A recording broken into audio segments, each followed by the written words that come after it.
He could come up with no answer to this question but the obvious one, because they could. The combination of Bushy's genius and all those cheap Chinese ingredients had intoxicated them. Also, it funded the CIK Corporation, which was doing God's work all up and down the East Coast. When anyone questioned, Big Jim always pointed this out. And he would quote scripture, "For the laborer is worthy of his hire," Gospel of Luke, and "Thou shalt not muzzle the ox while he is threshing," 1 Timothy. Fern had never really gotten that one about the oxes. "Chef?" Advancing in a little farther still. "Good buddy?" Nothing.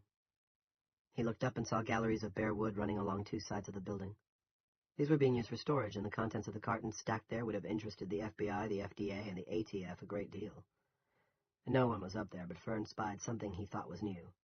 White cord running along the railings of both galleries, affixed to the wood by heavy staples. An electrical cord? Running to what? Had that nutball put more cookers up there? If so, Fern didn't see them. The cord looked too thick to be powering just a simple appliance like a TV or a "Hud!" Stewart cried, making him jump. "If he ain't there, come on and help us. I want to get out of here. They said there's going to be an update on TV at 6, and I want to see if they've figured anything out." In Chester's Mill, they had more and more come to mean anything or anyone in the world beyond the town's borders. Fern went, not looking over the door and thus not seeing what the new electrical cords were attached to. A large brick of white clay-like stuff sitting on its own little shelf. It was explosive. The chef's own recipe. 4. As they drove back toward town, Roger said, "Halloween. That's a 31, too." "You're a regular fund of information," Stewart said. Roger tapped the side of his unfortunately shaped head. "I store it up," he said. "I don't do it on purpose. It's just a knack." Stewart thought Jamaica or Barbados, somewhere warm for sure. As soon as the dome lets go, I never want to see another Killian, or anyone from this town. "There's also 31 cards in a deck," Roger said. Fern stared at him. "What the fuck are you?" Just kidding with you," Roger said, and burst into a terrifying shriek of laughter that hurt Stewart's head. They were coming up on the hospital now. Stewart saw a gray Ford Taurus pulling out of Catherine Russell. "Hey, that's Dr. Rusty," Fern said. "Bet he'll be glad to get this stuff. Give him a toot, Stewie." Stewart gave him a toot. 5. When the godless ones were gone, Chef Bushy finally let go of the garage door opener he'd been holding. He had been watching the Bowie brothers and Roger Killian from the window in the studio men's room. His thumb had been on the button the whole time they were in the storage barn, rummaging around in his stuff. If they had come out with product, he would have pushed the button and blown the whole works sky high. "It's in your hands, my Jesus," he had muttered. "Like we used to say when we were kids. I don't wanna, but I will." And Jesus handled it. Chef had a feeling he would, when he heard George Dow and the gospel tones come over the sat feed, singing "God, How You Care for Me." And it was a true feeling, a true sign from above. They hadn't come for Long Glass, but for 2 piddling tanks of LP. He watched them drive away, then shambled down the path between the back of the studio and the combination lab storage facility. It was his building now, his Long Glass, at least until Jesus came and took it all for his own. Maybe Halloween. Maybe earlier. It was a lot to think about, and thinking was easier these days when he was smoked up. Much easier. 6. Julia sipped her small tot of whiskey, making it last, but the women cops slugged theirs like heroes. It wasn't enough to make them drunk, but it loosened their tongues. "Fact is, I'm horrified," Jackie Weddington said. She was looking down, playing with her empty juice glass, but when Piper offered her another splash, she shook her head. "It never would have happened if Duke was still alive. That's what I keep coming back to. Even if he had reason to believe Barbara had murdered his wife, he would have followed due process. That's just how he was. And allowing the father of a victim to go down to the coop and confront the perp, never." Linda was nodding agreement. "It makes me scared for what might happen to the guy. Also, if it could happen to Barbie, it could happen to anyone?" Julia asked. Jackie nodded, biting her lips, playing with her glass. If something happened to him, I don't necessarily mean something balls to the wall like a lynching, just an accident in his cell. I'm not sure I could ever put on this uniform again. Linda's basic concern was simpler and more direct. Her husband believed Barbie innocent. In the heat of her fury, and her revulsion at what they had found in the McCain pantry, she had rejected that idea. Barbie's dog tags had, after all, been in Angie McCain's gray and stiffening hand. But the more she thought about it, the more she worried, partly because she respected Rusty's judgment of things and always had, but also because of what Barbie had shouted just before Randolph had maced him. Tell your husband to examine the bodies. He must examine the bodies. And another thing, Jackie said, still spinning her glass. You don't mace a prisoner just because he's yelling. We've had Saturday nights, especially after big games, when it sounded like the zoo at feeding time down there. You just let them yell. Eventually they get tired and go to sleep. Julia, meanwhile, was studying Linda. When Jackie had finished, Julia said, Tell me again what Barbie said. He wanted Rusty to examine the bodies, especially Brenda Perkins. He said they wouldn't be at the hospital. He knew that. They're at Bowie's, and that's not right. Goddamn funny, all right, if they was murdered, Romeo said. Sorry for cussing, Rev. Piper waved this away. If he killed them, I can't understand why his most pressing concern would be having the bodies examined. On the other hand, if he didn't, maybe he thought a post-mortem would exonerate him. Brenda was the most recent victim, Julia said. Is that right? Yes, Jackie said. She was in rigor, but not completely. At least, it didn't look to me like she was. She wasn't, Linda said, and since rigor starts to set in about 3 hours after death, give or take, Brenda probably died between 4 and 8 a.m. I'd say closer to 8, but I'm no doctor. She sighed and ran her hands through her hair. Rusty isn't either, of course, but he could have nailed down the TOD a lot closer if he'd been called in. No one did that, including me. I was just so freaked out. There was so much going on. Jackie pushed her glass aside. Listen, Julia, you were with Barbara at the supermarket this morning, weren't you? Yes. At a little past 9, that's when the riot started. Yes. Was he there first, or were you? Because I don't know. Julia couldn't remember, but her impression was that she had been there first. That Barbie had arrived later, shortly after Rose Twitchell and Anson Wheeler. We cooled it out, she said. But he was the one who showed us how. Probably saved even more people from being seriously hurt. I can't square that with what you found in that pantry. Do you have any idea what the order of the deaths were, other than Brenda last? Angie and Dodie first, Jackie said. Decomp was less advanced with Coggins, so he came later. Who found them? Junior Rennie. He was suspicious because he saw Angie's car in the garage, but that's not important. Barbara's the important thing here. Are you sure he arrived after Rose and Ants? Because that doesn't look good. I am, because he wasn't in Rose's van. Just the two of them got out. So if we assume he wasn't busy killing people, then where would he... But that was obvious. Piper, can I use your phone? Of course. Julia briefly consulted the pamphlet-sized local phone book, then used Piper's cell to call the restaurant. Rose's greeting was curt. We're closed until further notice. Bunch of assholes arrested my cook. Rose, it's Julia Shumway. Oh, Julia. Rose sounded only a shade less truculent. What do you want? I'm trying to check out a possible alibi timeline for Barbie. Are you interested in helping? You bet your ass. The idea that Barbie murdered those people is ridiculous. What do you want to know? I want to know if he was at the restaurant when the riot started at Food City. Of course. Rose sounded perplexed. Where else would he be right after breakfast? When Anson and I left, he was scrubbing the grills. 7. The sun was going down, and as the shadows grew lengthened, Claire McClatchy grew more and more nervous. Finally, she went into the kitchen to do what she had been putting off, use her husband's cell phone, which he had forgotten to take on Saturday morning. He was always forgetting it, to call hers. She was terrified it would ring 4 times, and then she'd hear her own voice, all bright and chirrupy, recorded before the town she lived in became a prison with invisible bars. Hi, you've reached Claire's voicemail. Please leave a message at the beep. And what would she say? Joey, call back if you're not dead? She reached for the buttons, then hesitated. Remember, if he doesn't answer the first time, it's because he's on his bike and can't get the phone out of his backpack before it goes to voicemail. He'll be ready when you call the second time, because he'll know it's you. But if she got voicemail the second time? And the third? Why had she ever let him go in the first place? She must have been mad. She closed her eyes and saw a picture of nightmare clarity. The telephone poles and storefronts of Main Street, plastered with photos of Joe, Benny, and Norrie, looking like any kids you ever saw on a turnpike rest area bulletin board, where the captions always contained the words, "Last seen on." She opened her eyes and dialed quickly, before she could lose her nerve. She was preparing her message.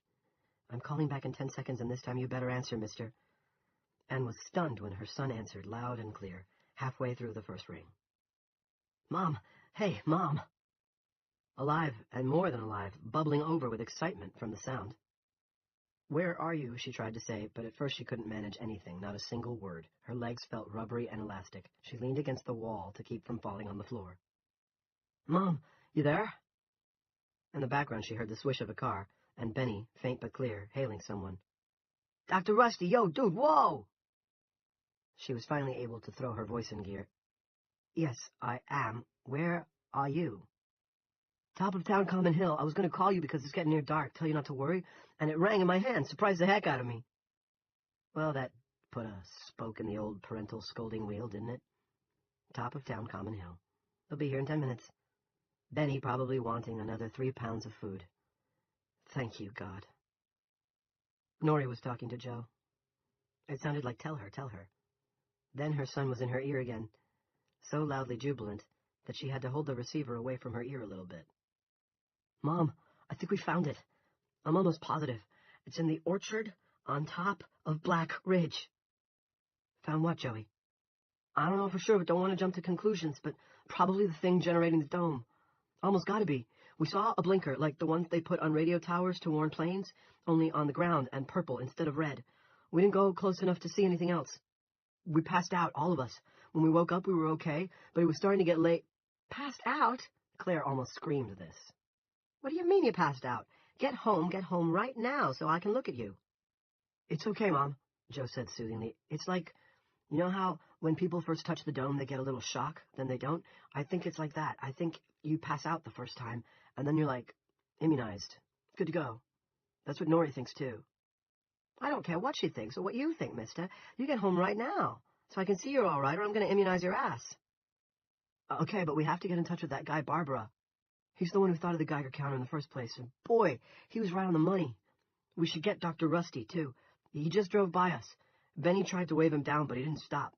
We'll get him and Mr. Barbara to come to the house, okay? We have to figure out our next move." "Joe, Mr. Barbara is—" Claire stopped. Was she going to tell her son that Mr. Barbara, who some people had begun referring to as Colonel Barbara, had been arrested on multiple murder charges? "What?" Joe asked. "What about him?" The happy triumph in his voice had been replaced by anxiety. She supposed he could read her moods as well as she could read his. And he had clearly pinned a lot of hope on Barbara. Benny and Norrie had too, probably. This wasn't news she could keep from them, much as she would have liked to. But she didn't have to give it to them on the phone. "Come home," she said. "We'll talk about it here. And Joe, I'm awfully proud of you." 8. Jimmy Soroy died late that afternoon, as Scarecrow Joe and his friends were tearing back toward town on their bikes. Rusty sat in the hall with his arm around Gina Buffalino and let her cry against his chest. There was a time when he would have felt exceedingly uncomfortable about sitting this way with a girl who was barely 17, but times had changed. You only had to look at this hallway, lit now with hissing Coleman lanterns instead of by fluorescents shining calmly down from the paneled ceiling, to know that times had changed. His hospital had become an arcade of shadows. "Not your fault," he said. "Not your fault, not mine, not even his. He didn't ask to have diabetes." Although God knew there were people who coexisted with it for years, people who took care of themselves, Jimmy, a semi-hermit who had lived by himself out on the God Creek Road, had not been one of those. When he had finally driven himself into the health center, last Thursday, this had been, he hadn't even been able to get out of his car, just kept honking until Ginny came out to see who it was and what was wrong. When Rusty got the old fellow's pants off, he had observed a flabby right leg that had turned a cold, dead blue. Even if everything had gone right with Jimmy, the nerve damage probably would have been irreversible. "Don't hurt at all, Doc," Jimmy had assured Ron Haskell, just before slipping into a coma. He had been in and out of consciousness ever since, the leg getting worse. Rusty putting off the amputation even though he knew it had to come, if Jimmy were to have any chance at all. When the power went out, the IVs feeding antibiotics to Jimmy and 2 other patients continued to drip, but the flow meters stopped, making it impossible to fine-tune the amounts. Worse, Jimmy's cardiac monitor and respirator failed. Rusty disconnected the respirator, put a valve mask over the old man's face, and gave Gina a refresher course on how to use the ambu bag. She was good with it, and very faithful, but around 6 o'clock, Jimmy had died anyway. Now she was inconsolable. She lifted her tear-streaked face from his chest and said, "Did I give him too much, too little? Did I choke him and kill him?" "No, Jimmy was probably going to die anyway, and this way he's spared a very nasty amputation." "I don't think I can do this anymore," she said, beginning to weep again. "It's too scary. It's awful now." Rusty didn't know how to respond to this, but he didn't have to. "You'll be okay," a raspy, plugged-up voice said. "You have to be, hon, because we need you." It was Ginny Tomlinson, walking slowly up the hallway toward them. "You shouldn't be on your feet," Rusty said. "Probably not," Ginny agreed, and sat down on Gina's other side with a sigh of relief. Her tape nose and the adhesive strips running beneath her eyes made her look like a hockey goalie after a difficult game. "But I'm back on duty just the same." "Maybe tomorrow," Rusty began. "No, now." She took Gina's hand. "And so are you, hon. Back in nursing school, this tough old RN had a saying, you can quit when the blood dries and the rodeo's over." "What if I make a mistake?" Gina whispered. "Everybody does. The trick is to make as few as possible, and I'll help you. You and Harriet both. So, what do you say?" Gina gazed doubtfully at Ginny's swollen face, the damage accented by an old pair of spectacles Ginny had found somewhere. "Are you sure you're up to it, Miss Tomlinson?" "You help me, I help you. Gina and Ginny, the fighting females." She raised her fist. Managing a little smile, Gina tapped Ginny's knuckles with her own. "That's all very hot shit and rah-rah," Rusty said, "but if you start to feel faint, find a bed and lie down for a while. Orders from Dr. Rusty." Ginny winced as the smile her lips were trying on pulled at the wings of her nose. "Never mind a bed. I'll just hosey Ron Haskell's old couch in the lounge." Rusty's cell phone rang. He waved the women away. They talked as they went, Gina with an arm around Ginny's waist. "Hello, this is Eric," he said. "This is Eric's wife," a subdued voice said. "She called to apologize to Eric." Rusty walked into a vacant examining room and closed the door. "No apology necessary," he said, although he wasn't sure that was true. Heat of the moment, had they let him go? This seemed to him a perfectly reasonable question, given the Barbie he was coming to know. "I'd rather not discuss it on the phone. Can you come to the house, honey? Please. We need to talk." Rusty supposed he could, actually. He'd had one critical patient who had simplified his professional life considerably by dying, and while he was relieved to be on speaking terms again with the woman he loved, he didn't like the new caution he heard in her voice. "I can," he said, "but not for long. Ginny's back on her feet, but if I don't monitor her, she'll overdo." "Dinner?" "Yes." She sounded relieved. Rusty was glad. "I'll thaw some of the chicken soup. We'd better eat as much of the frozen stuff as we can while we've still got the power to keep it good." "One thing. Do you still think Barbie's guilty? Never mind what the rest of them think. Do you?" A long pause. Then she said, "We'll talk when you get here." And with that, she was gone. Rusty was leaning with his butt propped against the examination table. He held the phone in his hand for a moment, then pressed the end button. There were many things he wasn't sure of just now. He felt like a man swimming in a sea of perplexity. But he felt sure of one thing. His wife thought somebody might be listening. But who? The Army? Homeland Security? Big Jim Rennie? "Ridiculous," Rusty said to the empty room. Then he went to find Twitch and tell him he was leaving the hospital for a little while. 9. Twitch agreed to keep an eye on Ginny and make sure she didn't overdo, but there was a quid pro quo. Rusty had to examine Henrietta Clavard, who had been injured during the supermarket melee, before leaving. "What's wrong with her?" Rusty asked, fearing the worst. Henrietta was strong and fit for an old lady, but 84 was 84. "She says, and I quote, 'One of those worthless Mercier sisters broke my goddamn ass.' She thinks Carla Mercier, who's Venziano now." "Right," Rusty said, then murmured, apropos nothing, "It's a small town and we all support the team. So is it?" Is it what, Sensei? Broken? I don't know, she won't show it to me, she says, and I also, quote, I will only expose my smithy riddles to a professional eye. They burst out laughing, trying to stifle the sounds. From beyond the closed door, an old lady's cracked and dolorous voice said, It's my ass that's broke, not my ears. I hear that. Rusty and Twitch laughed harder. Twitch had gone an alarming shade of red. From behind the door, Henrietta said, If it was your ass, my buddies, you'd be laughing out the other side of your faces. Rusty went in, still smiling. I'm sorry, Mrs. Clavert. She was standing rather than sitting, and to his immense relief, she smiled herself. Nah, she said. Something in this balls-up has got to be funny. It might as well be me. She considered. Besides, I was in there stealing with the rest of them. I probably deserved it. 10. Henrietta's ass turned out to be badly bruised, but not broken. A good thing, because a smashed coccyx was really nothing to laugh about. Rusty gave her a pain-deadening cream, confirmed that she had Advil at home, and sent her away, limping but satisfied. As satisfied anyway as a lady of her age and temperament was ever likely to get. On his second escape attempt, about 15 minutes after Linda's call, Harriet Bigelow stopped him just short of the door to the parking lot. Ginny says you should know Sammy Bushy's gone? Gone where? Rusty asked. This under the old grade school assumption that the only stupid question was the one you didn't ask. No one knows? She's just gone? Maybe she went down to Sweetbriar to see if they're serving dinner. I hope that's it. Because if she tries to walk all the way back to her place, she's apt to bust her stitches. Henrietta looked alarmed. Could she, bleed to death? Bleeding to death from your woo-woo. That would be bad? Rusty had heard many terms for the vagina, but this one was new to him. Probably not, but she could end up back here for an extended stay. What about her baby? Harriet looked stricken. She was an earnest little thing, who had a way of blinking distractedly behind the thick lenses of her glasses when she was nervous. The kind of girl, Rusty thought, who might treat herself to a mental breakdown about 15 years after graduating summa cum laude from Smith or Vassar.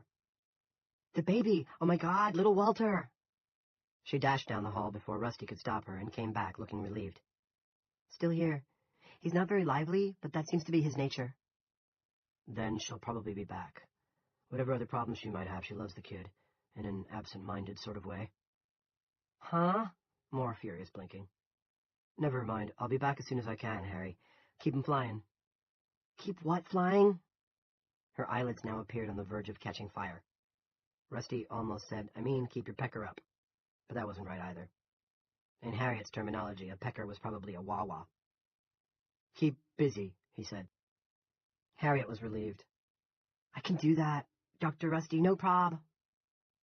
Rusty turned to go, but now a man was standing there, thin, not bad-looking once you got past that hooked nose. A lot of graying hair tied back in a ponytail. He looked a bit like the late Timothy Leary. Rusty was starting to wonder if he was going to get out of here after all. Can I help you, sir? Actually, I was thinking that perhaps I could help you. He stuck out a bony hand. Thurston Marshall. My partner and I were weekending at Chester Pond. Got caught in this, whatever it is. I'm sorry to hear that, Rusty said. The thing is, I have a bit of medical experience. I was a conscientious objector during the Vietnam mess. Thought about going to Canada, but I had plans. Well, never mind. I registered as a CO and did 2 years as an orderly at a veterans hospital in Massachusetts. That was interesting. Edith Norse Rogers? The very one. My skills are probably a bit out of date, but, Mr. Marshall, do I have a job for you? 11. As Rusty headed down 119, a horn blew. He checked his mirror and saw one of the town's public works trucks preparing to turn in at Catherine Russell Drive. It was hard to tell in the red light of the lowering sun, but he thought Stuart Bowie was behind the wheel. What he saw on second glance gladdened Rusty's heart. There appeared to be a couple of LP tanks in the bed of the truck. He'd worry about where they came from later, maybe even ask some questions, but for now, he was just relieved to know that soon the lights would be back on, the respirators and monitors online. Maybe not for the long haul, but he was in full one-day-at-a-time mode. At the top of Town Common Hill, he saw his old skateboarding patient, Benny Drake, and a couple of his friends. One was the McClatchy boy, who'd set up the live video feed of the missile strike. Benny waved and shouted, obviously wanting Rusty to stop and shoot the shit. Rusty waved back but didn't slow. He was anxious to see Linda, also to hear what she had to say, of course, but mostly to see her, put his arms around her, and finish making up with her. 12. Barbie needed to take a piss but held his water. He had done interrogations in Iraq and knew how it worked over there. He didn't know if it would be the same here just yet, but it might be. Things were moving very rapidly, and Big Jim had shown a ruthless ability to move with the times. Like most talented demagogues, he never underestimated his target audience's willingness to accept the absurd. Barbie was also very thirsty, and it didn't surprise him much when one of the new officers showed up with a glass of water in one hand and a sheet of paper with a pen clipped to it in the other. Yes, it was how these things went. How they went in Fallujah, Tikrit, Hilla, Mosul, and Baghdad. How they also now went in Chester's Mill, it seemed. The new officer was Junior Rennie. "Well, look at you," Junior said. "Don't look quite so ready to beat guys up with your fancy army tricks right now." He raised the hand holding the sheet of paper and rubbed his left temple with the tips of his fingers. The paper rattled. "You don't look so good yourself." Junior dropped his hand. "I'm fine as rain." Now that was odd, Barbie thought. Some people said right as rain, and some said fine as paint. But none, as far as he knew, said fine as rain. It probably meant nothing, but... "Are you sure? Your eyes all red." "I'm fucking terrific. And I'm not here to discuss me." Barbie, who knew why Junior was here, said, "Is that water?" Junior looked down at the glass as if he'd forgotten it. "Yeah. Chief said you might be thirsty. Thursday on a Tuesday, you know." He laughed hard, as if this non sequitur was the wittiest thing to ever come out of his mouth. "Want it?" "Yes, please." Junior held the glass out. Barbie reached for it. Junior pulled it back. Of course. It was how these things went. "Why'd you kill them? I'm curious." "Barbie. Wouldn't Angie fuck you no more? Then, when you tried Dodie, you found out she was more into crack snacking than cock gobbling? Maybe Coggins saw something he wasn't supposed to. And Brenda got suspicious. Why not? She was a cop herself, you know. By injection." Junior yodeled laughter, but underneath the humor there was nothing but black watchfulness and pain. Barbie was quite sure of it. "What? Nothing to say?" "I said it. I'd like a drink. I'm thirsty." "Yep, I bet you are. That Macy's a bitch, isn't it? I understand you saw service in Iraq. What was that like?" "Hot." Junior yodeled again. Some of the water in the glass spilled on his wrist. Were his hands shaking a little? And that inflamed left eye was leaking tears at the corner. "Junior, what the hell's wrong with you? Migraine? Something else?" "Did you kill anybody?" "Only with my cooking." Junior smiled as if to say, "Good one, good one." "You weren't any cook over there, Barbie. You were a liaison officer. That was your job description anyway. My dad looked you up on the internet. There isn't a lot, but there's some. He thinks you were an interrogation guy. Maybe even a black ops guy. Were you like the Army's Jason Bourne?" Barbie said nothing. "Come on, did you kill anybody? Or should I ask, how many did you kill? Besides the ones you bagged here, I mean." Barbie said nothing. "Boy, I bet this water is good. It came from the cooler upstairs. Chilly Willy." Barbie said nothing. "You guys come back with all sorts of problems. At least that's what I read and see on TV. Right or false? True or wrong?" "It isn't a migraine making him do that. At least not any migraine I ever heard of." "Junior, how bad does your head hurt?" "Doesn't hurt at all." "How long have you been having headaches?" Junior set the glass carefully down on the floor. He was wearing a sidearm this evening. He drew it and pointed it through the bars at Barbie. The barrel was trembling slightly. "Do you want to keep playing doctor?" Barbie looked at the gun. The gun wasn't in the script, he was quite sure. Big Jim had plans for him. And probably not nice ones, but they didn't include Dale Barbara being shot in a jail cell when anybody from upstairs could rush down and see that the cell door was still locked and the victim unarmed. But he didn't trust Junior to follow the script because Junior was ill. "No," he said, "no doctoring. Very sorry." "Yeah, you're sorry, all right. One sorry shack of sit." But Junior seemed satisfied. He holstered the gun and picked up the glass of water again. "My theory is that you came back all fucked up from what you saw and did over there.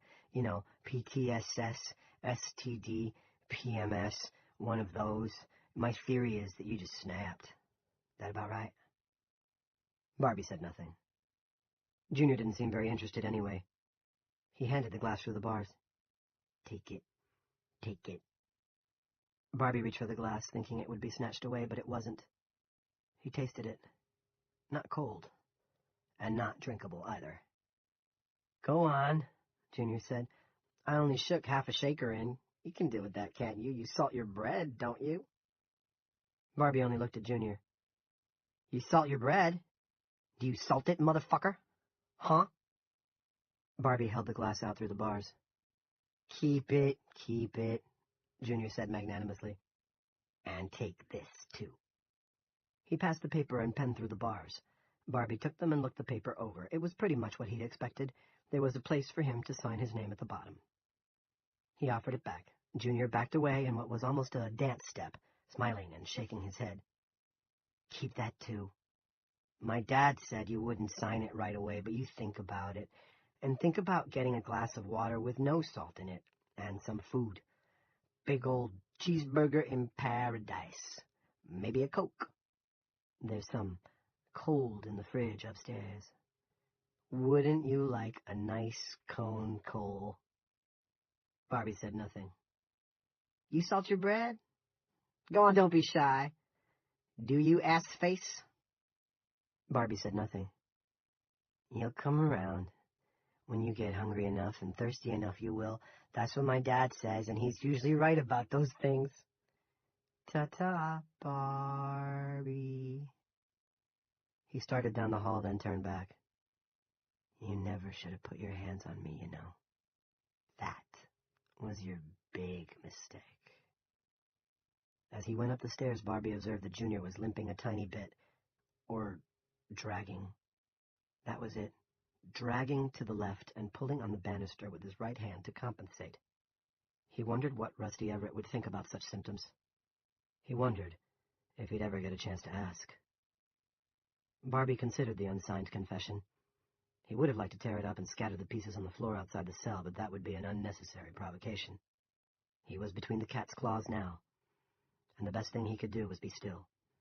He put the paper on the bunk and the pen on top of it. Then he picked up the glass of water, salt, seeded with salt. He could smell it, which made him think about how Chester's Mill was now. Only, hadn't it already been this way? Even before the dome?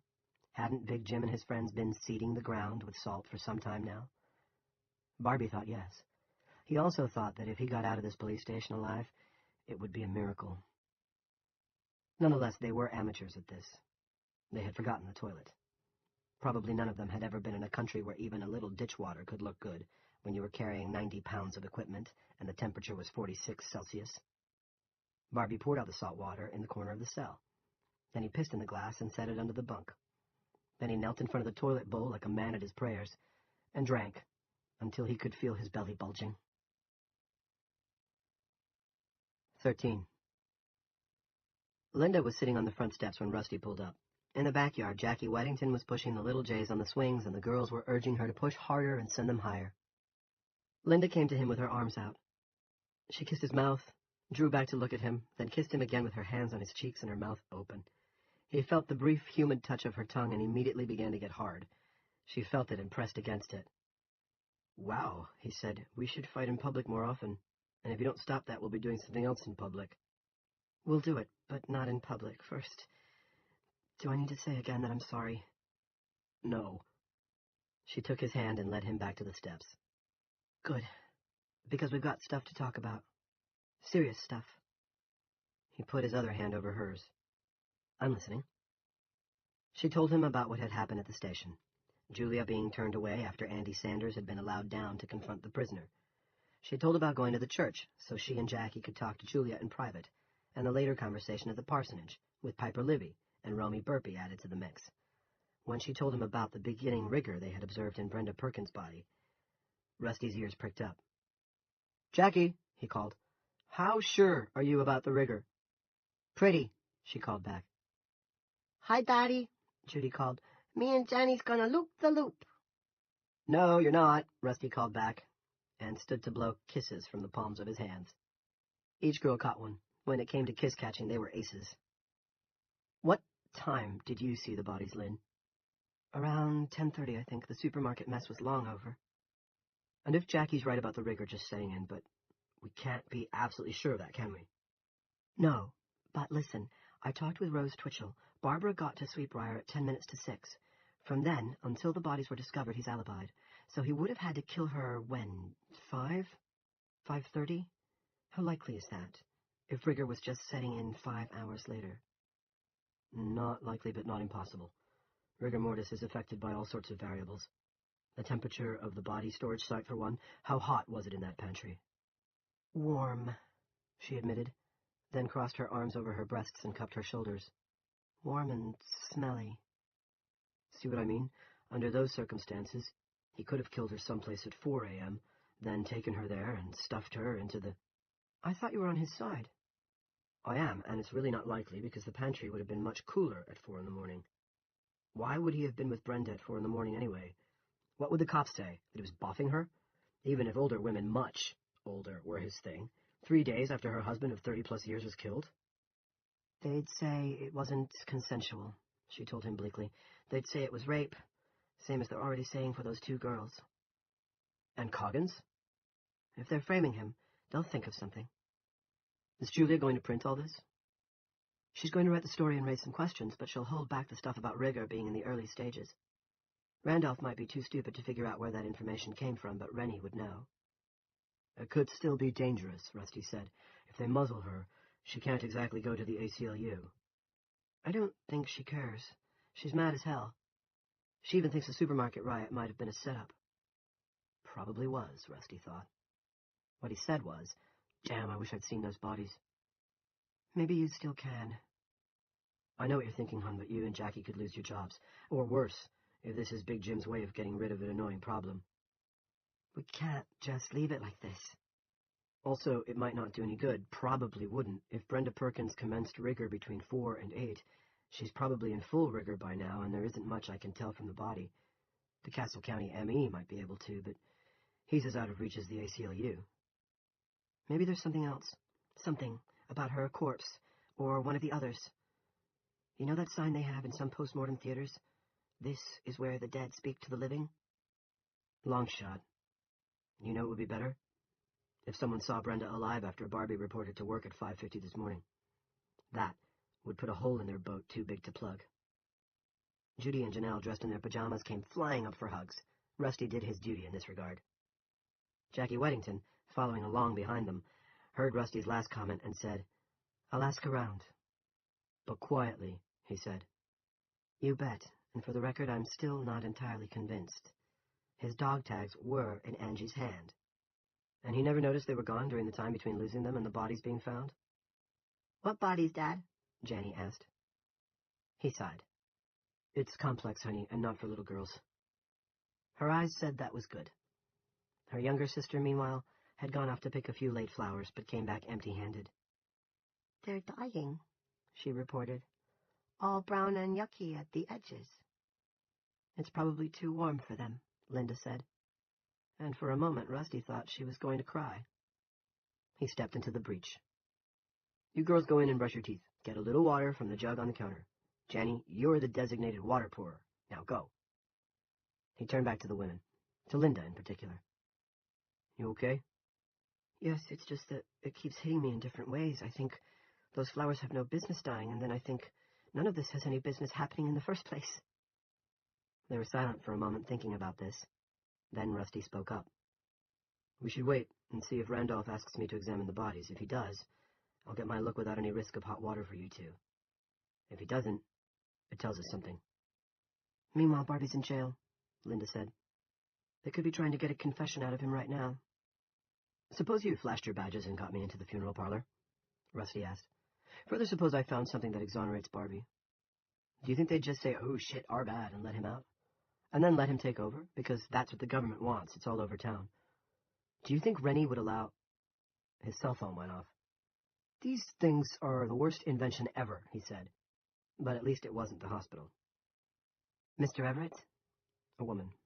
He knew the voice but couldn't put a name to it. "Yes, but unless this is an emergency, I'm a little busy right now." "I don't know if it's an emergency, but it's very, very important. And since Mr. Barbara, or Colonel Barbara, I guess, has been arrested, you're the one who has to deal with it." "Mrs. McClatchy?" "Yes, but Joe's the one you need to talk to. Here he is." "Dr. Rusty?" The voice was urgent, almost breathless. "Hi, Joe, what is it?" "I think we found the generator. Now, what are we supposed to do?" The evening went dark so suddenly that all three of them gasped, and Linda seized Rusty's arm. But it was only the big smoke smudge on the western side of the dome. The sun had gone behind it. "Where?" "Black Ridge." Was there radiation, son? Knowing there must have been, how else had they found it? "The last reading was plus 200, Joe said. "Not quite into the danger zone. What do we do?" Rusty ran his free hand through his hair. Too much happening, too much, too fast. Especially for a small-town fixer-upper who had never considered himself much of a decision-maker, let alone a leader.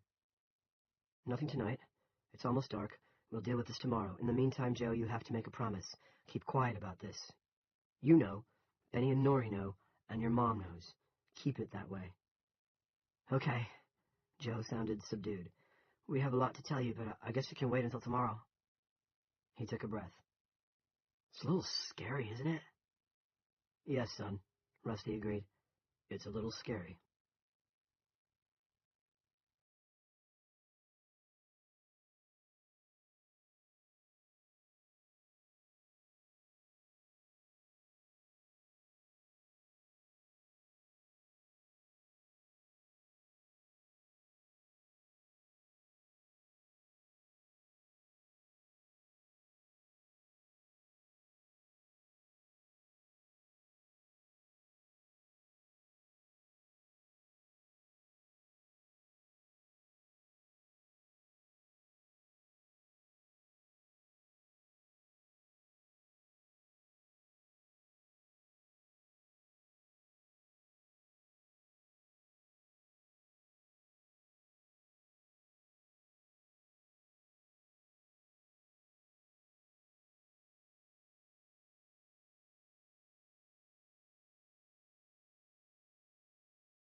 14. The man in charge of the mill's fate and fortunes was sitting in his study and eating a corned beef on rye in big snaffling bites when Junior came in. Earlier, Big Jim had caught a 45-minute power nap. Now he felt refreshed and once more ready for action. The surface of his desk was littered with sheets of yellow legal paper, notes he would later burn in the incinerator out back. Better safe than sorry. The study was lit with hissing Coleman lanterns that threw a bright white glare. God knew he had access to plenty of propane, enough to light the house and run the appliances for 50 years. But for now, the Colemans were better. When people passed by, he wanted them to see that bright white glare and know that Selectman Rennie wasn't getting any special perks, that Selectman Rennie was just like them, only more trustworthy. Junior was limping. His face was drawn. He didn't confess. Big Jim hadn't expected Barbara to confess so soon and ignored this. What's wrong with you? You look peaky as hell. Another headache, but it's letting go now. This was true, although it had been very bad during his conversation with Barbie. Those blue-gray eyes either saw too much or seemed to. I know what you did to them in the pantry, they said. I know everything. It had taken all his will not to pull the trigger of his gun after he'd drawn it, and darkened that damnable prying stare forever. You're limping, too. That's because of those kids we found out by Chester Pond. I was carrying one of them around, and I think I pulled a muscle. Are you sure that's all it is? You and Thibodeau have a job to do, and... Big Jim looked at his watch. In about 3.5 hours, and you can't mess it up. It has to go off perfectly. Why not as soon as it's dark? Because the witch is putting her paper together there with her two little trolls, Freeman and the other one, the sports reporter who's always down on the Wildcats. Tony Gay. Yes, him. I don't particularly care about them being hurt, especially her. Big Jim's upper lip lifted in his dog-like imitation smile. But there must not be any witnesses, no eyeball witnesses, I mean, what people hear. That's a very different kettle of cod. What do you want them to hear, Dad? Are you sure you're up to this? Because I can send Frank with Carter instead. No. I helped you with Coggins, and I helped you with the old lady this morning, and I deserve to do this. Big Jim seemed to measure him. Then he nodded. All right. But you must not be caught, or even seen. Don't worry. What do you want the ear witnesses to hear? Big Jim told him.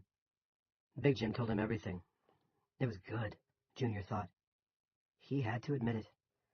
His dear old dad didn't miss a trick. 15. When Junior went upstairs to rest his leg, Big Jim finished his sandwich, wiped the grease from his chin, then called Stuart Bowie's cell. He began with the question everybody asks when calling a cell phone. Where are you?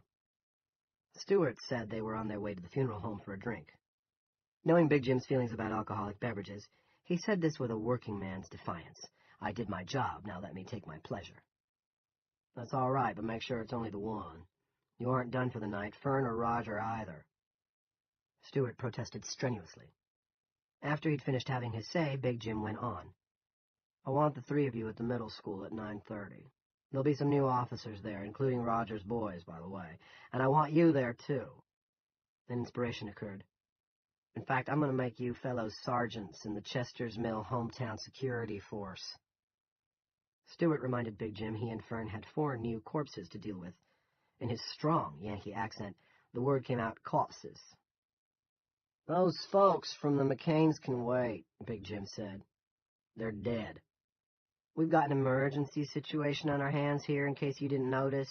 Until it's over, we've all got to pull our weight, do our bit, support the team, 9:30 at the middle school. But I've got something else for you to do first. Won't take long. Put Fern on.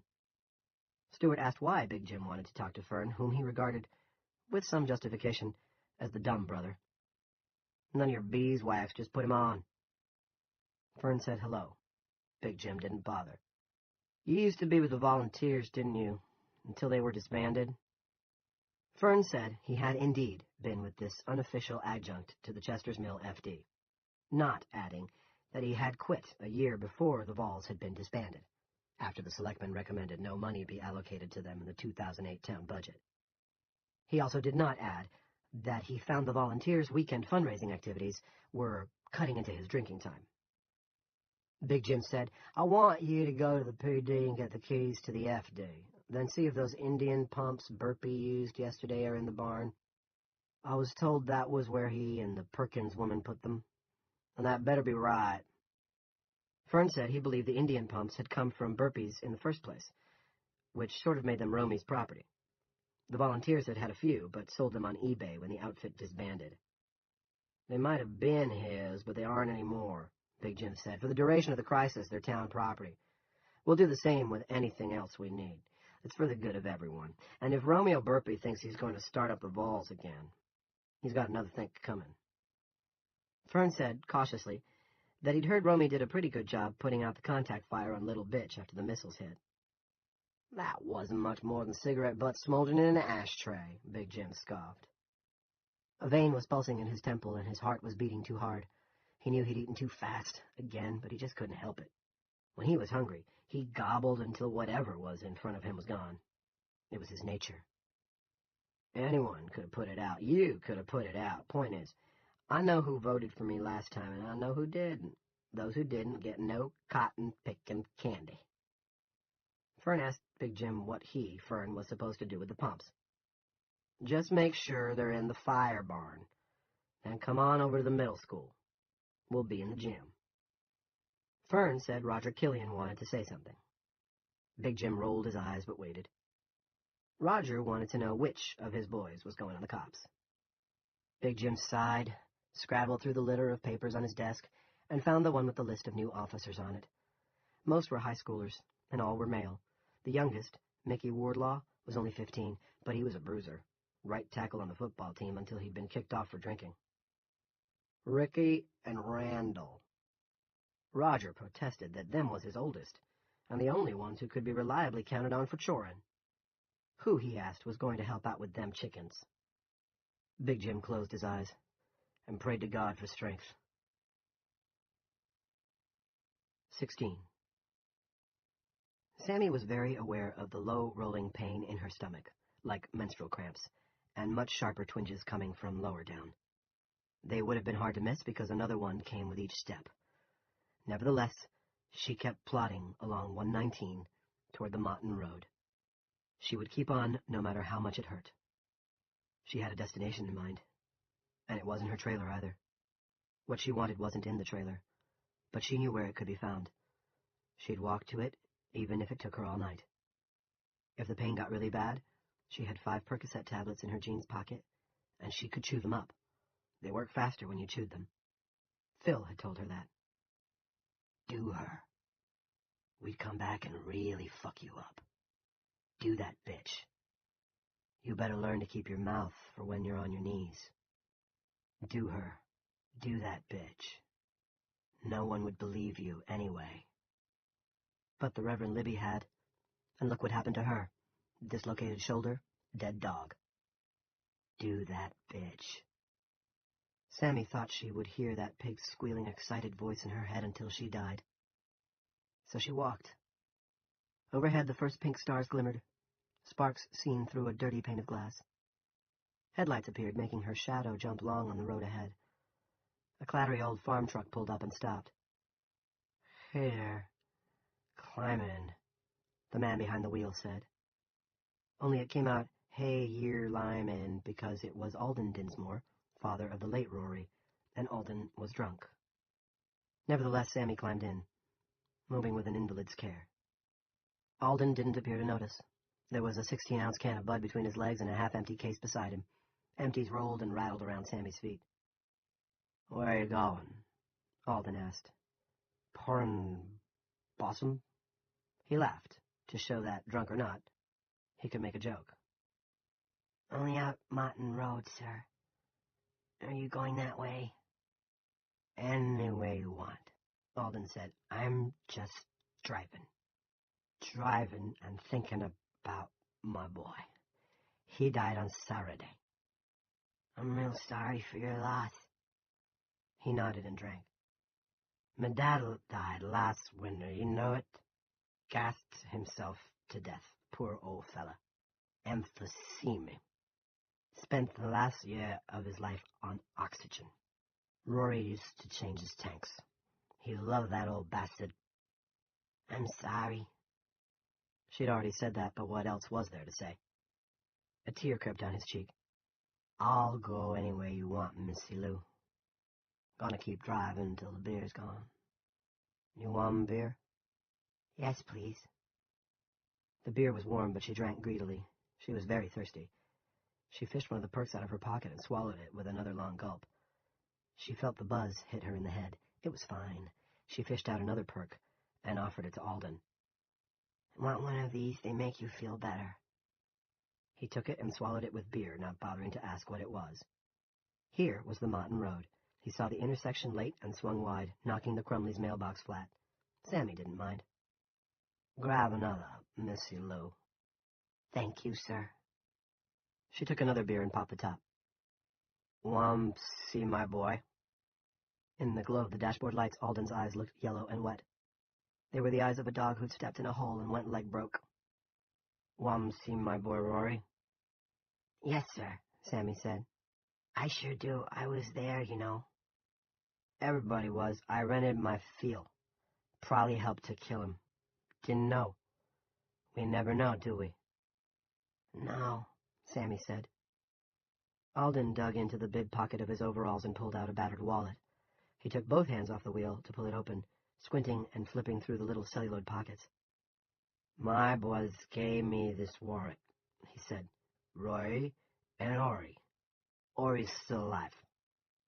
That's a nice wallet, Sammy said, leaning across to take hold of the steering wheel. She had done the same for Phil when they were living together, many times. Mr. Dinsmore's truck went from side to side in slow and somehow solemn arcs, barely missing another mailbox. But that was all right. The poor old guy was only doing 20 and Motton Road was deserted. On the radio, WCIK was playing low. Sweet Hope of Heaven by the Blind Boys of Alabama. Alden thrust the wallet at her. There he is.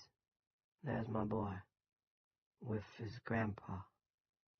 Will you drive while I look? Sammy asked. Sure. Alden took the wheel back. The truck began to move a little faster and a little straighter, although it was more or less straddling the white line. The photograph was a faded color shot of a young boy and an old man with their arms around each other. The old man was wearing a Red Sox cap and an oxygen mask. The boy had a big grin on his face. He's a beautiful boy, sir, Sammy said. Yeah, beautiful boy. Beautiful, smart boy. Alden let out a tearless bray of pain. He sounded like a donkey. Spittle flew from his lips. The truck plunged, then came right again. I have a beautiful boy, too, Sammy said. She began to cry. Once, she remembered, she had taken pleasure in torturing brats. Now she knew how it felt to be in the microwave herself, burning in the microwave. I'm going to kiss him when I see him. Kiss him once more. You kiss him, Alden said. I will. You kiss him, and hug him, and hold him. I will, sir. I'd kiss my boy if I could. I'd kiss his cold, cold cheek. I know you would, sir. But we buried him this morning right on the place. I'm so sorry for your loss. Have another beer. Thank you. She had another beer. She was getting drunk. It was lovely to be drunk. In this fashion, they progressed, as the pink stars grew brighter overhead, flickering but not falling. No meteor showers tonight. They passed Sammy's trailer, where she'd never go again, without slowing. 17. It was about 7:45 when Rose Twitchell knocked on the glass panel of the Democrats' door. Julia, Pete, and Tony were standing at a long table, creating copies of the newspaper's latest 4-page broadside. Pete and Tony put them together. Julia stapled them and added them to the pile. When she saw Rose, Julia waved her in energetically. Rose opened the door, then staggered a little. Geez, it's hot in here. Turned off the AC to save juice, Pete Freeman said, and the copier gets hot when it's overused, which it has been tonight. But he looked proud. Rose thought they all looked proud. Thought you'd be overwhelmed at the restaurant, Tony said. Just the opposite. Could have shot deer in there tonight. I think a lot of people don't want to face me because my cook's been arrested for murder. And I think a lot of people don't want to face each other because of what happened at Food City this morning. Come on over here and grab a copy of the paper, Julia said. You're a cover girl, Rose.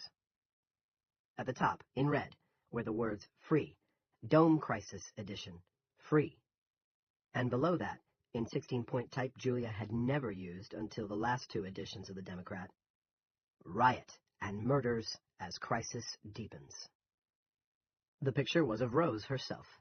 She was in profile, the bullhorn was to her lips.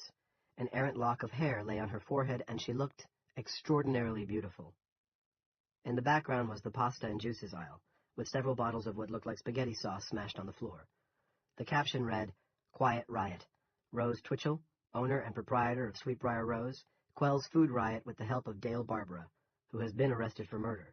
See story below in editorial, page 4. Holy God, Rose said. Well, at least you got my good side, if I can be said to have one. Rose, Tony Gay said solemnly, you look like Michelle Pfeiffer. Rose snorted and flipped him the bird. She was already turning to the editorial. Panic Now. Shame Later. By Julia Shumway. Not everybody in Chester's Mill knows Dale Barbara. He is a relative newcomer to our town, but most people have eaten his cooking in Sweetbriar Rose. Those who do know him would have said before today that he was a real addition to the community, taking his turn at umpiring softball games in July and August, helping out with the middle school book drive in September, and picking up trash on Common Cleanup Day just 2 weeks ago. Then today, Barbie, as he is known by those who do know him, was arrested for 4 shocking murders of people who are well known and well loved in this town, people who, unlike Dale Barbara, have lived here most or all of their lives. Under ordinary circumstances, Barbie would have been taken to the Castle County Jail, offered his one phone call, and provided with a lawyer if he couldn't afford one. He would have been charged, and the evidence gathering, by experts who know what they are doing, would have begun. None of that has happened, and we all know why, because of the dome that has now sealed our town off from the rest of the world. But have due process and common sense also been sealed off? No matter how shocking the crime, unproved accusations are not enough to excuse the way Dale Barbara has been treated, or to explain the new police chief's refusal to answer questions, or allow this correspondent to verify that Dale Barbara is still alive, although the father of Dorothy Sanders, First Selectman Andrew Sanders, was allowed to not only visit this uncharged prisoner, but to vilify him. Phew, Rose said, looking up. You're really going to print this? Julia gestured to the stacked copies. It's already printed. Why? Do you object? No, but... Rose was rapidly scanning the rest of the editorial, which was very long, and increasingly pro-Barbie. It ended with an appeal for anyone with information about the crimes to come forward, and the suggestion that when the crisis ended, as it surely would, the behavior of the residents regarding these murders would be closely scrutinized not just in Maine or the United States, but all over the world. Aren't you afraid you'll get in trouble? Freedom of the press, Rose, Pete said, sounding remarkably unsure himself. It's what Horace Greeley would have done, Julia said firmly, and at the sound of his name, her corgi, who had been asleep on his dog bed in the corner, looked up. He saw Rose and came over for a pat or two, which Rose was happy to provide. Do you have more than what's in here? Rose asked, tapping the editorial. A little, Julia said. I'm holding it back, hoping for more. Barbie could never have done a thing like this, but I'm afraid for him just the same. One of the cell phones scattered on the desk rang. Tony snared it. Democrat, Gay. He listened, then held out the phone to Julia. Colonel Cox, for you. He doesn't sound like a happy camper. Cox. Julia had forgotten all about him. She took the telephone. Ms. Shumway, I need to talk to Barbie and find out what sort of progress he's making in taking administrative control there. I don't think that will be happening anytime soon, Julia said. He's in jail. Jail? Charged with what? Murder, 4 counts to be exact. You're joking. Do I sound like I'm joking, Colonel? There was a moment of silence. She could hear many voices in the background. When Cox spoke again, his voice was low. Explain this. No, Colonel Cox, I think not. I've been writing about it for the last 2 hours, and as my mother used to say when I was a little girl, I don't chew my cabbage twice. Are you still in Maine? Castle Rock. Our forward base is here. Then I suggest that you meet me where we met before. Moughton Road. I can't give you a copy of tomorrow's Democrat, even though it's free, but I can hold it up to the dome and you can read it for yourself. Email it to me. I won't. I think email is antithetical to the newspaper business. I'm very old-fashioned that way. You're an irritating piece of work, dear lady. I may be irritating, but I'm not your dear lady. Tell me this, is it a frame job, something to do with Sanders and Rennie? Colonel, in your experience, does a bear defecate in the woods? Silence. Then he said, I'll meet you in an hour. I'll be bringing company, Barbie's employer. I think you'll be interested in what she has to say. Fine. Julia hung up the phone. Want to take a little ride with me out to the dome, Rose? If it'll help Barbie, sure. We can hope, but I'm kind of thinking we're on our own here. Julia shifted her attention to Pete and Tony. Will you two finish stapling those? Stack them by the door and lock up when you leave. Get a good night's sleep, because tomorrow we all get to be newsboys. This paper's getting the old-school treatment. Every house in town. The close-in farms, and Eastchester, of course. Lots of new people out there, theoretically less susceptible to the Big Jim mystique. Pete raised his eyebrows. Our Mr. Rennie's the home team, Julia said. He's going to climb onto the stump at the emergency town meeting Thursday night and try to wind this town out like a pocket watch. The visitors get first ups, though. She pointed at the newspapers. Those are our first ups. If enough people read that, he'll have some tough questions to answer before he gets to speechifying. Maybe we can disrupt his rhythm a little.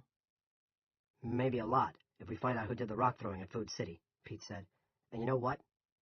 I think we will. I think this whole thing was put together on the fly.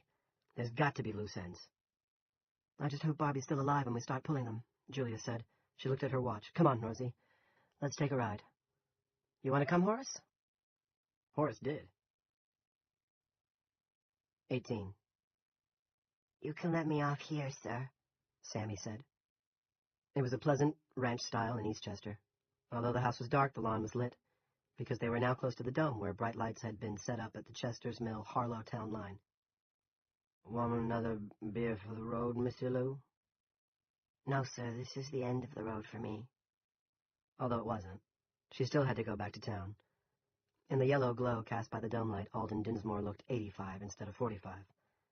She had never seen such a sad face. Except maybe for her own, in the mirror of her hospital room before she set out on this journey. She leaned over and kissed his cheek. The stubble there prickled her lips. He put his hand to the spot, and actually smiled a little. You ought to go home now, sir. You've got a wife to think about, and another boy to take care of. I suppose you're right. I am right. You be okay? Yes, sir. She got out, then turned back to him. Will you? I'll try, he said. Sammy slammed the door and stood at the end of the driveway watching him turn around. He went into the ditch, but it was dry, and he got out all right. He headed back toward 119, weaving at first. Then the taillight settled into a more or less straight line. He was in the middle of the road again, fucking the white line, Phil would have said. But she thought that would be okay. It was going on 8:30 now, full dark. And she didn't think he'd meet anyone. When his taillights winked out of sight, she walked up to the dark ranch house. It wasn't much compared to some of the fine old homes on town Common Hill, but nicer than anything she'd ever had. It was nice inside, too. She had been here once with Phil, back in the days when he did nothing but sell a little weed and cook a little glass out back of the trailer for his own use. Back before he started getting his strange ideas about Jesus, and going to that crappy church, where they believed everybody was going to hell but them.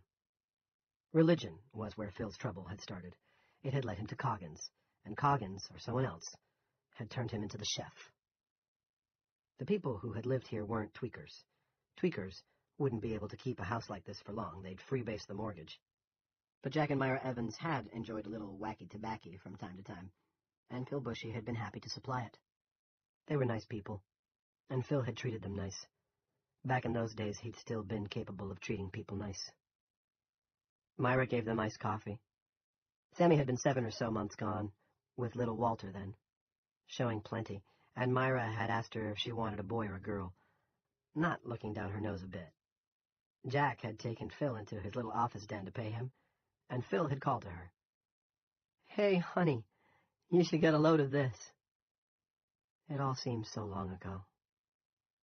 She tried the front door. It was locked. She picked up one of the decorative stones that bordered Myra's flower bed and stood in front of the picture window, hefting it in her hand. After some thought, she went around back instead of throwing it. Climbing through a window would be difficult in her current condition, and even if she was able and careful, she might cut herself badly enough to interfere with the rest of her plans for the evening. Also, it was a nice house. She didn't want to vandalize it if she didn't have to. And she didn't. Jack's body had been taken away. The town was still functioning well enough for that. But no one had thought to lock the back door. Sammy walked right in. There was no generator, and it was darker than a raccoon's asshole, but there was a box of wooden matches on the kitchen stove, and the first one she lit showed her a flashlight on the kitchen table. It worked just fine. The beam illuminated what looked like a blood stain on the floor. She switched it away from that in a hurry and started for Jack Evans' office den. It was right off the living room, a cubby so small that there was really room for no more than a desk and a glass-fronted cabinet. She ran the beam of the flashlight across the desk, then raised it so that it reflected in the glassy eyes of Jack's most treasured trophy, the head of a moose he'd shot up in TR-90 3 years before. The moose head was what Phil had called her in to see.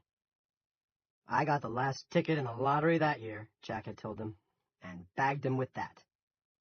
He pointed at the rifle in the cabinet. It was a fearsome-looking thing with a scope. Myra had come into the doorway, the ice rattling in her own glass of iced coffee, looking cool and pretty and amused. The kind of woman, Sammy knew, she herself would never be.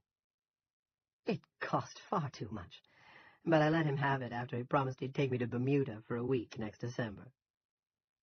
Bermuda, Sammy said now, looking at the moose head. but she never got to go. That's too sad. Phil, putting the envelope with the cash in it into his back pocket, had said, "Awesome rifle, but not exactly the thing for home protection." "I've got that covered, too," Jack had replied. And although he hadn't shown Phil just how he had it covered, he'd patted the top of his desk meaningfully. "Got a couple of damn good handguns." Phil had nodded back just as meaningfully. Sammy and Myra had exchanged a boys-will-be-boys look of perfect harmony. She still remembered how good that look had made her feel, how included. And she supposed that was part of the reason she had come here instead of trying someplace else, someplace closer to town. She paused to chew down another Percocet, then started opening the desk drawers. They were unlocked, and so was the wooden box in the third one she tried. Inside was the late Jack Evans' extra gun, a .45 Springfield XD automatic pistol. She took it, and after a little fumbling, ejected the magazine. It was full, and there was a spare clip in the drawer. She took that one, too. Then she went back to the kitchen to find a bag to carry it in, and keys, of course, to whatever might be parked in the late Jack and Myra's garage. She had no intention of walking back to town. 19. Julia and Rose were discussing what the future might hold for their town when their present nearly ended. Would have ended, if they had met the old farm truck on Esty Bend, about 1.5 miles from their destination. But Julia got through the curve in time to see that the truck was in her lane and coming at her head-on. She swung the wheel of her Prius hard left without thinking, getting into the other lane, and the two vehicles missed each other by inches. Horace, who'd been sitting on the back seat, wearing his usual expression of, "Oh boy, going for a ride," delight, tumbled to the floor with a surprised yip. It was the only sound. Neither woman screamed or even cried out. It was too quick for that. Death or serious injury passed them by in an instant, and was gone. Julia swung back into her own lane, then pulled onto the soft shoulder and put her Prius in park. She looked at Rose. Rose looked back, all big eyes and open mouth. In back, Horace jumped onto the seat again and gave a single bark, as if to ask what the delay was. At the sound, both women laughed, and Rose began patting her chest above the substantial shelf of her bosom.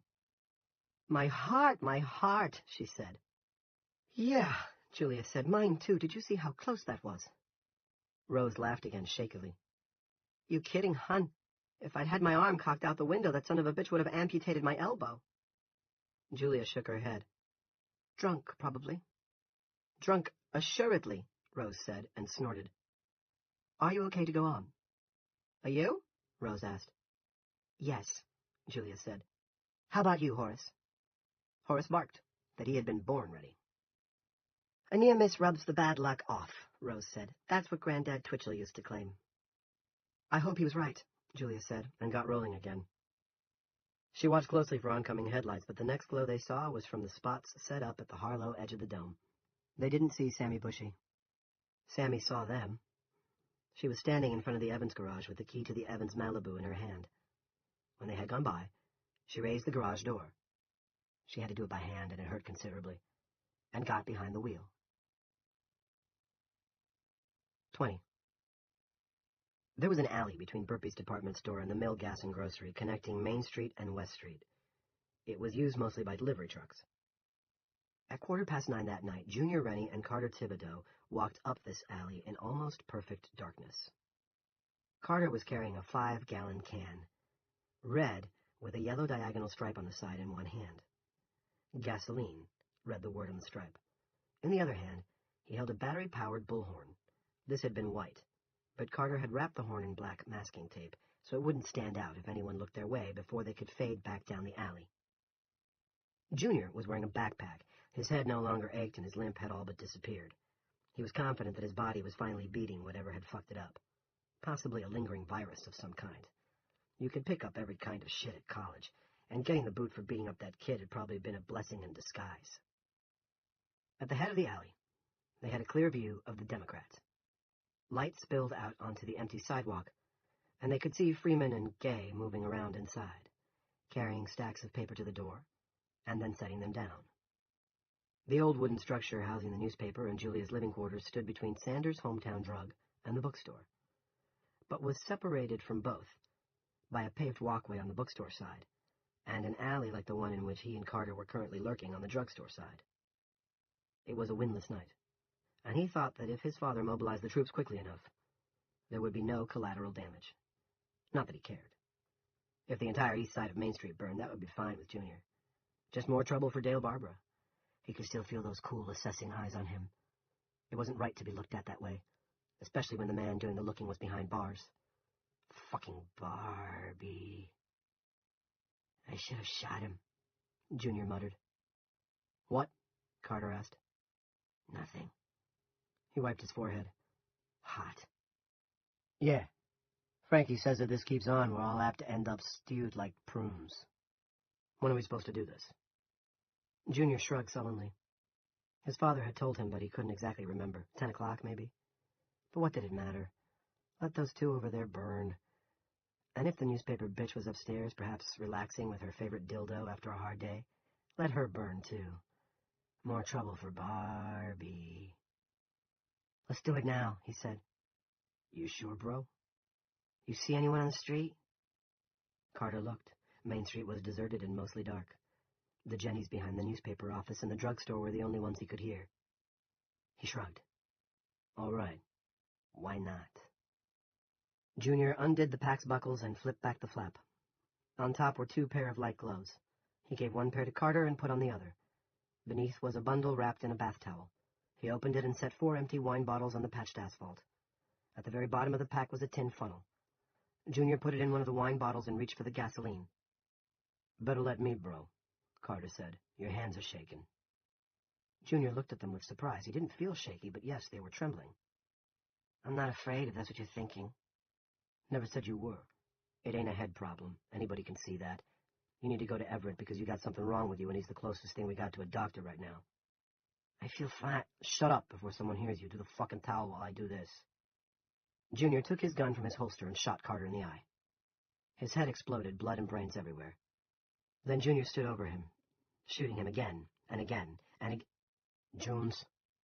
Junior shook his head to clear away this vision. So vivid it was hallucinatory, and realized his hand was actually gripping the butt of his pistol. Maybe that virus wasn't quite out of his system yet. And maybe it wasn't a virus after all. What, then? What? The fragrant odor of gas smacked his nostrils hard enough to make his eyes burn. Carter had begun filling the first bottle. Glug, glug, glug went the gas can. Junior unzipped the side pocket of the backpack and brought out a pair of his mother's sewing scissors. He used them to cut 4 strips from the towel. He stuffed one into the first bottle, then pulled it out and stuck the other end inside, letting a length of gasoline-soaked terry cloth hang. He repeated the process with the others. His hands weren't shaking too badly for that. 21. Barbie's Colonel Cox had changed from the last time Julia had seen him. He had a good shave for going on 9:30, and his hair was combed, but his khakis had lost their neat press, and tonight his poplin jacket seemed to be bagging on him as if he'd lost weight. He was standing in front of a few smudges of spray paint left over from the unsuccessful acid experiment, and he was frowning at the bracket shape, like he thought he could walk through it, if he only concentrated hard enough. Close your eyes and click your heels 3 times, Julia thought, because there's no place like Dome. She introduced Rose to Cox, and Cox to Rose. During their brief getting-to-know-you exchange, Julia looked around, not liking what she saw. The lights were still in place, shining at the sky as if signaling a glitzy Hollywood premiere, and there was a purring generator to run them. But the trucks were gone, and so was the big green HQ tent that had been erected 40 or 50 yards down the road. A patch of flattened grass marked the place where it had been.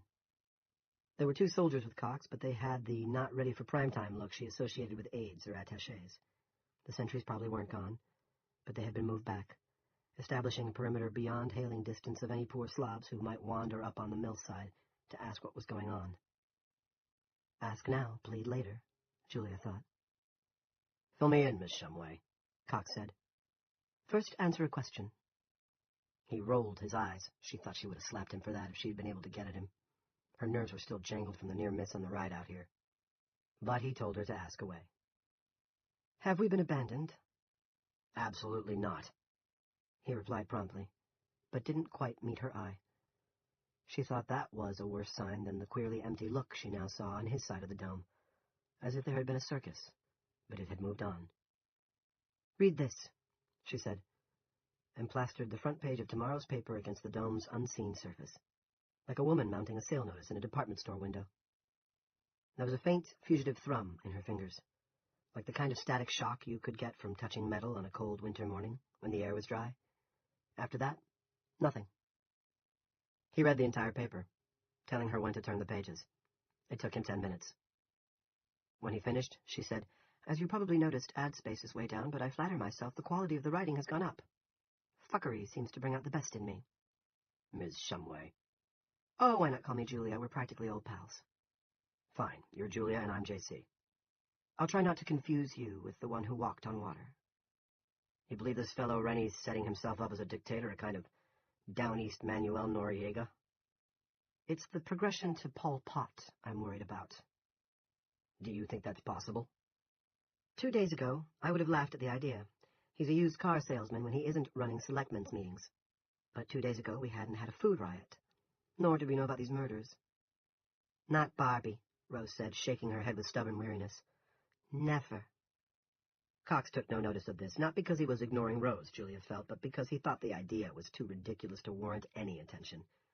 It warmed her toward him, at least a little. Do you think Rennie committed the murders, Julia? I've been thinking about that. Everything he's done since the dome appeared, from shutting down alcohol sales to appointing a complete dope as police chief, has been political, aimed at increasing his own clout. Are you saying murder isn't in his repertoire? Not necessarily. When his wife passed, there were rumors that he might have helped her along. I don't say they were true, but for rumors like that to start in the first place says something about how people see the man in question. Cox grunted agreement. But for the life of me, I can't see how murdering and sexually abusing 2 teenage girls could be political. Bobby would never, Rose said again. The same with Coggins, although that ministry of his, especially the radio station part, is suspiciously well endowed. Brenda Perkins, now, that could have been political. And you can't send in the Marines to stop him, can you? Rose asked. All you guys can do is watch, like kids looking into an aquarium where the biggest fish takes all the food, then starts eating the little ones. I can kill the cellular service, Cox mused. Also internet. I can do that much. The police have walkie-talkies, Julia said. He'll switch to those. And at the meeting on Thursday night, when people complain about losing their links to the outside world, he'll blame you. We were planning a press conference on Friday. I could pull the plug on that. Julia grew cold at the thought. Don't you dare. Then he wouldn't have to explain himself to the outside world. Plus, Rose said, if you kill the phones and the internet, no one can tell you or anyone else what he's doing. Cox stood quiet for a moment, looking at the ground. Then he raised his head. What about this hypothetical generator that's maintaining the dome? Any luck? Julia wasn't sure she wanted to tell Cox that they had put a middle school kid in charge of hunting for it. As it turned out, she didn't have to, because that was when the town fire whistle went off. 22. Pete Freeman dropped the last stack of papers by the door, then he straightened up, put his hands in the small of his back, and stretched his spine. Tony Gay heard the crackle all the way across the room.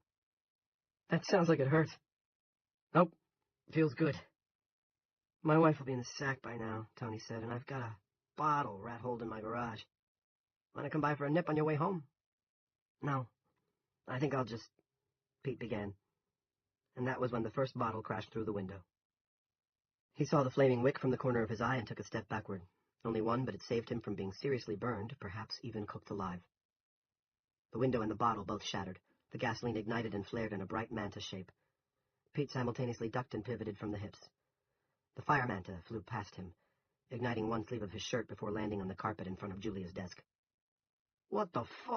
Tony began, and then another bottle came arcing through the hole. This one smashed on top of Julia's desk and rolled across it, spreading fire among the papers littered there and dripping more fire down the front. The smell of burning gas was hot and rich. Pete ran for the water cooler in the corner, beating the sleeve of his shirt against his side. He lifted the water bottle awkwardly against his middle, then held his flaming shirt. The arm beneath now felt as if it were developing a bad sunburn, under the bottle's spouting mouth. Another Molotov cocktail flew out of the night. It fell short, shattering on the sidewalk and lighting a small bonfire on the concrete. Tendrils of flaming gasoline ran into the gutter and went out.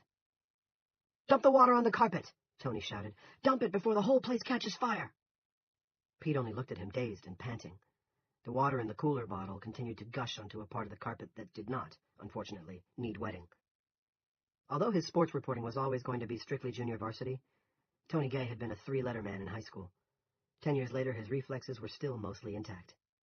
He snatched the spouting cooler bottle from Pete and held it first over the top of Julia's desk, and then over the carpet blaze. The fire was already spreading, but maybe, if he was quick, and if there was another bottle or two in the hallway leading to the supply closet. "More!" he shouted at Pete, who was gaping at the smoking remains of his shirt sleeve. "Back hall!" For a moment, Pete didn't seem to understand. Then he got it and booked for the hall. Tony stepped around Julia's desk, letting the last pint or two of water fall in the flames, trying to get a foothold there. Then the final Molotov cocktail came flying out of the dark, and that was the one that really did the damage. It made a direct hit on the stacks of newspapers the men had placed near the front door. Burning gasoline ran beneath the baseboard at the front of the office and leaped up. Seen through the flames, Main Street was a wavering mirage. On the far side of the mirage across the street, Tony could see two dim figures. The rising heat made them look like they were dancing. "Free Dale Barbara, or this is just the beginning," an amplified voice bellowed. "There are plenty of us, and we'll firebomb the whole damn town. Free Dale Barbara, or pay the price." Tony looked down and saw a hot creek of fire run between his feet. He had no more water with which to put it out. Soon it would finish eating through the carpet and taste the old dry wood beneath. Meanwhile, the whole front of the office was now involved. Tony dropped the empty cooler bottle and stepped back. The heat was already intense. He could feel it stretching his skin. If not for the goddamn newspapers, I might have... But it was too late for might haves. He turned and saw Pete standing in the doorway from the back hall with another bottle of Poland Spring in his arms. Most of his charred shirt sleeve had dropped away. The skin beneath was bright red. "Too late!" Tony shouted. He gave Julia's desk, which was now a pillar of fire shooting all the way to the ceiling, a wide berth, raising one arm to shield his face from the heat. "Too late! Out the back!" Pete Freeman needed no further urging. He heaved the bottle at the growing fire and ran. 23. Carrie Carver rarely had anything to do with mill gas and grocery. Although the little convenience store had made her and her husband a pretty good living over the years, she saw herself as above all that. But when Johnny suggested they might go down in the van and take the remaining canned goods up to the house for safekeeping, was the delicate way he put it, she had agreed at once. And although she was ordinarily not much of a worker, watching Judge Judy was more her speed, she had volunteered to help.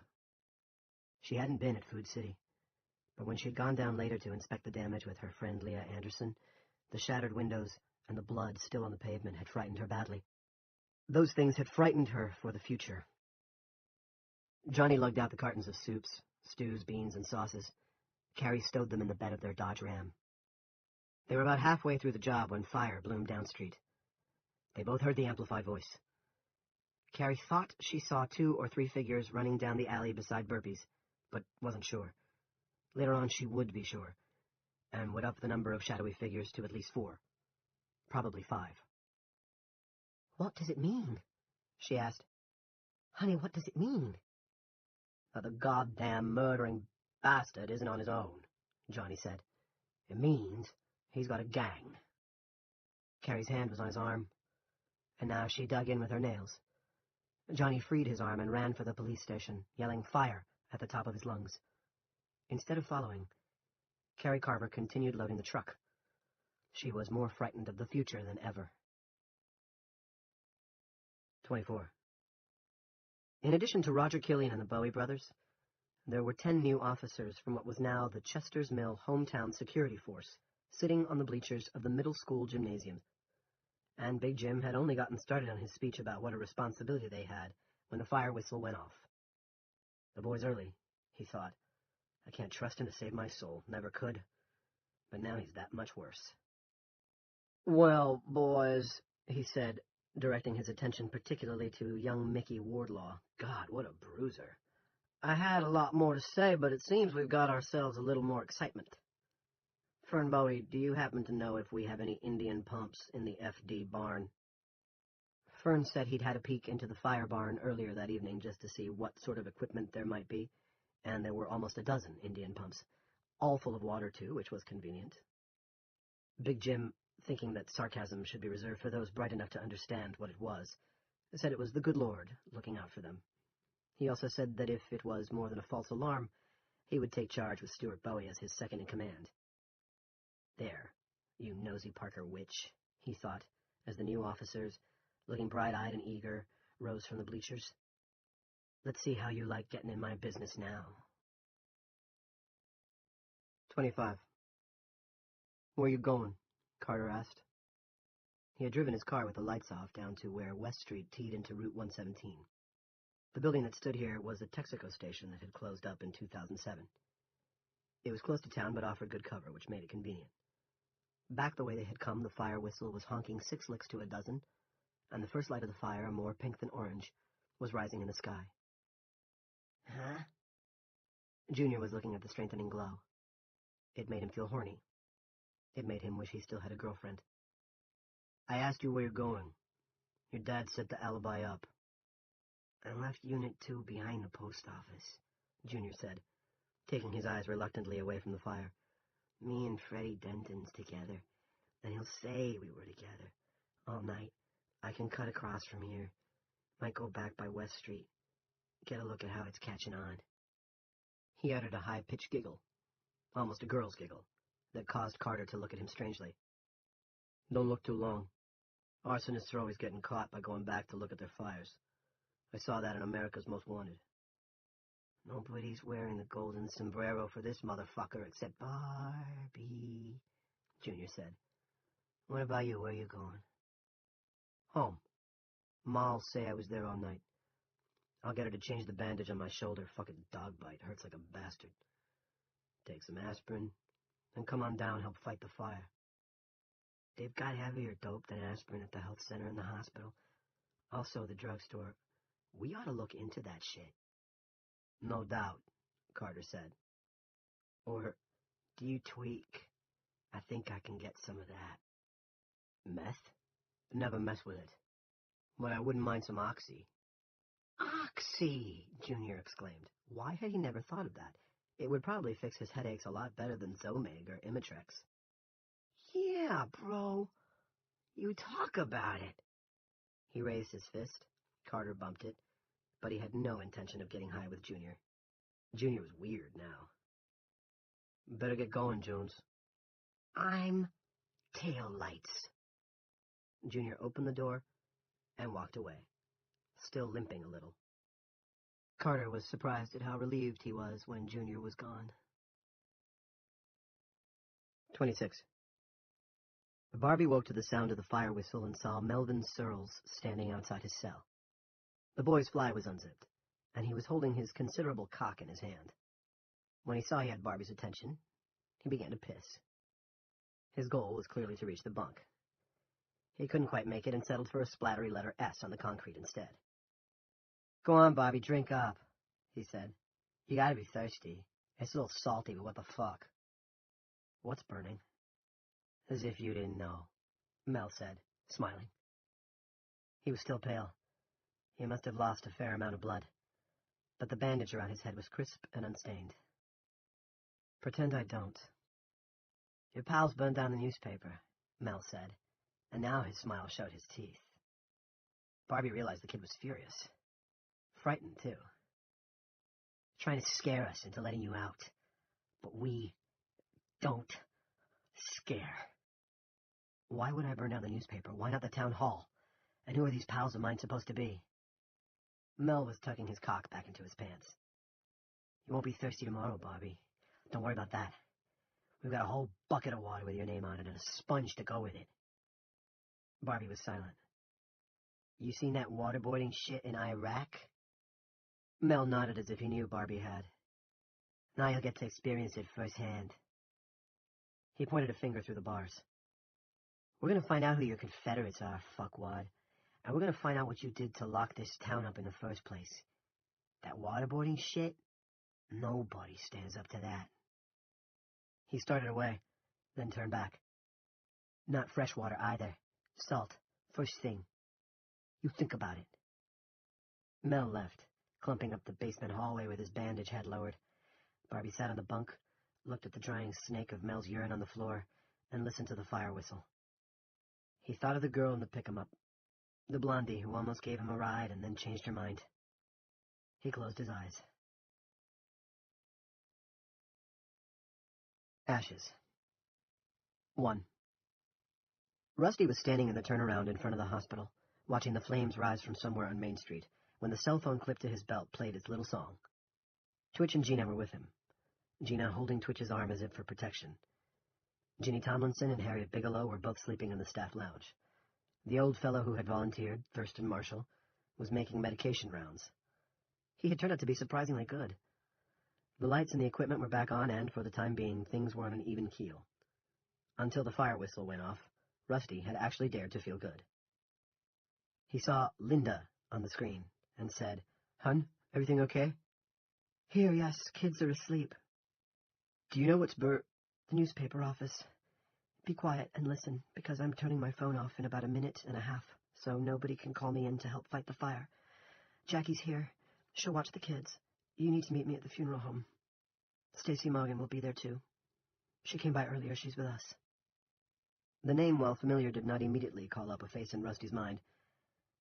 And what resonated was, she's with us. There really were starting to be sides. Starting to be with us and with them. "Lynn, meet me there 10 minutes. It's safe as long as they're fighting the fire because the Bowie brothers are on the crew. Stacy says so." "How did they get a crew together so "I don't know and don't care. Can you come?" "Yes." "Good. Don't use the parking lot on the side. Go around back to the smaller one." Then the voice was gone. "What's on fire?" Gina asked. "Do you know?" "No," Rusty said. "Because nobody called." He looked at them both, and hard. Gina didn't follow, but Twitch did. "Nobody at all." "I just took off, probably on a call, but you don't know where. I didn't say, right?" Gina still looked puzzled, but nodded. Because now these people were her people. She did not question the fact.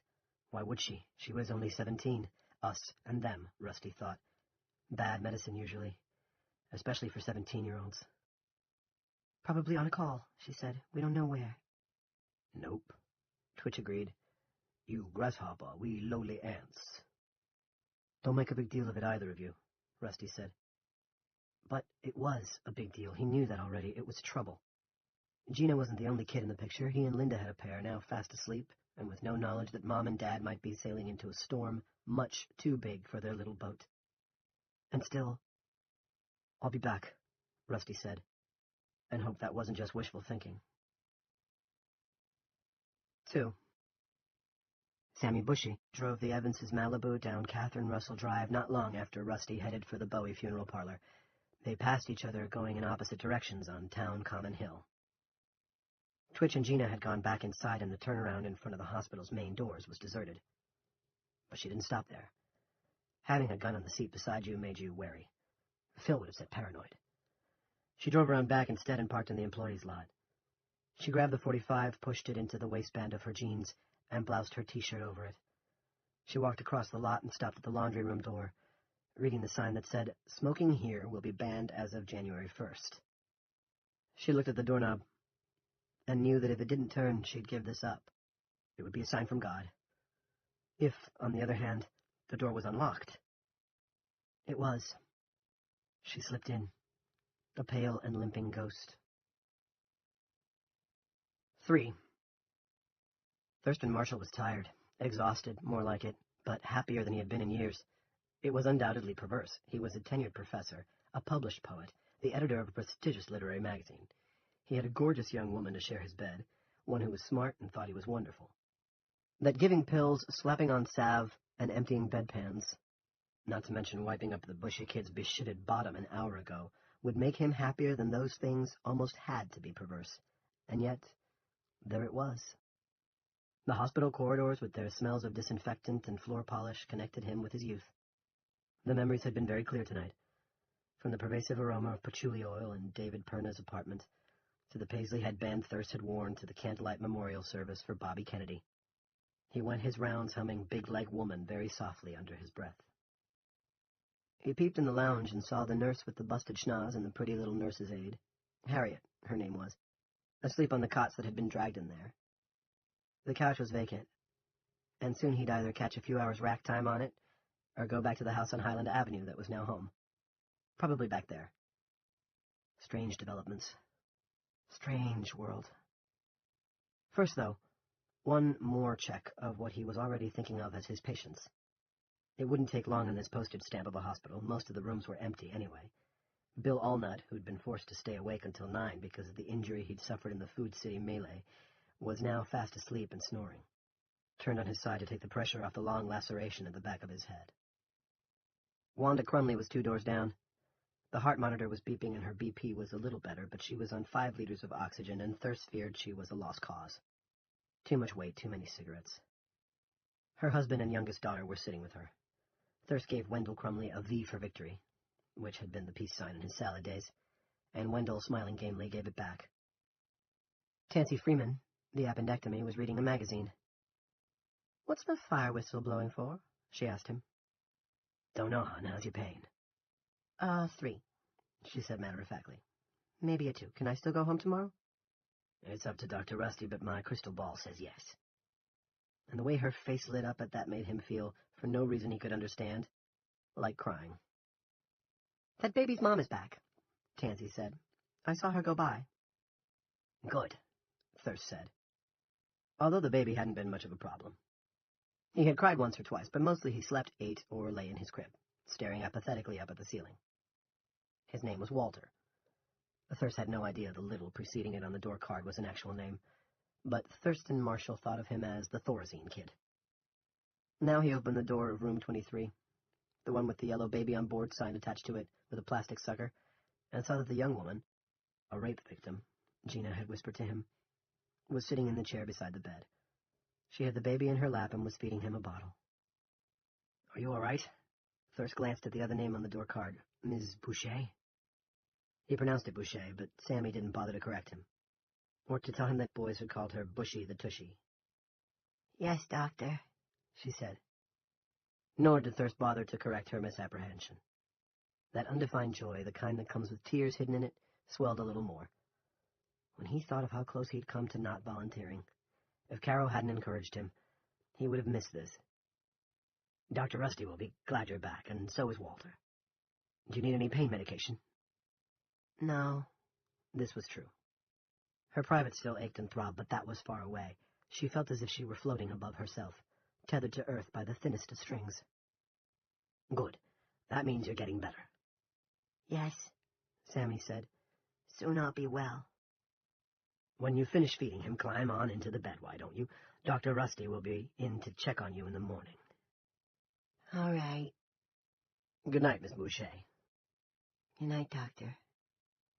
Thirst closed the door softly and continued down the hall. At the end of the corridor was the Rue girl's room. One peek in there, and then he'd call it a night.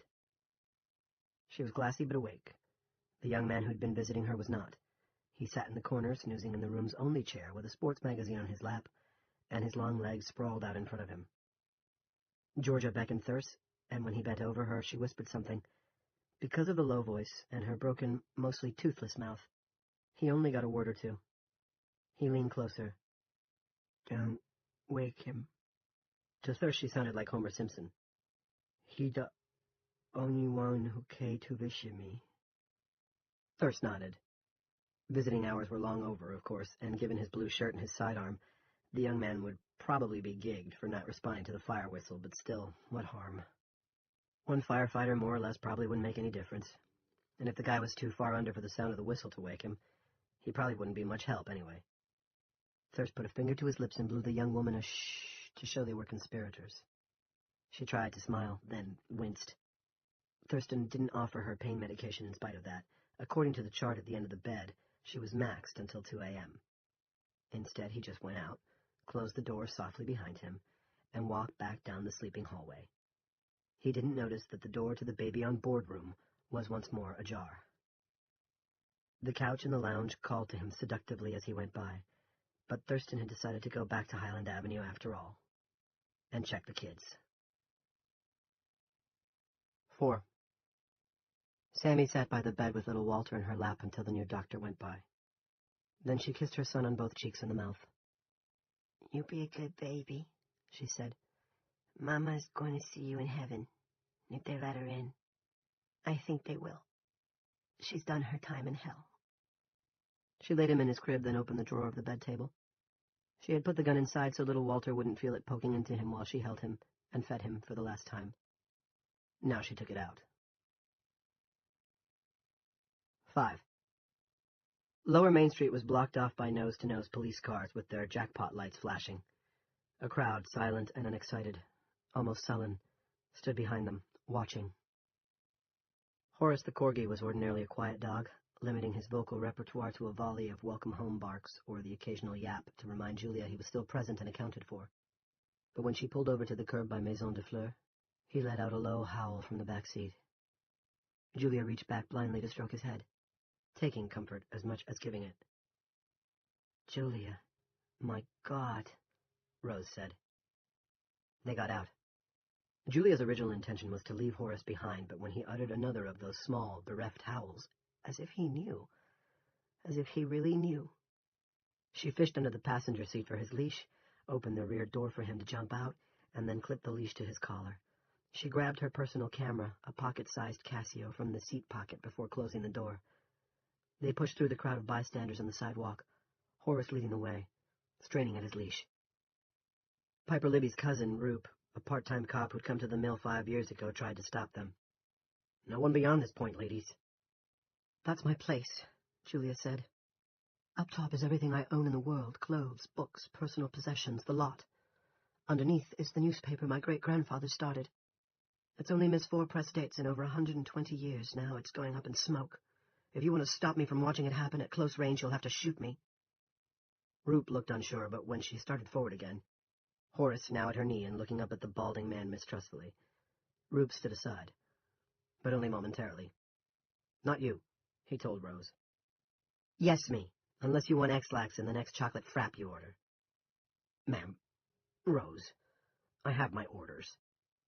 Devil take your orders, Julia said, with more weariness than defiance. She took Rose by the arm and led her down the sidewalk, stopping only when she felt the shimmer against her face rise from preheat to bake. The Democrat was an inferno. The dozen or so cops weren't even trying to put it out, but they had plenty of Indian pumps, some still bearing stickers she could read easily in the firelight, another Burpee Sale Days special, and they were wetting down the drugstore and the bookstore. Given the windless conditions, Julia thought they might save both, and thus the rest of the business buildings on the east side of Maine. Wonderful that they turned out so quick, Rose said. Julia said nothing, only watched the flames whooshing up into the dark, blotting out the pink stars. She was too shocked to cry. Everything, she thought. Everything. Then she remembered the one bundle of newspapers she had tossed in her trunk before leaving to meet with Cox, and amended that to almost everything. Pete Freeman pushed through the ring of police who were currently dousing the front and north side of Sanders' hometown drug. The only clean spots on his face were where tears had cut through the soot. "Julie, I'm so sorry." He was nearly wailing. "We almost had it stopped, would have had it stopped, but then the last bottle the bastards threw landed on the papers by the door and—" He wiped his remaining shirt sleeve across his face, smearing the soot there. "I'm so goddamn sorry." She took him in her arms as if he were a baby, although Pete was 6 inches taller and outweighed her by 100 pounds. She hugged him, trying to mind his hurt arm, and said, "What happened?" "Firebombs," he sobbed. "That fucking Barbara." "He's in jail, Pete." "His friends, his goddamn friends, they did it." "What? You saw them?" "Heard 'em," he said, pulling back to look at her. "Would have been hard not to. They had a bullhorn, said if Dale Barbara wasn't freed, they'd burn the whole town." He grinned bitterly. "Free him? We ought to hang him. Give me a rope and I'll do it myself." Big Jim came strolling up. The fire painted his cheeks orange. His eyes glittered. His smile was so wide that it stretched almost to his earlobes. "How do you like your friend Barbie now, Julia?" Julia stepped toward him, and there must have been something on her face because Big Jim fell back a step, as if afraid she might take a swing at him. "This makes no sense. None. And you know it." "Oh, I think it does.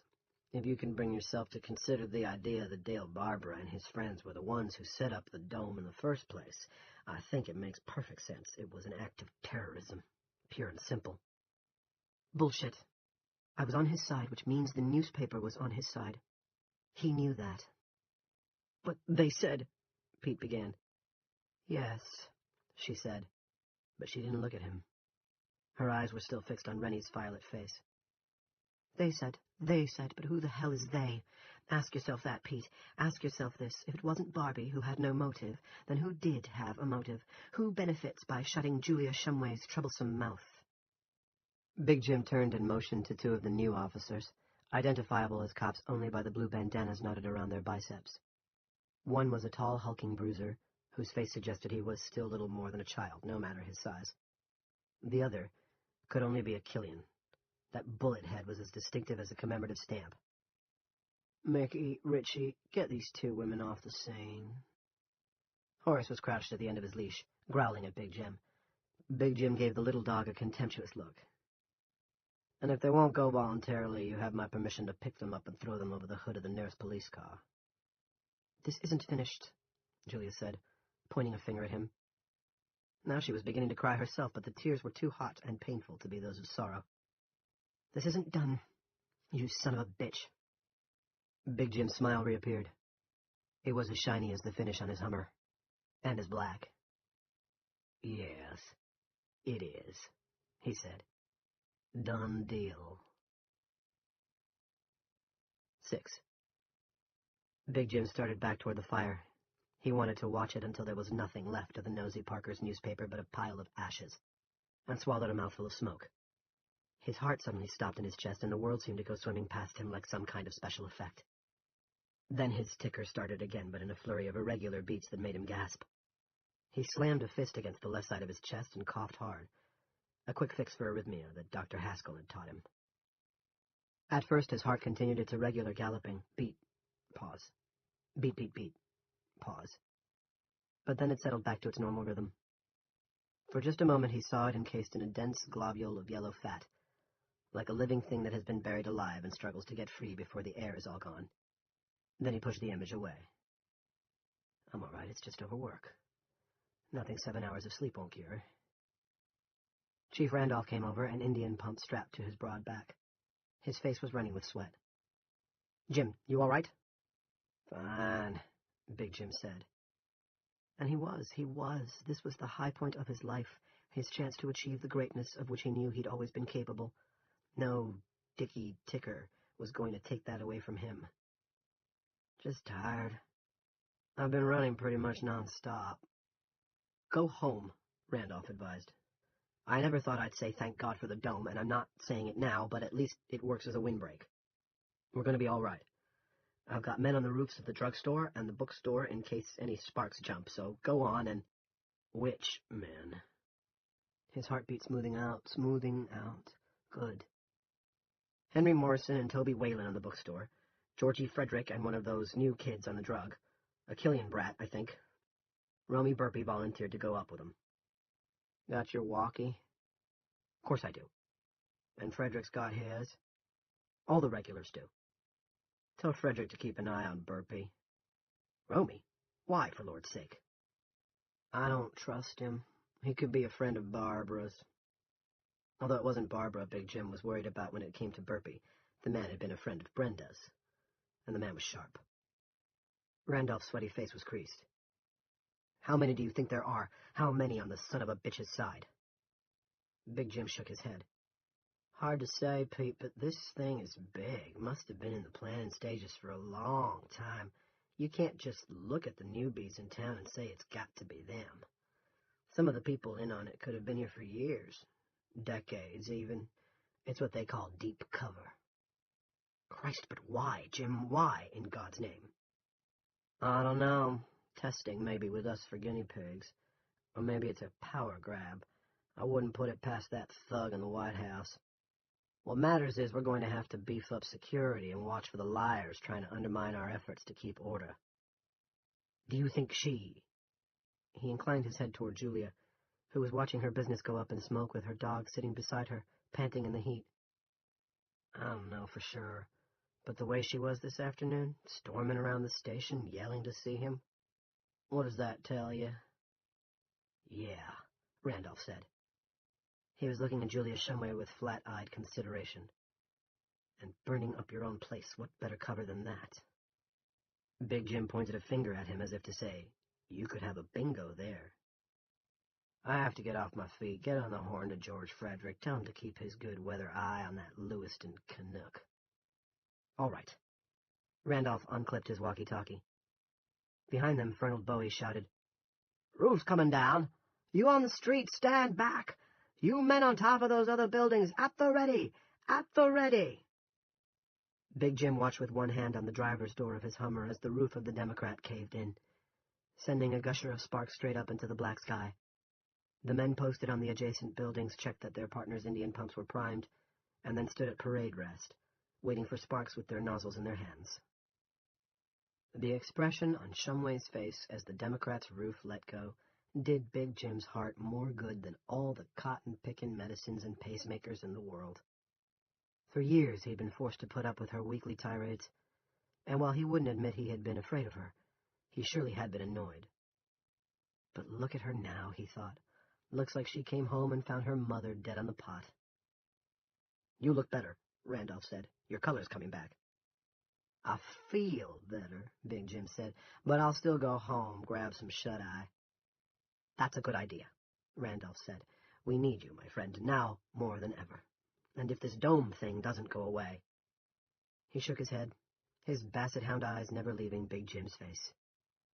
I don't know how we'd get along without you, put it that way. I love Andy Sanders like a brother, but he doesn't have much in the way of brains.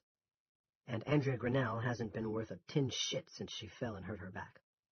You're the glue that holds Chester's Mill together. Big Jim was moved by this. He gripped Randolph's arm and squeezed. I'd give my life for this town. That's how much I love it. I know. Me too. And no one's going to steal it out from under us. Got that right, Big Jim said.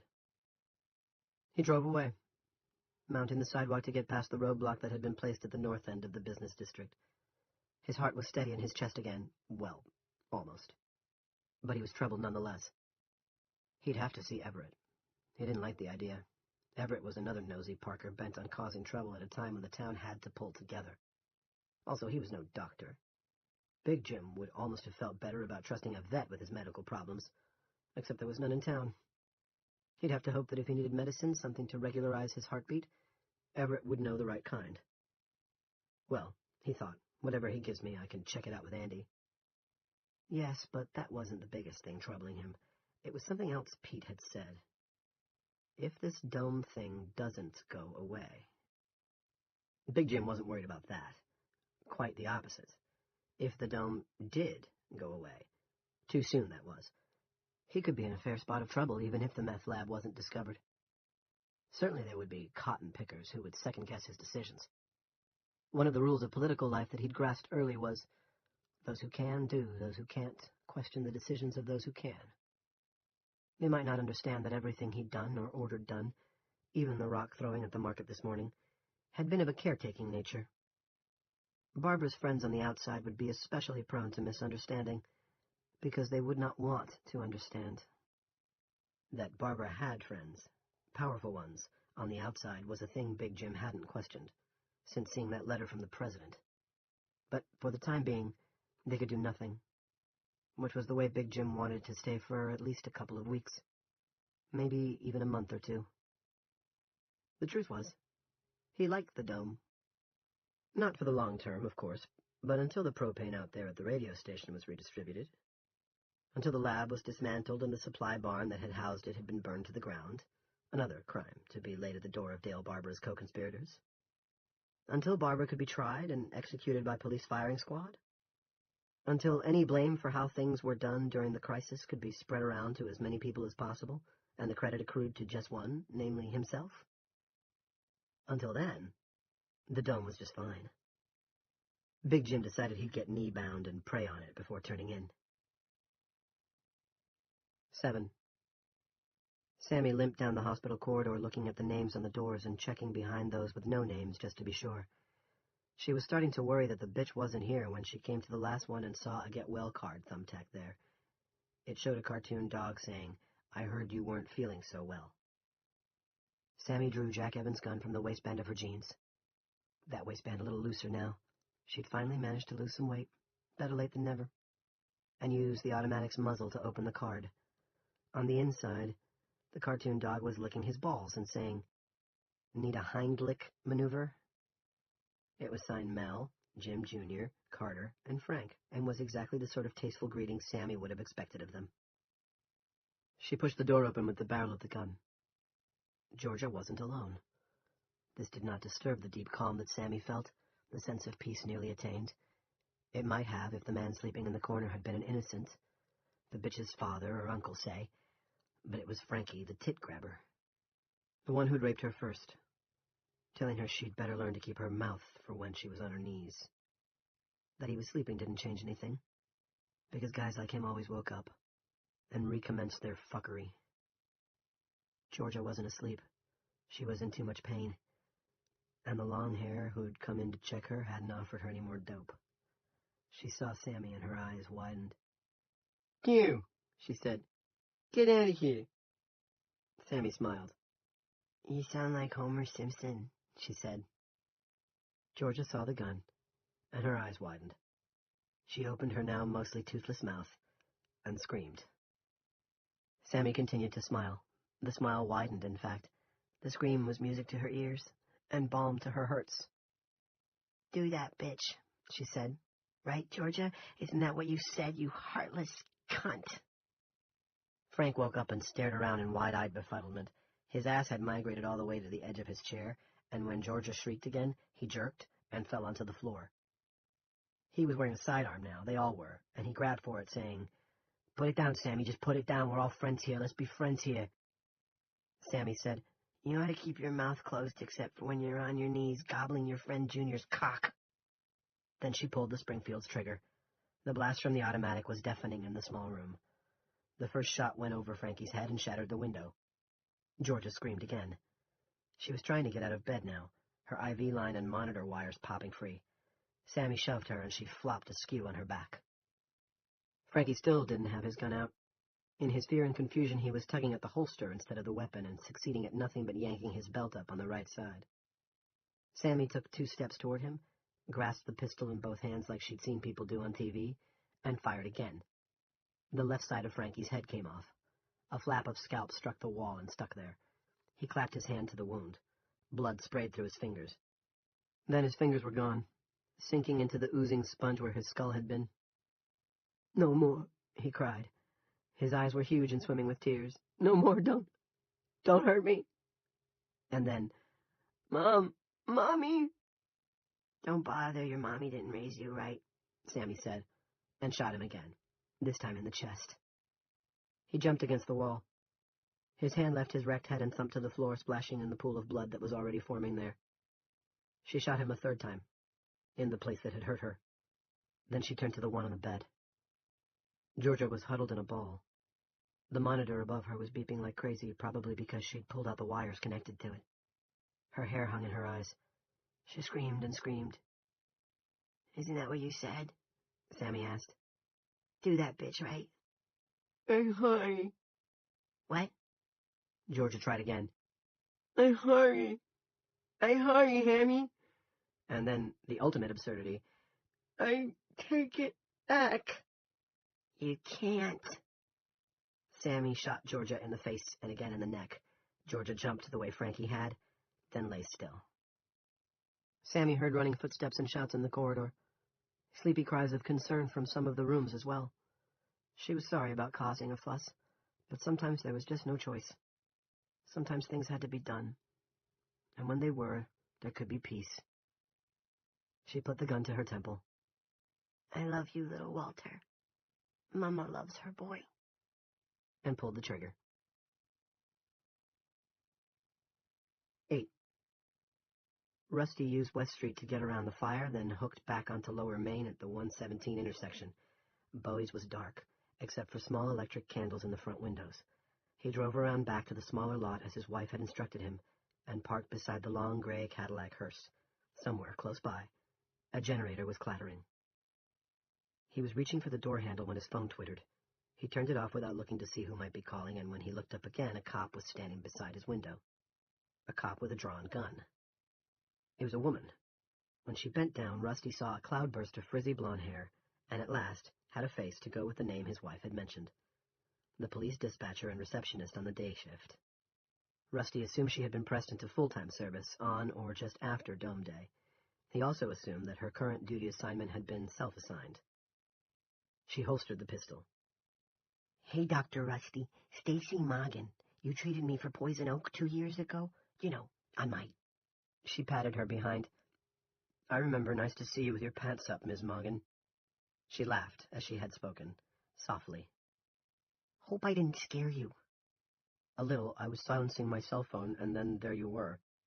Sorry. Come on inside. Linda's waiting. We don't have much time. I'm going to stand watch out front. I'll give Lynn a double click on her walkie if someone comes.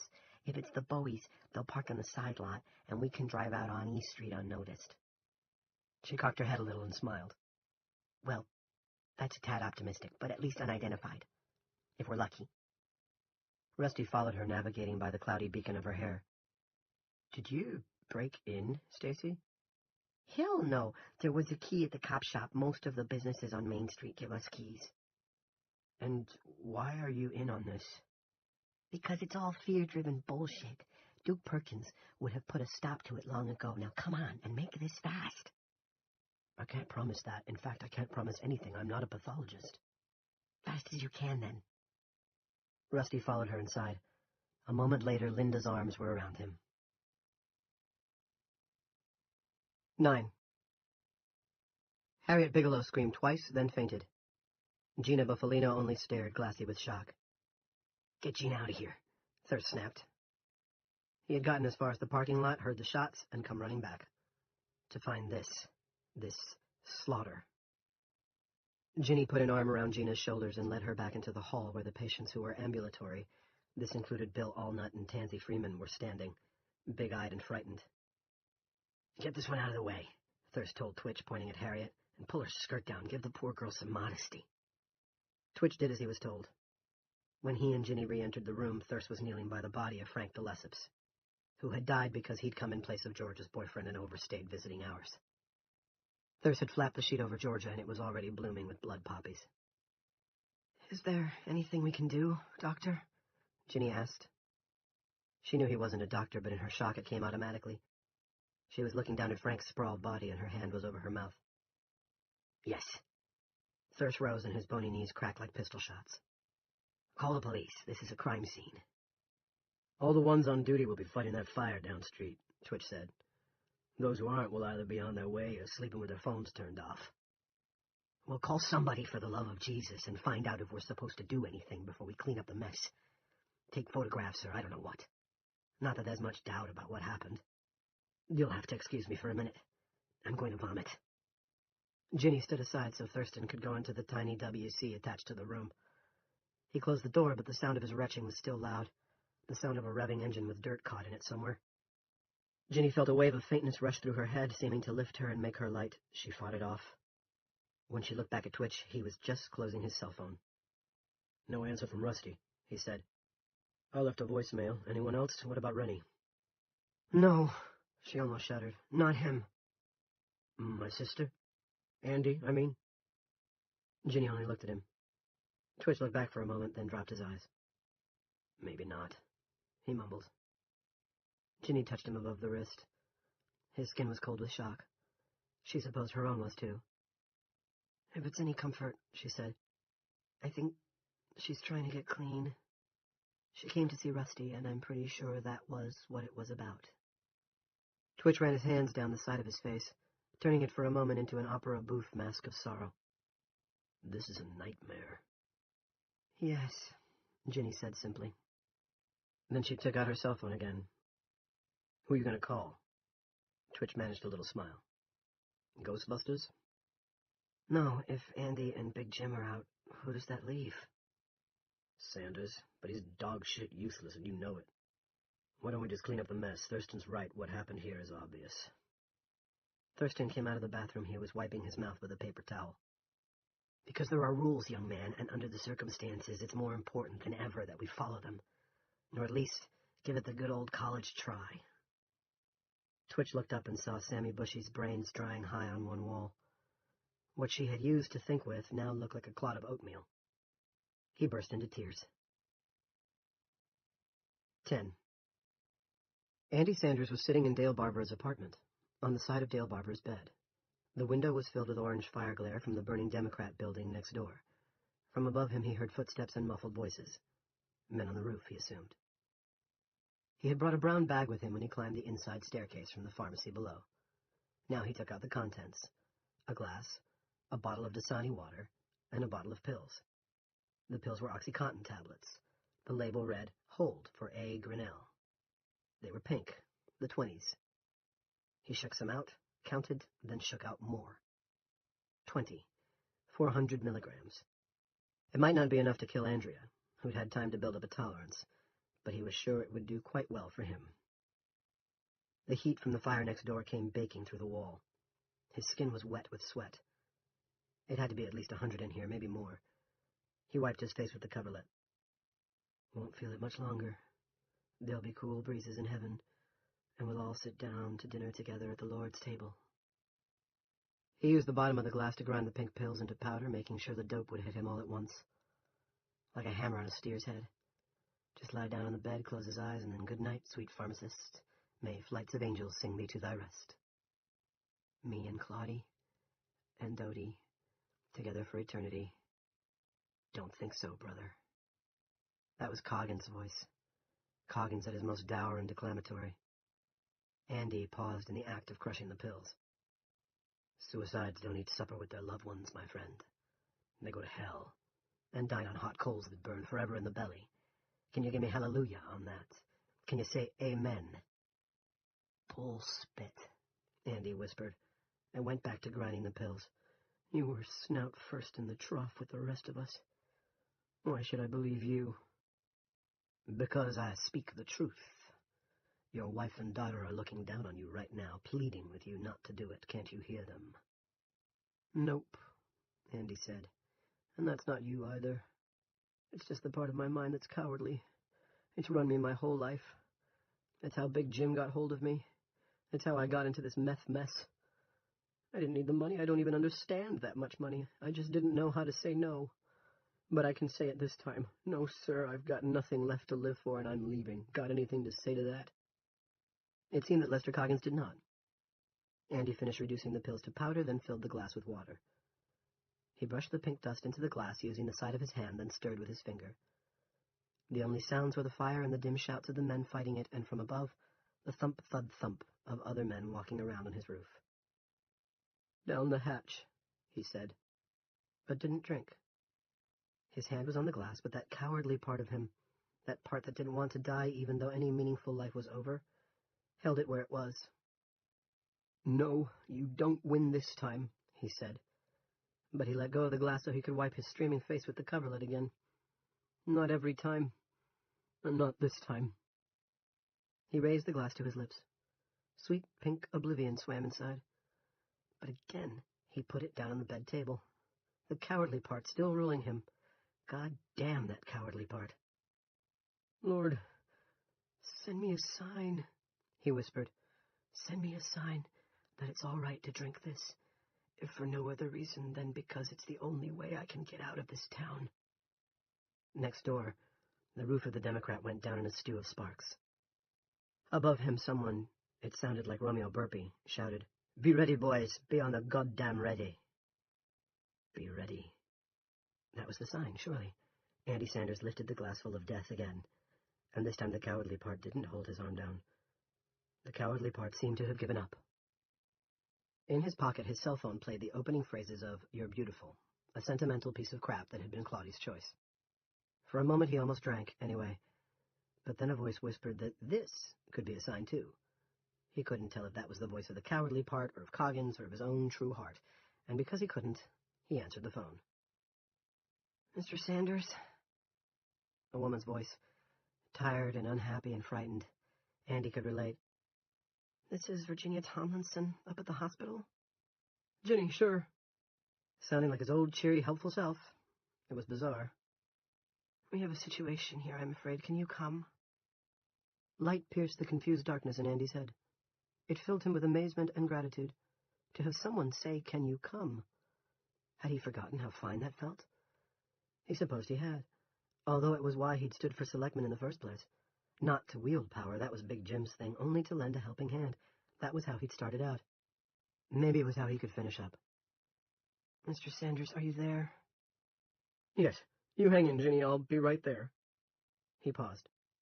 "And none of that Mr. Sanders stuff. It's Andy. We're all in this together, you know."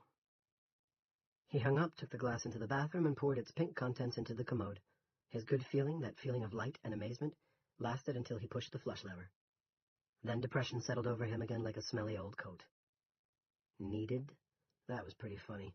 He was just stupid old Andy Sanders, the dummy who sat on Big Jim's lap, the mouthpiece, the gabbler, the man who read Big Jim's motions and proposals as if they were his own, the man who came in handy every 2 years or so, electioneering and laying on the corn-pone charm, things of which Big Jim was either incapable or unwilling. There were more pills in the bottle. There was more to Sonny in the cooler downstairs. But Andy didn't seriously consider these things. He had made Ginny Tomlinson a promise, and he was a man who kept his word. But suicide hadn't been rejected, only put on the back burner. Tabled, as they said in the small-town political biz. And it would be good to get out of this bedroom, which had almost been his death chamber. It was filling up with smoke. 11. The Bowie's mortuary workroom was below ground, and Linda felt safe enough turning on the lights. Rusty needed them for his examination. "Look at this mess," he said, waving an arm at the dirty, foot-tracked tile floor, the beer and soft drink cans on the counters, an open trash can in one corner with a few flies buzzing over it. "If the State Board of Funeral Service saw this, or the Department of Health, it'd be shut down in a New York minute." "We're not in New York," Linda reminded him. She was looking at the stainless steel table in the center of the room. The surface was cloudy with substances probably best left unnamed, and there was a balled-up Snickers wrapper in one of the runoff gutters. "We're not even in Maine anymore, I don't think. Hurry up, Eric, this place stinks." "In more ways than one," Rusty said.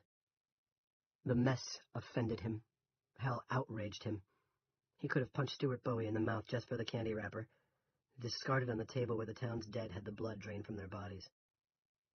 On the far side of the room were 6 stainless steel body lockers.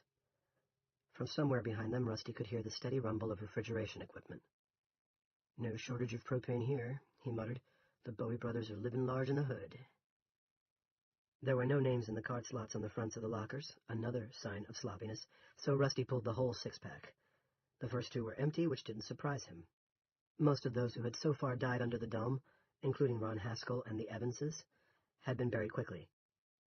Jimmy Soroy, with no close relatives, was still in the small morgue at Kathy Russell. The next 4 contained the bodies he had come to see. The smell of decomposition bloomed as soon as he pulled out the rolling racks. It overwhelmed the unpleasant but less aggressive smells of preservatives and funeral ointments. Linda retreated farther, gagging. "Don't you vomit, Linny," Rusty said, and went across to the cabinets on the far side of the room. The first drawer he opened contained nothing but stacked back issues of Field and Stream, and he cursed. The one under it, however, had what he needed. He reached beneath a trocar that looked as if it had never been washed and pulled out a pair of green plastic face masks still in their wrappers. He handed one mask to Linda, donned the other himself. He looked into the next drawer and appropriated a pair of rubber gloves. They were bright yellow, hellishly jaunty. "If you think you're going to throw up in spite of the mask, go upstairs with Stacy." "I'll be all right. I should witness." "I'm not sure how much your testimony would count for. You're my wife, after all." She repeated, "I should witness. Just be as quick as you can." The body racks were filthy. This didn't surprise him after seeing the rest of the prep area, but it still disgusted him. Linda had thought to bring an old cassette recorder she'd found in the garage. Rusty pushed record, tested the sound, and was mildly surprised to find it was not too bad. He placed the little Panasonic on one of the empty racks. Then he pulled on the gloves. It took longer than it should have. His hands were sweating. There was probably talcum or Johnson's baby powder here somewhere, but he had no intention of wasting time looking for it. He already felt like a burglar. Hell, he was a burglar. "Okay, here we go. It's 10:45 p.m., October 24th. This examination is taking place in the prep room of the Bowie Funeral Home, which is filthy, by the way, shameful. I see 4 bodies, 3 women and a man. 2 of the women are young, late teens or early 20s. Those are Angela McCain and Dodie Sanders." "Dorothy," Linda said from the far side of the prep table. "Her name was Dorothy." "I stand corrected. Dorothy Sanders. The 3rd woman is in late middle age. That's Brenda Perkins. The man is about 40. He's the Reverend Lester Coggins. For the record, I can identify all these people." He beckoned his wife and pointed at the bodies. She looked, and her eyes welled with tears. She raised the mask long enough to say, "I'm Linda Everett of the Chester's Mill Police Department. My badge number is 775. I also recognize these 4 bodies." She put her mask back in place. Above it, her eyes pleaded. Rusty motioned her back. It was all a charade anyway. He knew it, and guessed Linda did too. Yet he didn't feel depressed. He had wanted a medical career ever since boyhood, would certainly have been a doctor if he hadn't had to leave school to take care of his parents, and what had driven him as a high school sophomore dissecting frogs and cow's eyes in biology class was what drove him now. Simple curiosity, the need to know, and he would know. Maybe not everything, but at least some things. This is where the dead help the living. Did Linda say that? Didn't matter. He was sure they would help if they could. "There has been no cosmeticizing of the bodies that I can see, but all 4 have been embalmed. I don't know if the process has been completed, but I suspect not because the femoral artery taps are still in place. Angela and Dorothy, have been badly beaten and are well into decomposition. Coggins has also been beaten, savagely from the look, and is also into decomp, although not as far. The musculature on his face and arms has just begun to sag. Brenda Perkins, I mean." He trailed off and bent over her. "Rusty?" Linda asked nervously. "Honey?" He reached out a gloved hand, thought better of it, removed the glove, and cupped her throat. Then he lifted Brenda's head and felt the grotesquely large knot just below the nape. He eased her head down, then rotated her body onto one hip so he could look at her back and buttocks. "Jesus," he said. "Rusty, what?" For one thing, she's still caked with shit, he thought. But that wouldn't go on the record. Not even if Randolph or Rennie only listened to the first 60 seconds before crushing the tape under a shoe heel and burning whatever remained. He would not add that detail of her defilement. But he would remember. "What?" He wet his lips and said, "Brenda Perkins shows livor mortis on the buttocks and thighs, indicating she's been dead at least 12 hours, probably more like 14. There's significant bruising on both cheeks. They're handprints. There's no doubt in my mind of that." Someone took hold of her face and snapped her head hard to the left. fracturing the atlas and axis cervical vertebrae C1 and C2. Probably severed her spine as well. "Oh, Rusty," Linda moaned. Rusty thumbed up first one of Brenda's eyelids, then the other. He saw what he had feared. Bruising to the cheeks and scleral petechiae. Blood spots in the whites of this woman's eyes. Suggest death wasn't instantaneous. She was unable to draw breath and asphyxiated. She may or may not have been conscious. We'll hope not. That's all I can tell, unfortunately. The girls, Angela and Dorothy, have been dead the longest. The state of decomposition suggests they were stored in a warm place. He snapped off the recorder. In other words, I see nothing that absolutely exonerates Barbie and nothing we didn't goddamn know already. What if his hands don't match the bruises on Brenda's face? The marks are too diffuse to be sure. Lynn, I feel like the stupidest man on earth. He rolled the two girls, who should have been cruising the Auburn Mall, pricing earrings, buying clothes at Deb, comparing boyfriends, back into darkness. Then he turned to Brenda. "Give me a cloth. I saw some stacked beside the sink. They even look clean, which is sort of a miracle in this pigsty. What do you... Just give me a cloth. Better make it two. Wet them. Do we have time to... We're going to make time." Linda watched silently as her husband carefully washed Brenda Perkins' buttocks and the backs of her thighs. When he was done, he flung the dirty rags into the corner, thinking that if the Bowie brothers had been here, he would have stuffed one into Stuart's mouth and the other into fucking Fernald's. He kissed Brenda on her cool brow and rolled her back into the refrigerated locker. He started to do the same with Coggins, then stopped. The Reverend's face had been given only the most cursory of cleanings. There was still blood in his ears, his nostrils, and grimed into his brow. "Linda, wet another cloth." "Honey, it's been almost 10 minutes. I love you for showing respect to the dead, but we've got the living to... We may have something here. This wasn't the same kind of beating. I can see that even without... Wet a cloth." She made no further argument, only wet another cloth, wrung it out, and handed it to him. Then she watched as he cleansed the remaining blood from the dead man's face, working gently, but without the love he'd shown Brenda. She had been no fan of Lester Coggins, who had once claimed on his weekly radio broadcast that kids who went to see Miley Cyrus were risking hell. But what Rusty was uncovering still hurt her heart. "My God, he looks like a scarecrow after a bunch of kids used rocks on it for target practice." "I told you, not the same kind of beating. This wasn't done with fists, or even feet." Linda pointed. "What's that on his temple?" Rusty didn't answer. Above his mask, his eyes were bright with amazement. Something else, too. Understanding, just starting to dawn. "What is it, Eric? It looks like, I don't know, what, stitches?" "You bet." His mask bobbed as the mouth beneath it broke into a smile. Not happiness, satisfaction, and of the grimmest kind. On his forehead, too, see? And his jaw. That one broke his jaw. "What sort of weapon leaves marks like that?" "A baseball," Rusty said, rolling the drawer shut. "Not an ordinary one, but one that was gold-plated? Yes, if swung with enough force, I think it could. I think it did." He lowered his forehead to hers. Their masks bumped. He looked into her eyes. "Jim Rennie has one. I saw it on his desk when I went to talk to him about the missing propane. I don't know about the others, but I think we know where Lester Coggins died. And who killed him." 12. After the roof collapsed, Julia couldn't bear to watch anymore. "Come home with me," Rose said. "The guest room is yours as long as you want it." "Thanks, but no. I need to be by myself now, Rosie. Well, you know, with Horace. I need to think." "Where will you stay? Will you be all right?" "Yes." Not knowing if she would be or not. Her mind seemed okay. Thinking processes all in order. But she felt as if someone had given her emotions a big shot of Novocaine. "Maybe I'll come by later." When Rosie was gone, walking up the other side of the street, and turning to give Julia a final troubled wave, Julia went back to the Prius, ushered Horace into the front seat, then got behind the wheel. She looked for Pete Freeman and Tony Gay and didn't see them anywhere.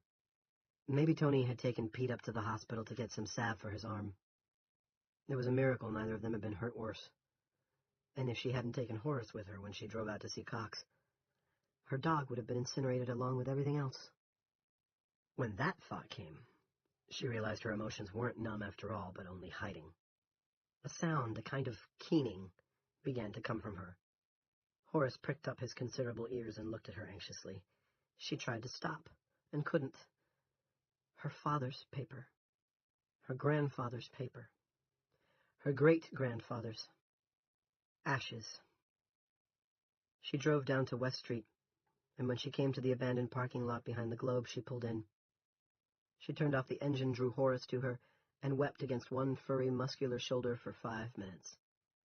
To his credit, Horace bore this patiently. When she was cried out, she felt better. Calmer. Perhaps it was the calmness of shock, but at least she could think again. And what she thought of was the one remaining bundle of papers in the trunk. She leaned past Horace, who gave her neck a companionable lick, and opened the glove compartment. It was jammed with rickrack, but she thought somewhere, just possibly, and like a gift from God, there it was. A little plastic box filled with pushpins, rubber bands, thumbtacks, and paperclips. Rubber bands and paperclips would be no good for what she had in mind, but the tacks and pushpins. "Horace," she said, "do you want to go walkie-walk?" Horace barked that he did indeed want to go walkie-walk. "Good," she said. "So do I." She got the newspapers, then walked back to Main Street. The Democrat building was now just a blazing heap of rubble with cops pouring on the water. From those oh-so-convenient Indian pumps, she thought, all loaded up and ready to go. Looking at it hurt Julia's heart. Of course it did, but not so badly, now that she had something to do. She walked down the street with Horace pacing in state beside her, and on every telephone pole she put up a copy of the Democrat's last issue. The headline, "Riot and Murders as Crisis Deepens," seemed to glare out in the light of the fire. She wished now she had settled for a single word. Beware. She went on until they were all gone. 13. Across the street, Peter Randolph's walkie-talkie crackled 3 times. Break, break, break. Urgent. Dreading what he might hear, he thumbed the transmit button and said, "Chief Randolph, go." It was Freddie Denton, who, as commanding officer of the night shift, was now the de facto assistant chief. "Just got a call from the hospital, Pete. Double murder." "What?" Randolph screamed. One of the new officers, Mickey Wardlaw, was gawking at him like a Mongolian Egypt at his first county fair.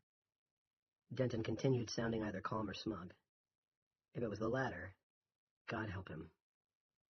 "And a suicide. Shooter was that girl who cried rape. Victims were ours, Chief. Rue and de Lesseps." "You are shitting me." "I sent Rube and Mel Searles up there," Freddie said. "Right side, it's all over and we don't have to jug her down in the coop with Barb." "You should have gone yourself, Fred. You're the senior officer." "Then who'd be on the desk?" Randolph had no answer for that. It was either too smart or too stupid. He supposed he better get his ass up to Kathy Russell. "I no longer want this job. No, not even a little bit." But it was too late now. And with Big Jim to help him, he'd manage. That was the thing to concentrate on. Big Jim would see him through. Marty Arsenault tapped his shoulder. Randolph almost hauled off and hit him. Arsenault didn't notice. He was looking across the street to where Julia Shumway was walking her dog. Walking her dog and... what? Putting up newspapers. That was what. Tacking them to the goddamn Christing telephone poles. "That bitch won't quit," he breathed. "Want me to go over there and make her quit?" Arsenault asked. Marty looked eager for the chore, and Randolph almost gave it to him. Then he shook his head. "She'd just start giving you an earful about her damn civil rights, like she doesn't realize that scaring the holy hell out of everyone isn't exactly in the town's best interest." He shook his head. "Probably she doesn't. She's incredibly..." There was a word for what she was, a French word he'd learned in high school. He didn't expect it to come to him, but it did. Incredibly naive. "I'll stop her, Chief, I will. What's she gonna do, call a lawyer?" "Let her have her fun. At least it's keeping her out of our hair. I better go up to the hospital. Denton says the bushy girl murdered Frank de Lesseps and Georgia Rue. Then killed herself." "Christ," Marty whispered, his face losing its color. "Is that down to Barbara, too, do you think?" Randolph started to say it wasn't, then reconsidered. His second thought was of the girl's rape accusation. Her suicide gave it a ring of truth. and rumors that mill police officers could have done such a thing would be bad for department morale, and hence for the town. He didn't need Jim Rennie to tell him that. "Don't know," he said, "but it's possible." Marty's eyes were watering, either from smoke or from grief. Maybe both. "Gotta get Big Jim on top of this, Pete." "I will. Meanwhile," Randolph nodded toward Julia, "keep an eye on her, and when she finally gets tired and goes away, take all that shit down and toss it where it belongs." He indicated the torch that had been a newspaper office earlier in the day. "Put litter in its place." Marty snickered. "Roger that, boss." And that was just what Officer Arsenault did. But not before others in town had taken down a few of the papers for perusal in brighter light. Half a dozen, maybe 10. They were passed from hand to hand in the next 2 or 3 days, and read until they quite literally fell apart.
14.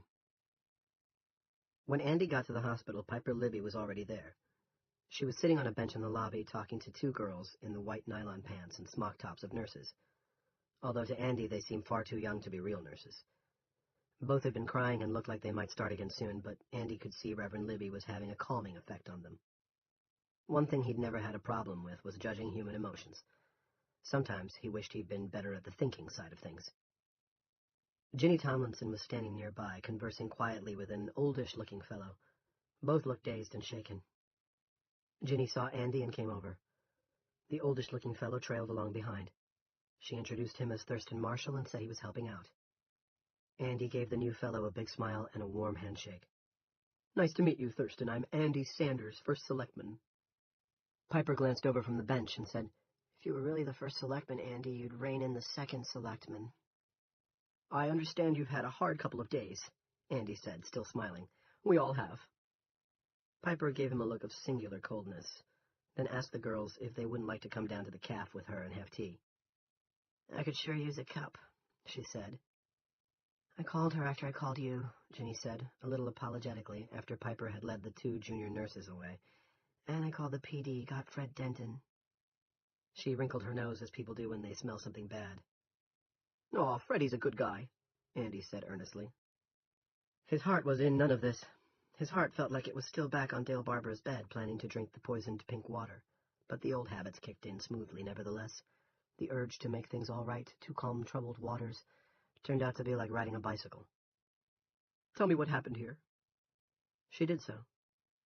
Andy listened with surprising calmness, considering he'd known the de Lesseps family all his life, and had in high school once taken Georgia Rue's mother on a date. Helen had kissed with her mouth open, which was nice, but had stinky breath, which wasn't. He thought his current emotional flatness had everything to do with knowing that if his phone hadn't rung when it did, he'd be unconscious by now. Maybe dead. A thing like that put the world in perspective. "Two of our brand new officers," he said. To himself, he sounded like the recording you got when you called a movie theater to get showtimes. "One already badly hurt trying to clean up that supermarket mess. Dear, dear." "This is probably not the time to say so, but I'm not very fond of your police department," Thurston said. "Although, since the officer who actually punched me is now dead, lodging a complaint would be moot." "Which officer, Frank or the Rue girl?" "The young man. I recognized him in spite of his mortal disfigurement." "Frank de Lesseps punched you?" Andy simply didn't believe this. Frankie had delivered his Lewiston son for 4 years and never missed a day. Well, yes, 1 or 2, now that he thought of it, but those had come during big snowstorms. And once he'd had the measles. Or had it been the mumps? If that was his name. Well, gosh, that's... It was what? And did it matter? Did anything? Yet Andy pushed gamely forward. "That's regrettable, sir. We believe in living up to our responsibilities in Chester's Mill, doing the right thing. It's just that right now we're kind of under the gun, circumstances beyond our control, you know." "I do know," Thirst said. "As far as I'm concerned, it's water over the dam. But, sir, those officers were awfully young, and very out of line." He paused. "The lady I'm with was also assaulted." Andy just couldn't believe this fellow was telling the truth. Chester's Mill cops didn't hurt people unless they were provoked, severely provoked. That was for the big cities, where folks didn't know how to get along. Of course, he would have said a girl killing 2 cops and then taking her own life was also the kind of thing that didn't happen in the mill. Never mind, Andy thought. He's not just an out-of-towner, he's an out-of-stater. Put it down to that. Ginny said, "Now that you're here, Andy, I'm not sure what you can do. Twitch is taking care of the bodies, and..." Before she could go on, the door opened. A young woman came in leading 2 sleepy-looking children by the hands. The old fellow, Thurston, hugged her, while the children, a girl and a boy, looked on. Both of them were barefooted and wearing T-shirts as nightshirts. The boy's, which came all the way down to his ankles, read Prisoner 9091 and Property of Shawshank State Prison. Thurston's daughter and grandchildren, Andy supposed, and that made him miss Claudette and Dodie all over again. He pushed the thought of them away. Ginny had called him for help, and it was clear she needed some herself, which would no doubt mean listening while she told the whole story again, not for his benefit, but for her own, so she could get the truth of it, and start making peace with it. Andy didn't mind. Listening was a thing he'd always been good at, and it was better than looking at 3 dead bodies. One the discarded husk of his old paperboy. Listening was such a simple thing, when you got right down to it. Even a moron could listen. But Big Jim had never gotten the hang of it. Big Jim was better at talking, and planning, that too. They were lucky to have him at a time like this. As Ginny was winding up her second recitation, a thought came to Andy, possibly an important one. Has anyone... Thurston returned with the newcomers in tow. Selectman Sanders, Andy, this is my partner, Carolyn Sturgis, and these are the children we're taking care of, Alice and Aiden. I want my binky, Aiden said morosely. Alice said, You're too old for a binky, and elbowed him. Aiden's face scrunched, but he didn't quite cry. Alice, Carolyn Sturgis said, that's mean. And what do we know about mean people? Alice brightened. Mean people suck, she cried, and collapsed into giggles. After considering a moment, Aiden joined her. I'm sorry, Carolyn said to Andy. I had no one to watch them, and Thirst sounded so distraught when he called. It was hard to believe, but it seemed possible the old guy was bumping sweet spots with the young lady. The idea was only of passing interest to Andy, although under other circumstances he might have considered it deeply, pondering positions, wondering about whether she Frenched him with that dewy mouth of hers, etc., etc. Now, however, he had other things on his mind. Has anyone told Sammy's husband that she's dead? He asked. Phil Bushy? It was Dougie Twitchell coming down the hall and into the reception area. His shoulders were slumped and his complexion was gray. Son of a bitch left her and left town months ago. His eyes fell on Alice and Aiden Appleton. Sorry, kids. That's all right, Carol said. We have an open language house. It's much more truthful. That's right, Alice piped up. We can say shit and piss all we want, at least until Ma gets back. But not bitch, Aiden amplified. Bitch is exist. Caro took no notice of this byplay. Thirst, what happened? Not in front of the kids, he said. Open language or no open language. Frank's parents are out of town, Twitch said, but I got in touch with Helen Rue. She took it quite calmly. Drunk? Andy asked. As a skunk. Andy wandered a little way up the hall. A few patients clad in hospital johnnies and slippers were standing with their backs to him, looking at the scene of the slaughter, he presumed. He had no urge to do likewise and was glad Dougie Twitchell had taken care of whatever needed taken care of. He was a pharmacist and a politician. His job was to help the living, not process the dead. And he knew something these people did not. He couldn't tell them that Phil Bushy was still in town, living like a hermit out at the radio station, but he could tell Phil that his estranged wife was dead. Could and should. Of course, it was impossible to predict what Phil's reaction might be. Phil wasn't himself these days. He might lash out. He might even kill the bearer of bad tidings. But would that be so awful? Suicides might go to hell and dine on hot coals for eternity, but murder victims, Andy was quite sure, went to heaven and ate roast beef and peach cobbler at the Lord's table for all eternity. With their loved ones. 15.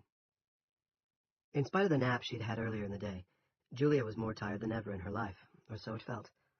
And unless she took Rosie up on her offer, she had nowhere to go. Except her car, of course. She went back to it, unclipped Horace's leash so he could jump onto the passenger seat, and then sat behind the wheel trying to think. She liked Rosie Twitchell just fine, but Rosie would want to rehash the entire long and harrowing day. And she'd want to know what, if anything, was to be done about Dale Barbara. She would look to Julia for ideas, and Julia had none.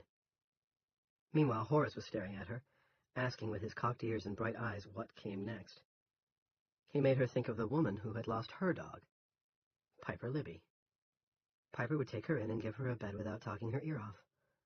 And after a night's sleep, Julia might be able to think again, even plan a little. She started the Prius and drove up to the Congo church. But the parsonage was dark and a note was tacked to the door. Julia pulled the tack, took the note back to the car, and read it by the dome light. I have gone to the hospital. There has been a shooting there. Julia started to make the keening noise again, and when Horace began to whine as if trying to harmonize, she made herself stop. She put the Prius in reverse, then put it back in park long enough to return the note to where she had found it, in case some other parishioner with the weight of the world on his shoulders, or hers, might come by looking for the mill's remaining spiritual advisor. So now where? Rosie's, after all? but Rosie might already have turned in. The hospital? Julia would have forced herself to go there in spite of her shock and her weariness if it had served a purpose. But now there was no newspaper in which to report whatever had happened, and without that, no reason to expose herself to fresh horrors. She backed out of the driveway and turned up Town Common Hill with no idea where she was going until she came to Prestile Street. 3 minutes later, she was parking in Andrea Grinnell's driveway. Yet this house was also dark. There was no answer to her soft knocks. Having no way of knowing that Andrea was in her bed upstairs, deeply asleep for the first time since dumping her pills, Julia assumed she had either gone to her brother Dougie's house or was spending the night with a friend. Meanwhile, Horace was sitting on the welcome mat, looking up at her, waiting for her to take charge, as she had always done. But Julia was too hollowed out to take charge and too tired to go further. She was more than half convinced that she would drive the Prius off the road and kill them both if she tried going anywhere. What she kept thinking about wasn't the burning building where her life had been stored, but of how Colonel Cox had looked when she'd asked him if they had been abandoned. Negative, he'd said, absolutely not, but he hadn't quite been able to look at her while he said it. There was a lawn glider on the porch. If necessary, she could curl up there, but maybe... She tried the door and found it unlocked. She hesitated. Horace did not. Secure in the belief that he was welcome everywhere, he went inside immediately. Julia followed on the other end of the leash, thinking, my dog is now making the decisions. This is what it's come to. Andrea, she called softly. Andy, are you here? It's Julia. Upstairs, lying on her back and snoring like a truck driver at the end of a 4-day run, only one part of Andrea stirred, her left foot, which hadn't yet given up its withdrawal-induced jerking and tapping. It was gloomy in the living room, but not entirely dark. Andy had left a battery-powered lamp on in the kitchen, and there was a smell.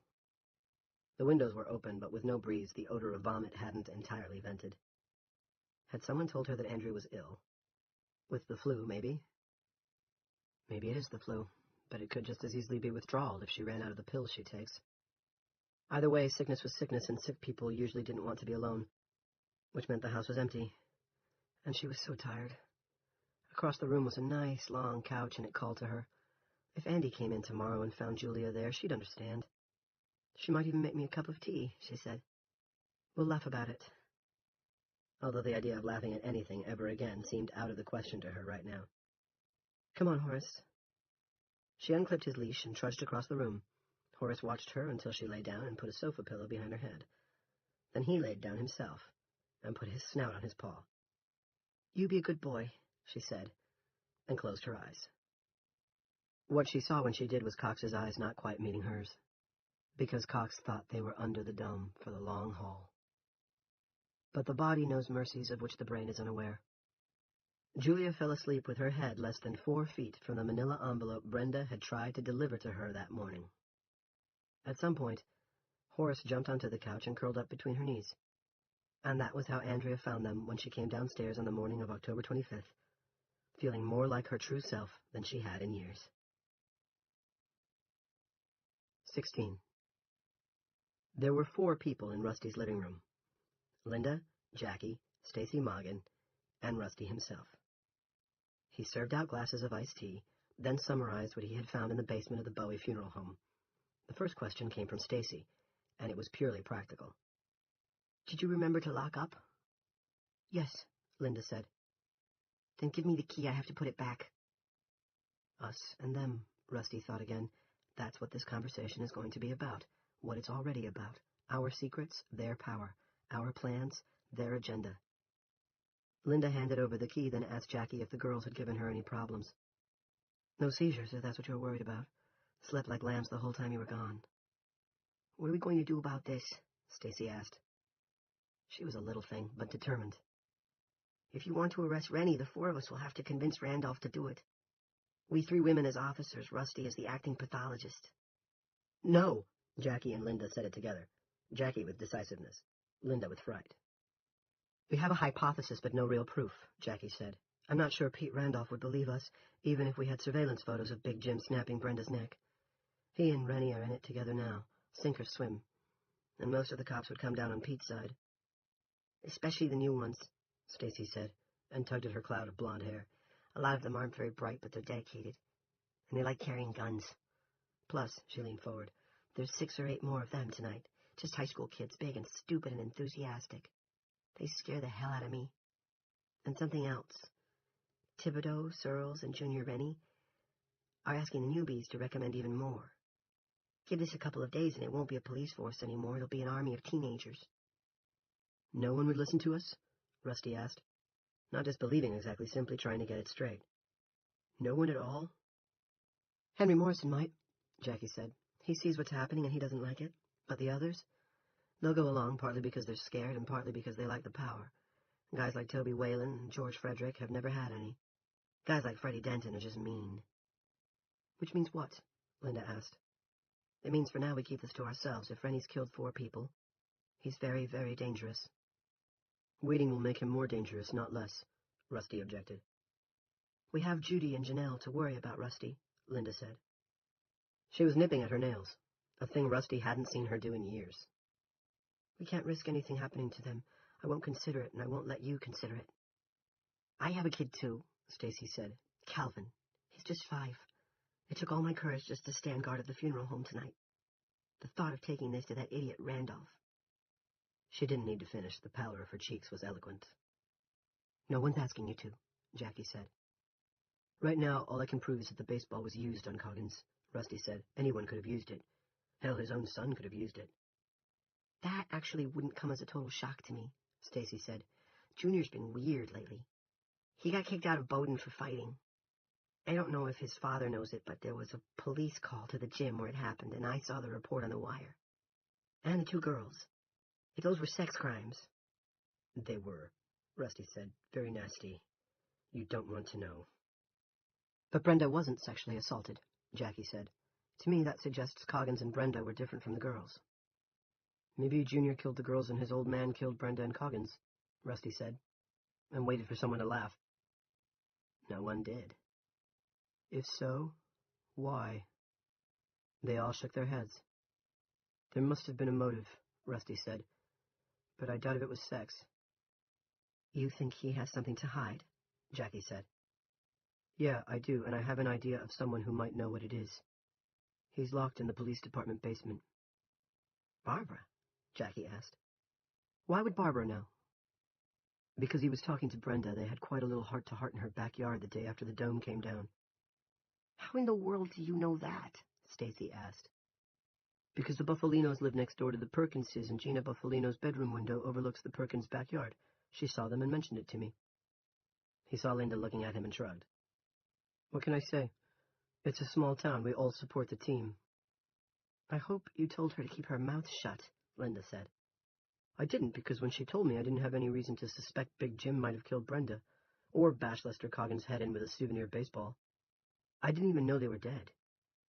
We still don't know if Barbie knows anything, Stacy said, other than how to make a hell of a mushroom and cheese omelet, that is. Somebody will have to ask him, Jackie said. I nominate me. Even if he does know something, will it do any good? Linda asked. This is almost a dictatorship now. I'm just realizing that.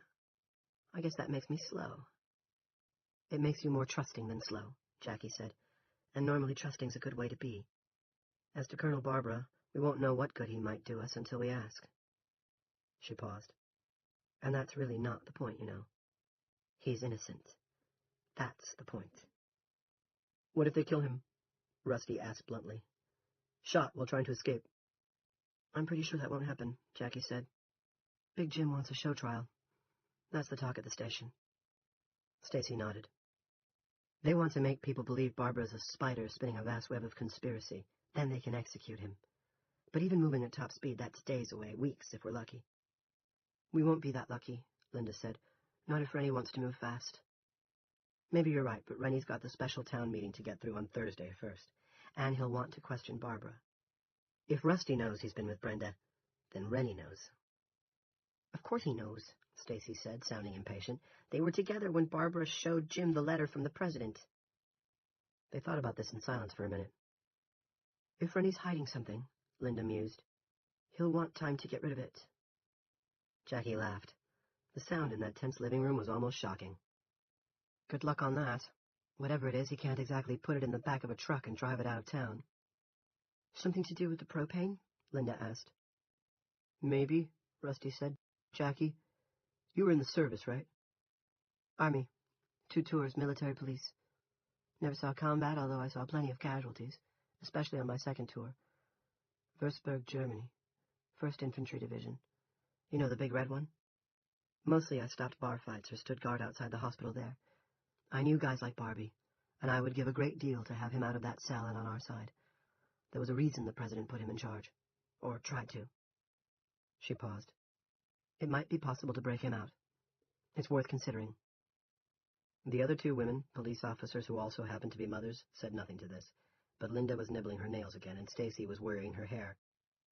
I know, Jackie said. Linda shook her head. Unless you have kids asleep upstairs and depending on you to make breakfast for them in the morning, you don't. Maybe not, but ask yourself this. If we're cut off from the outside world, which we are, and if the man in charge is a murderous nutball, which he may be, are things apt to get better if we just sit back and do nothing? If you broke him out, Rusty said, what would you do with him? You can't exactly put him in the witness protection program. I don't know, Jackie said and sighed. All I know is that the president ordered him to take charge and Big Jim fucking Rennie framed him for murder so he couldn't. You're not going to do anything right away, Rusty said. Not even take the chance of talking to him. There's something else in play here.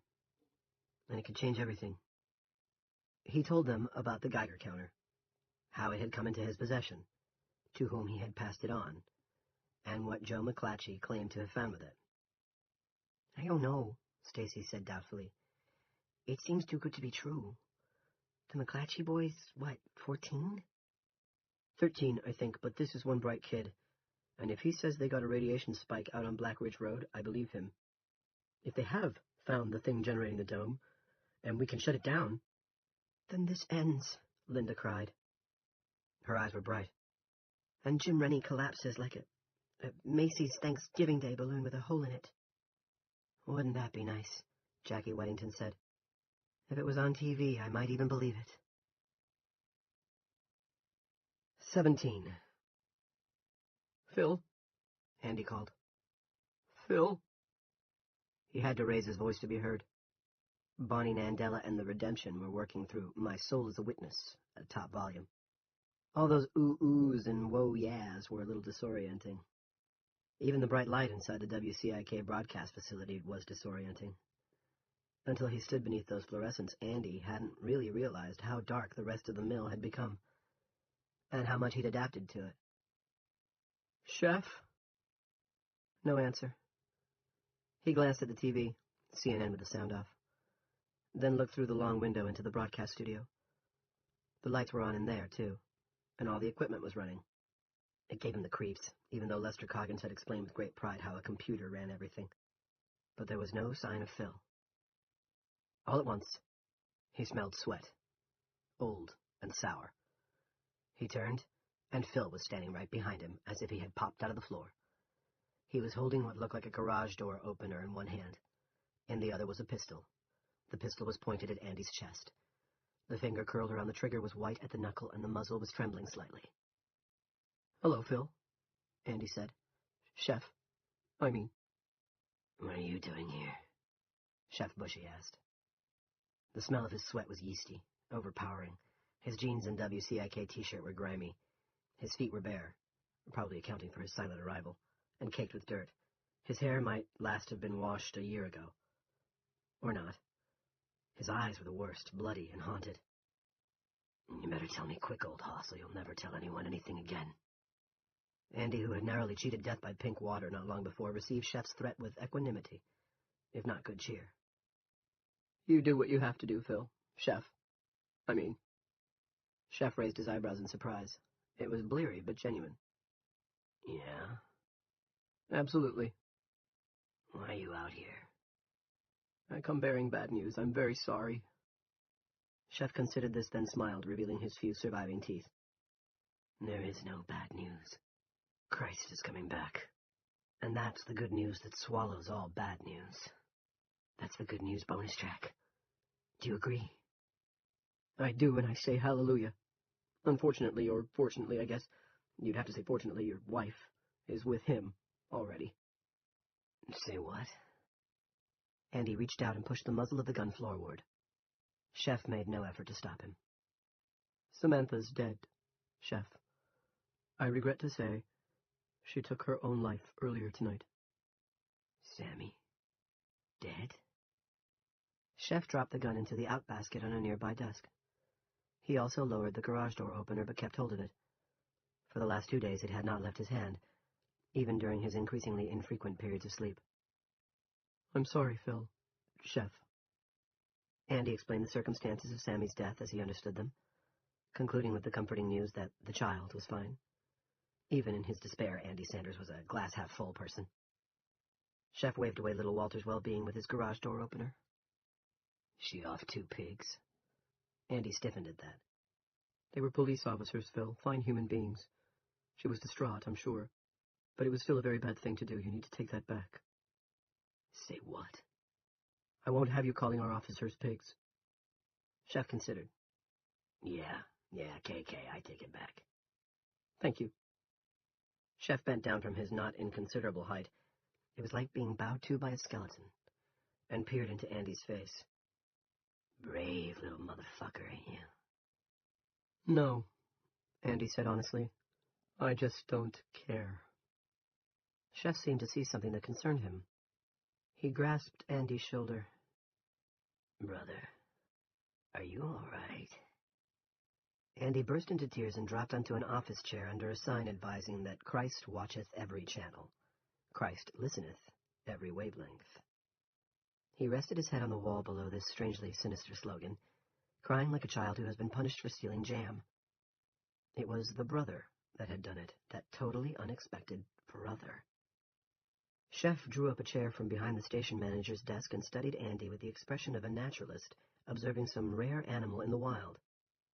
After a while, he said, Sanders, did you come out here so I'd kill you?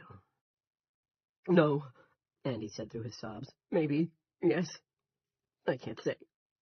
But everything in my life has gone wrong.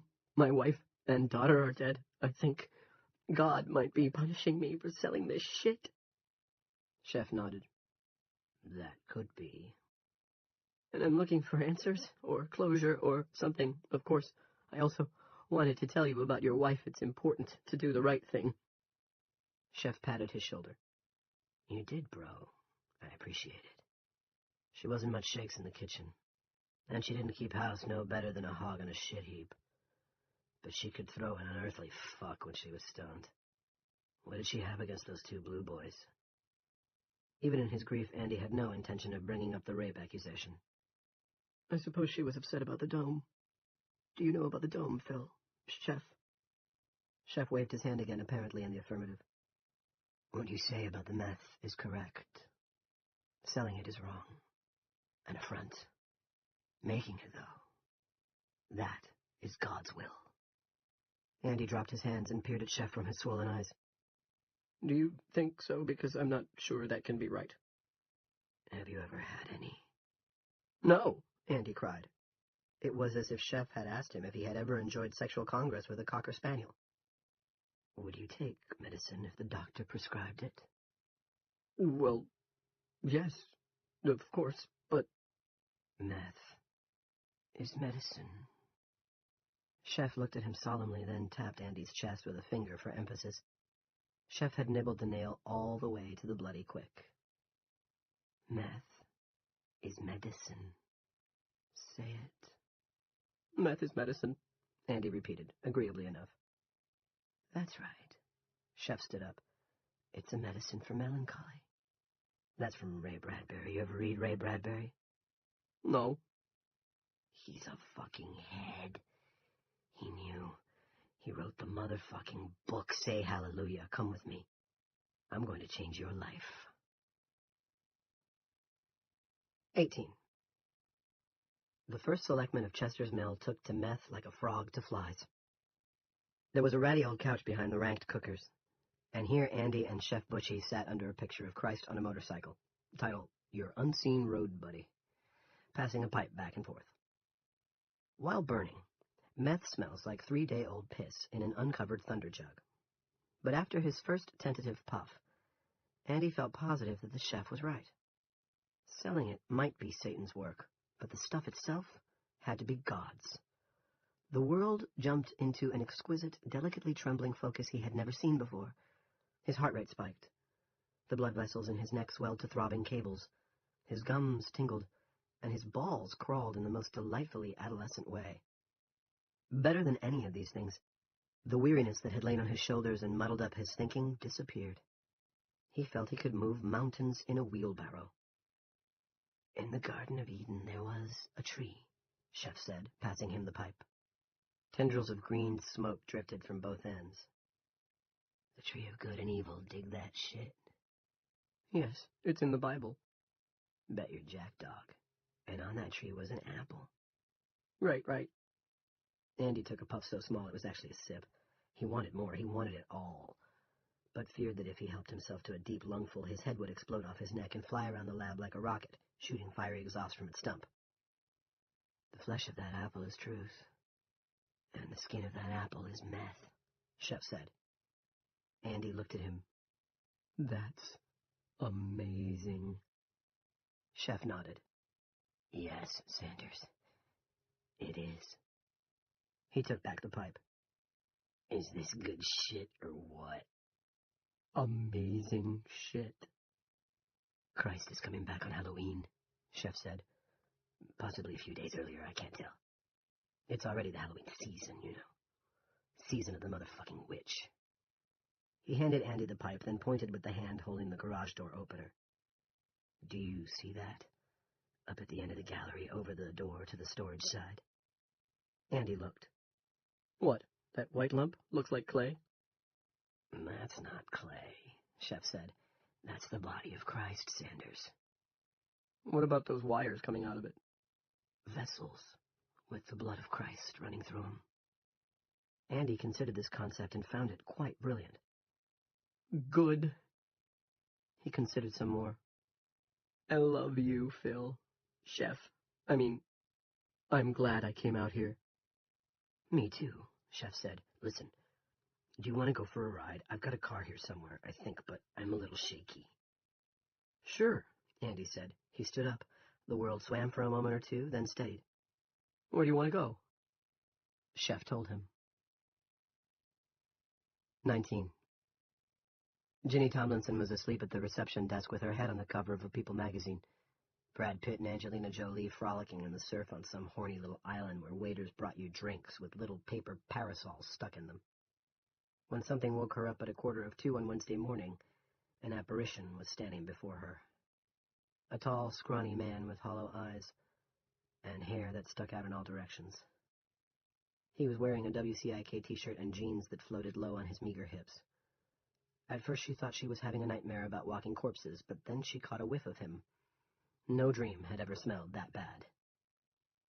I'm Phil Bushy, the apparition said. I've come for my wife's body. I'm going to bury her. Show me where it is. Ginny didn't argue. She would have given him all the bodies just to get rid of him. She led him past Gina Buffalino, who stood next to a gurney, watching Chef with pale apprehension. When he turned to look at her, she shrank back. Got your Halloween costume, kid? Chef inquired. Yes. Who you gonna be? Glinda, the girl said faintly. Although, I guess I won't be going to the party, after all. It's in Martin. I'm coming as Jesus, Chef said.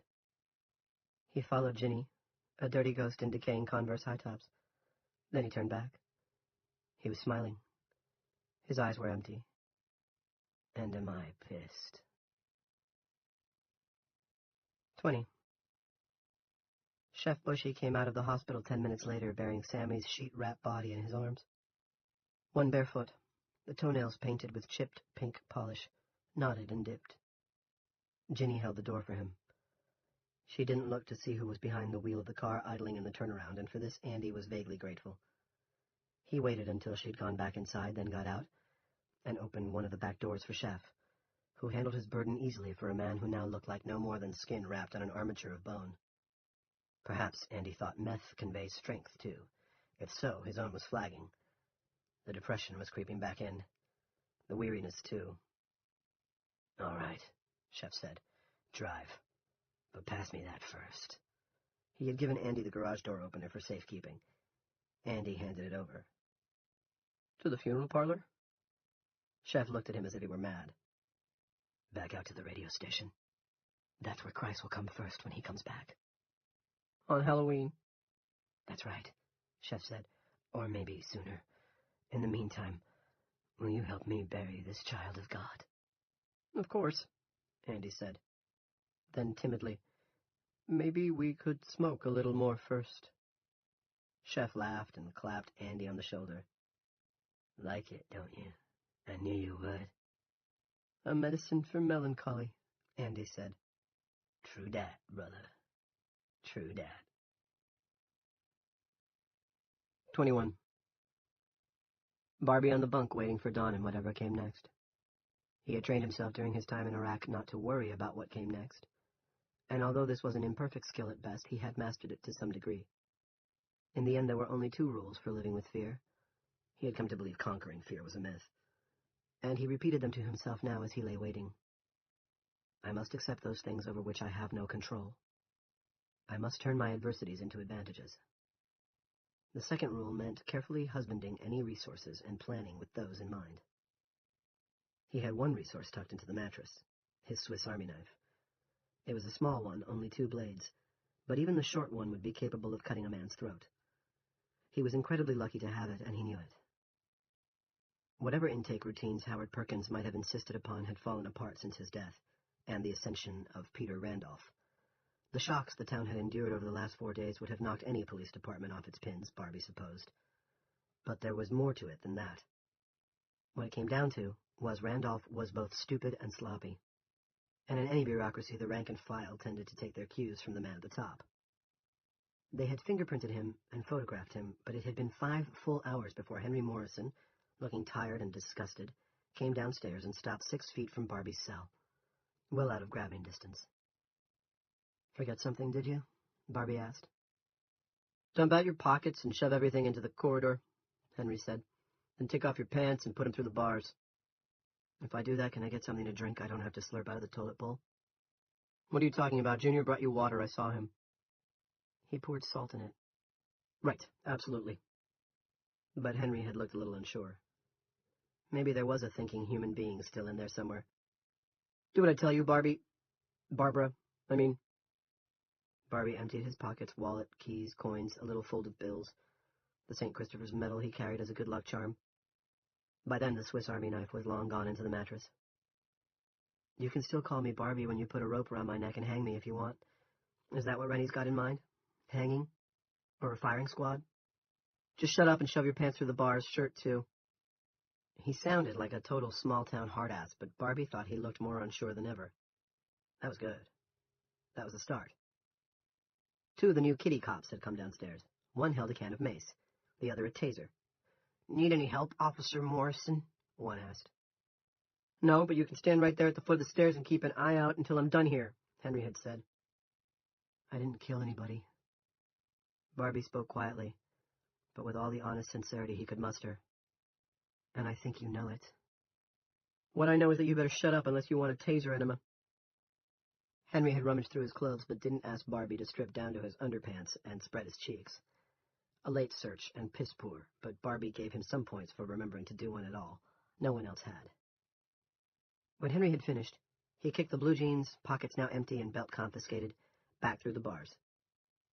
May I have my medallion? No. Henry, think about this. Why would I... Shut up! Henry pushed past the 2 kitty cops with his head down and Barbie's personal effects in his hands. The kitty cops followed, one pausing long enough to grin at Barbie, and saw a finger across his neck. Since then he'd been alone, with nothing to do but lie on the bunk and look up at the little slit of a window, opaque pebbled glass reinforced with wire, waiting for the dawn, and wondering if they would actually try to waterboard him, or if Searles had just been gassing out his ass. If they took a shot at it, and turned out to be as bad at boarding as they had been at prisoner intake, there was a good chance they'd drown him. He also wondered if someone might come down before dawn. Someone with a key. Someone who might stand a little too close to the door. With the knife, escape was not completely out of the question, but once dawn came, It probably would be.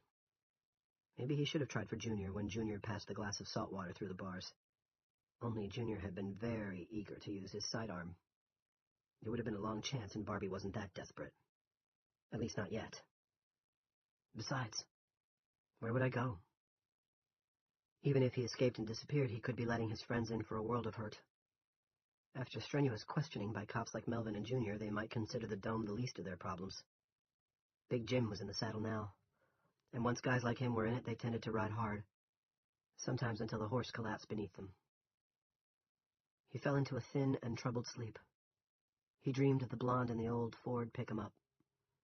He dreamed that she stopped for him, and they got out of Chester's Mill just in time. She was unbuttoning her blouse to display the cups of a lacy lavender bra, when a voice said, "Hey there, fuckstick, wakey wakey." 22. Jackie Weddington spent the night at the Everett house, and although the kids were quiet and the guest room bed was comfortable, she lay awake. By 4 o'clock that morning she had decided what needed to be done. She understood the risks. She also understood that she couldn't rest with Barbie in a cell under the police department. If she herself had been capable of stepping up and organizing some sort of resistance, or just a serious investigation of the murders, she thought she would have started already. She knew herself too well, however, to even entertain the thought. She had been good enough at what she did in Guam and Germany, rousting drunk troops out of bars, chasing AWOLs, and cleaning up after car crashes on the base was what it mostly came down to. But what was happening in Chester's Mill was far beyond a master sergeant's pay grade, or the only full-time female street officer working with a bunch of small-town men who called her Officer Bazooms behind her back. They thought she didn't know this, but she did. And right now a little junior high school level sexism was the least of her worries. This had to end, and Dale Barbara was the man the President of the United States had picked to end it. Even the pleasure of the Commander-in-Chief wasn't the most important part. The first rule was, you didn't leave your guys behind. That was sacred, the fabled automatic. It had to begin with letting Barbie know he wasn't alone. Then he could plan his own actions accordingly. When Linda came downstairs in her nightgown at 5 o'clock, first light had begun to seep in through the windows, revealing trees and bushes that were perfectly still. Not a breath of breeze was stirring. "I need a Tupperware," Jackie said. "A bowl. It should be small and it needs to be opaque. Do you have anything like that?" "Sure, but why?" "Because we're going to take Dale Barbara his breakfast," Jackie said. "Cereal. And we're going to put a note in the bottom of it." "What are you talking about, Jackie? I can't do that. I've got kids." "I know, but I can't do it alone because they won't let me go down there on my own. Maybe if I was a man, but not equipped with these." She indicated her breasts. "I need you." "What kind of note?" "I'm going to break him out tomorrow night," Jackie said, more calmly than she felt. "During the big town meeting. I won't need you for that part." "You won't get me for that part." Linda was clutching the neck of her nightgown. "Keep your voice down. I'm thinking maybe Romeo Burpee, assuming I can convince him Barbie didn't kill Brenda. We'll wear balaclavas or something so we can't be identified. No one will be surprised. Everyone in this town already thinks he has cohorts." "You're insane." "No. There'll be nothing but a skeleton crew at the PD during the meeting. 3, 4 guys. Maybe only a couple. I'm sure of it." "I'm not." "But tomorrow night's a long way away. He has to string them along at least that far. Now, get me that bowl." "Jackie, I can't do this." "Yes, you can." He was rusty, standing in the doorway and looking relatively enormous in a pair of gym shorts and a New England Patriots t-shirt. "It's time to start taking risks, kids or no kids. We're on our own here, and this has got to stop." Linda looked at him for a moment, biting her lip. Then she bent to one of the lower cabinets. "The Tupperware's down here." 23. When they came into the police station, the duty desk was unmanned. Freddie Denton had gone home to catch some sleep.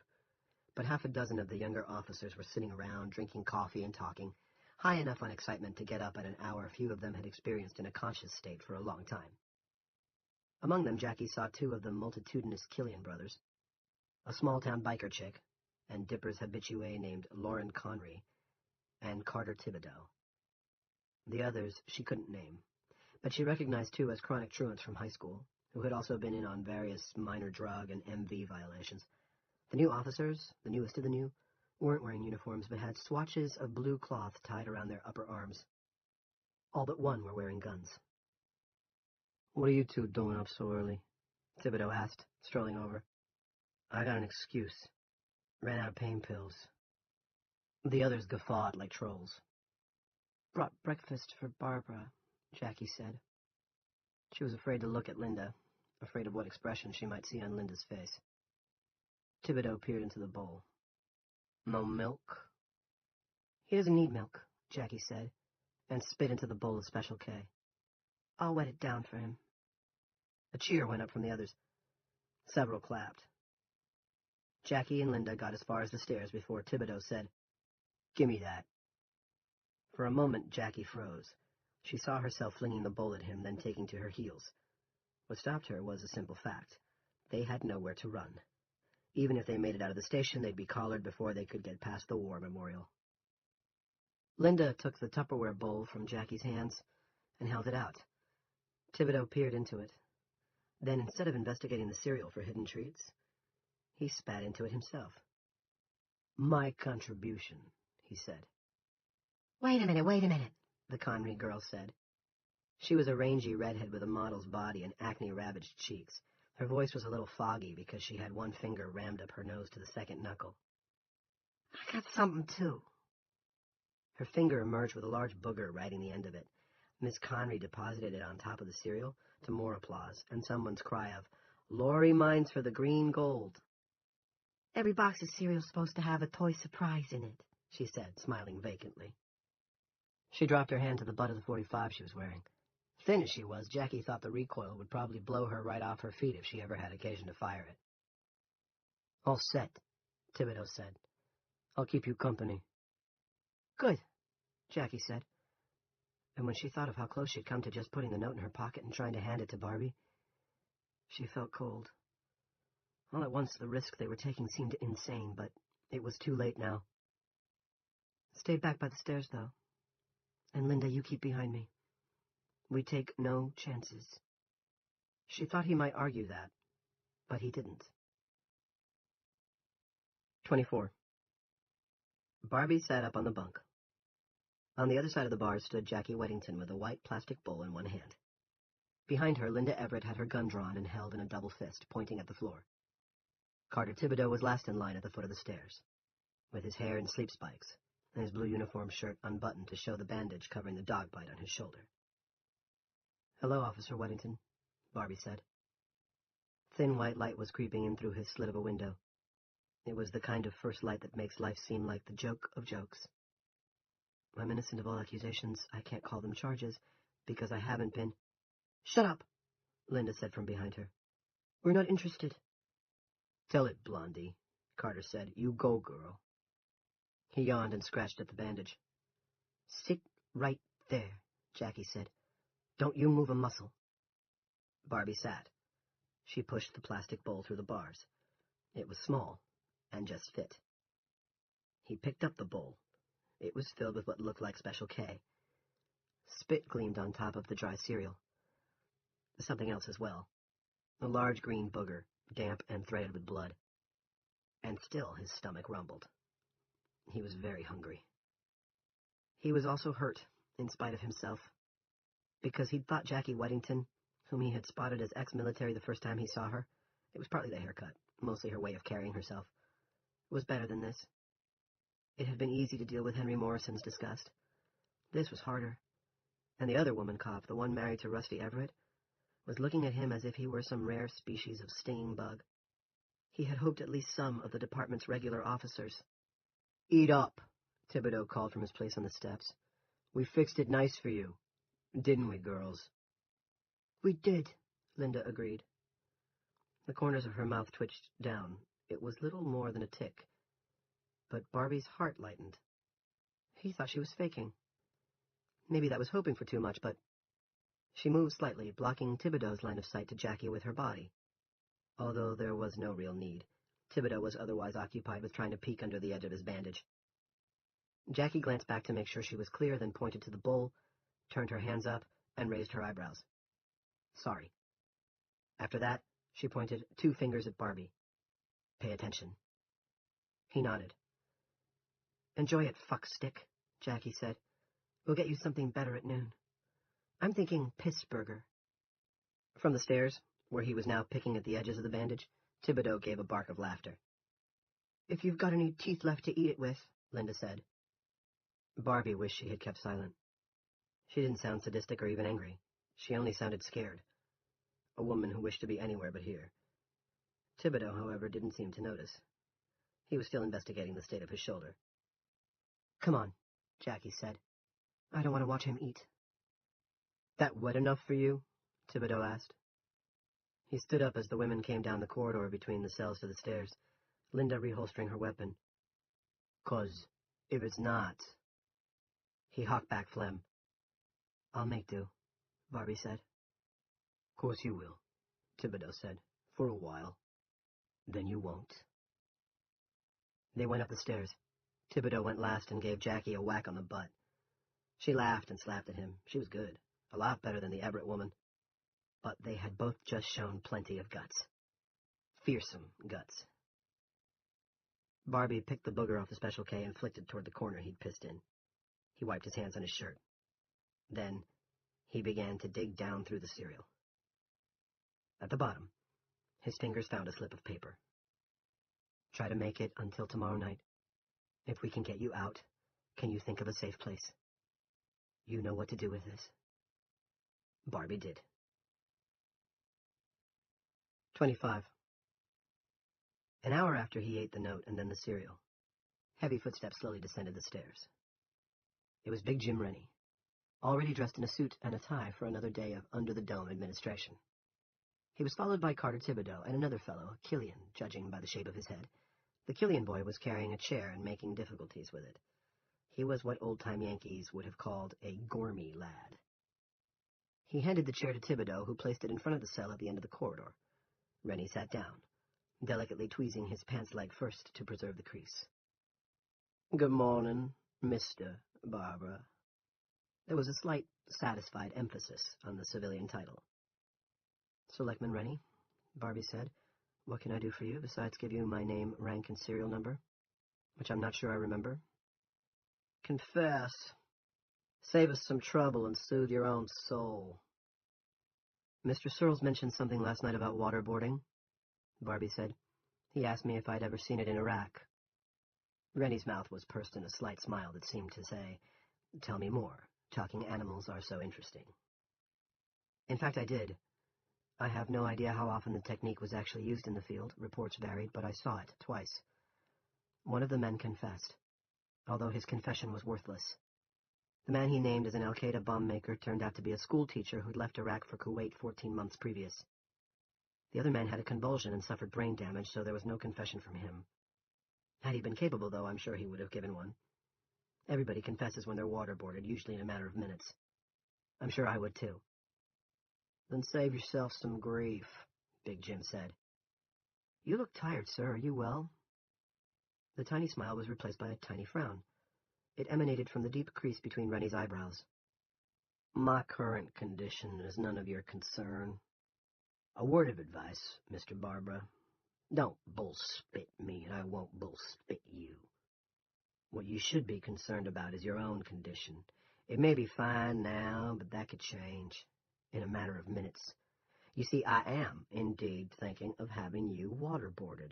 Am, in fact, seriously considering it.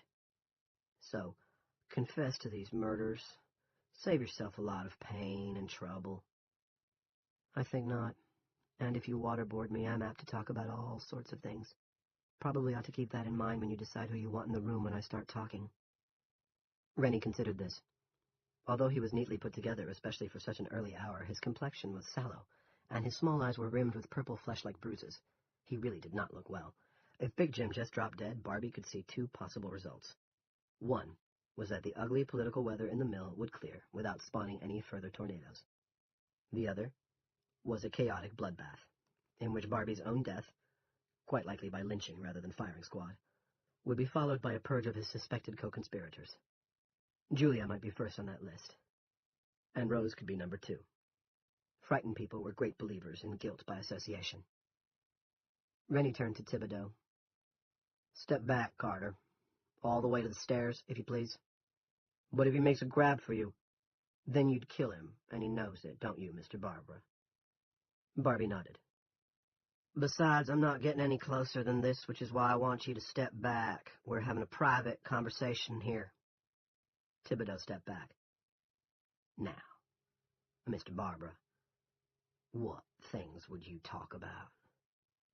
I know all about the meth lab. Barbie kept his voice pitched low.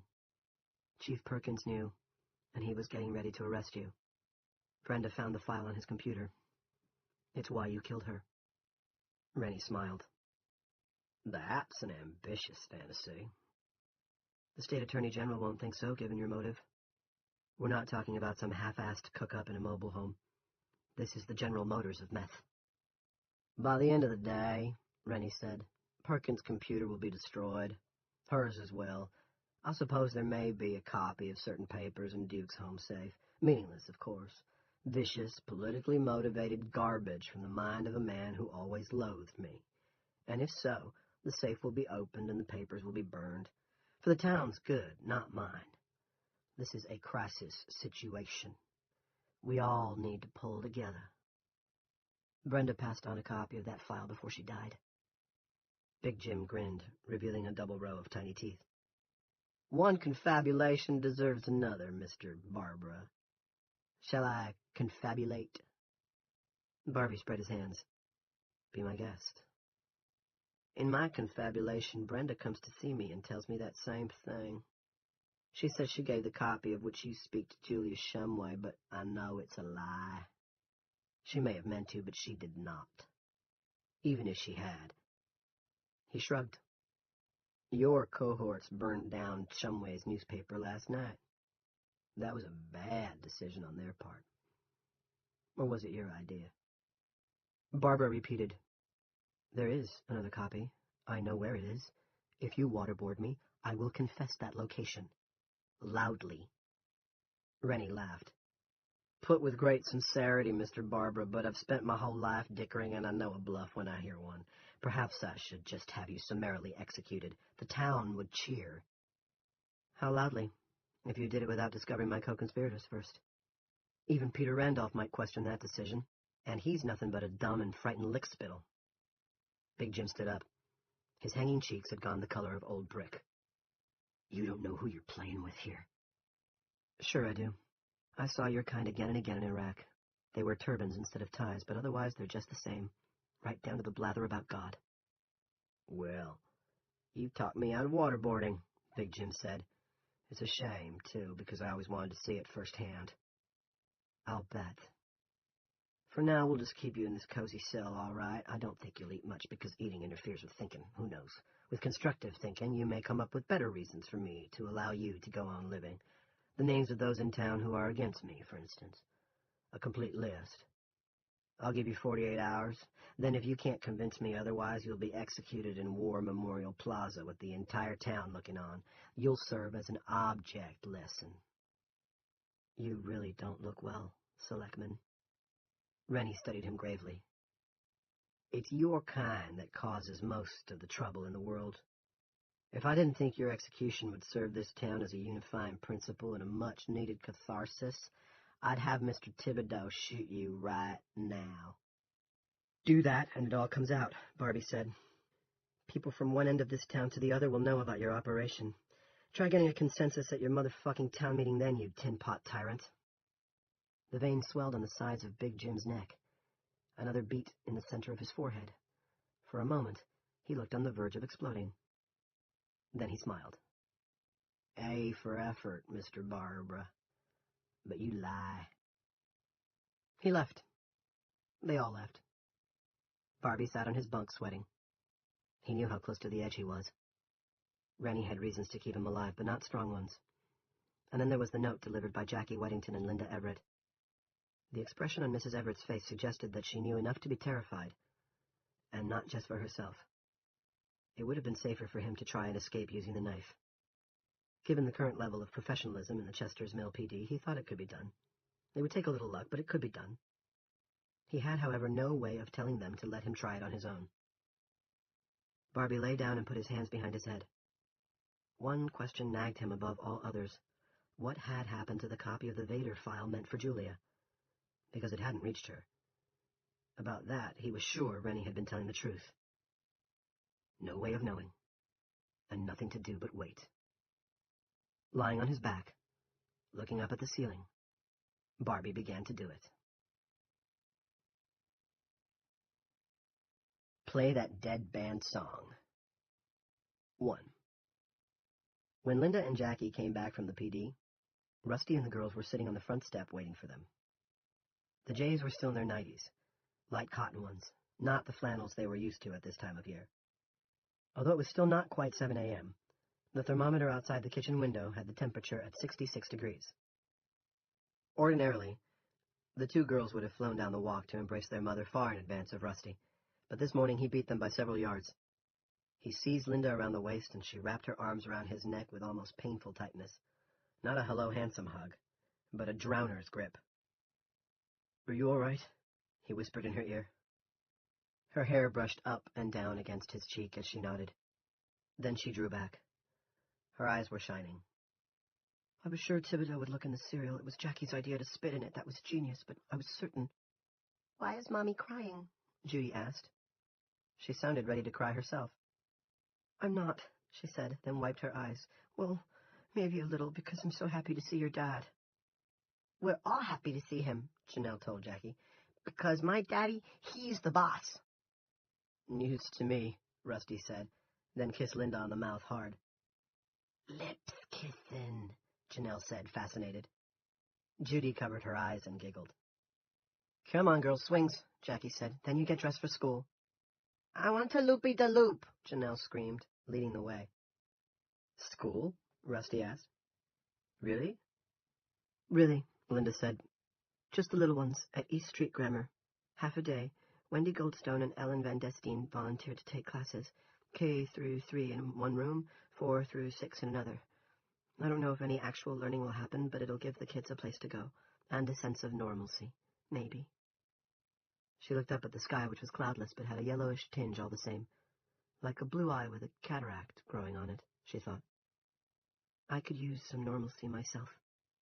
Look at that sky.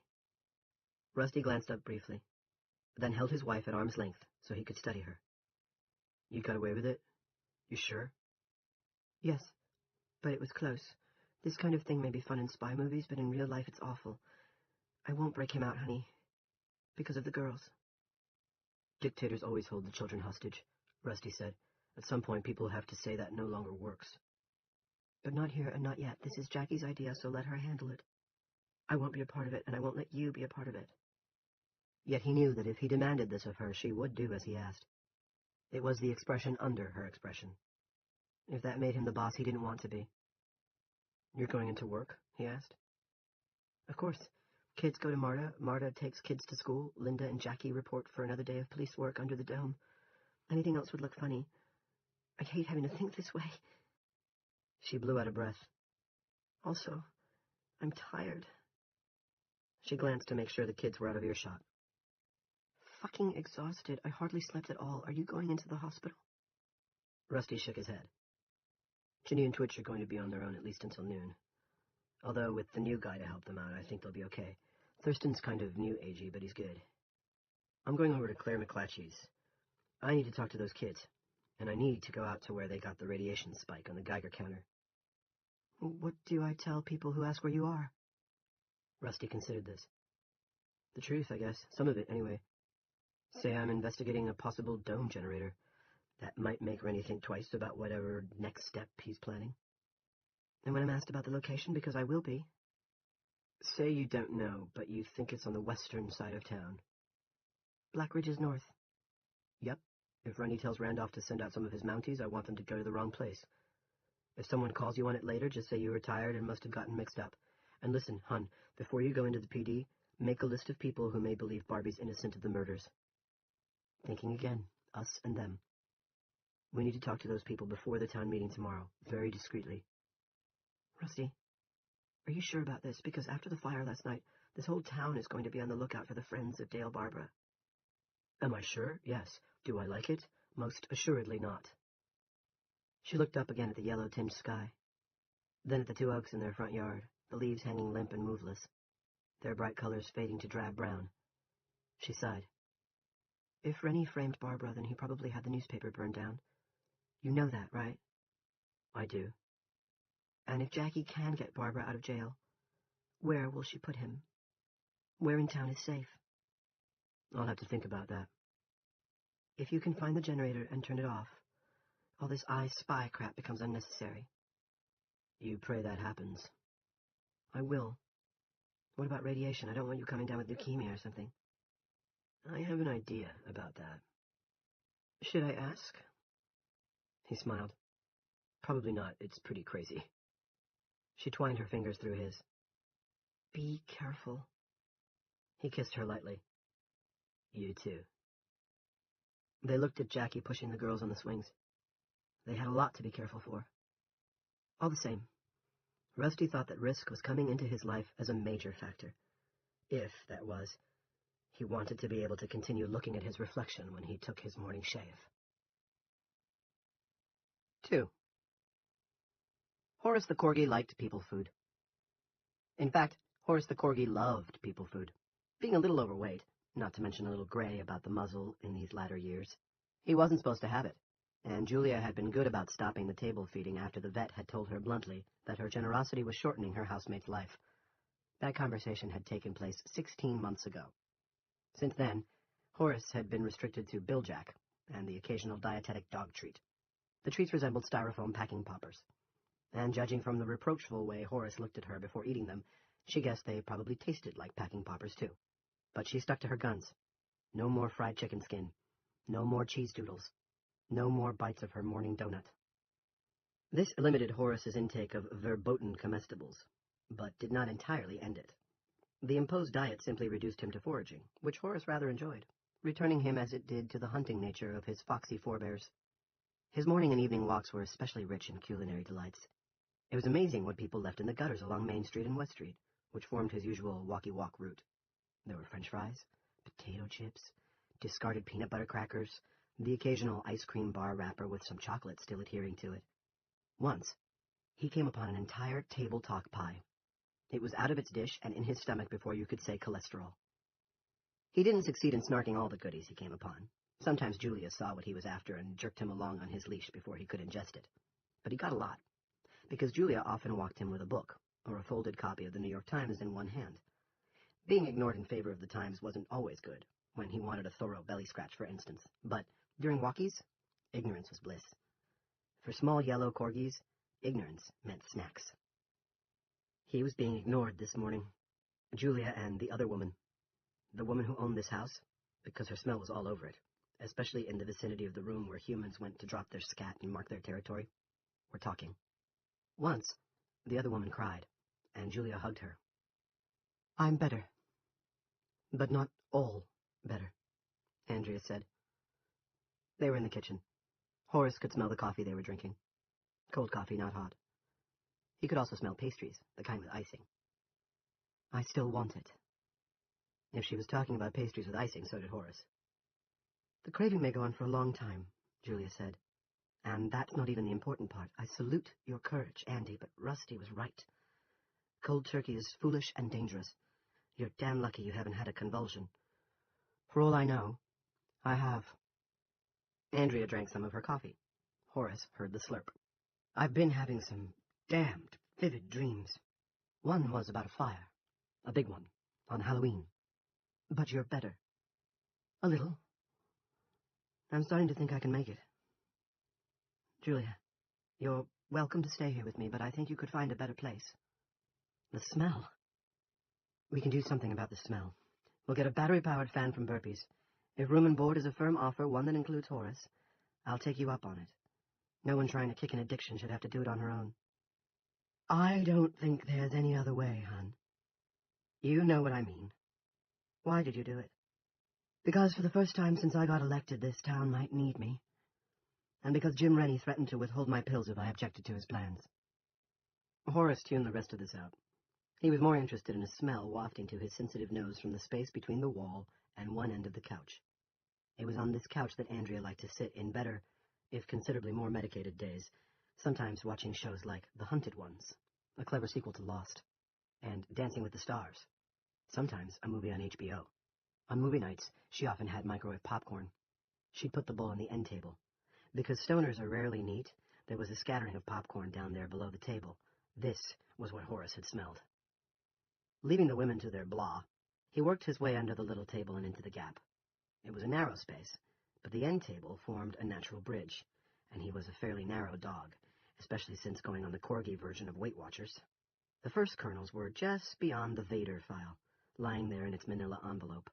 Horace was actually standing on his mistress's name, printed in the late Brenda Perkins' neat hand, and hoovering up the first bits of a surprisingly rich treasure trove when Andrea and Julia walked back into the living room.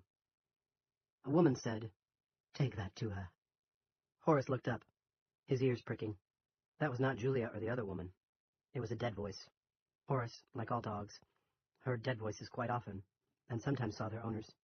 The dead were all around, but living people saw them no more than they could smell most of the 10,000 aromas that surrounded them every minute of every day.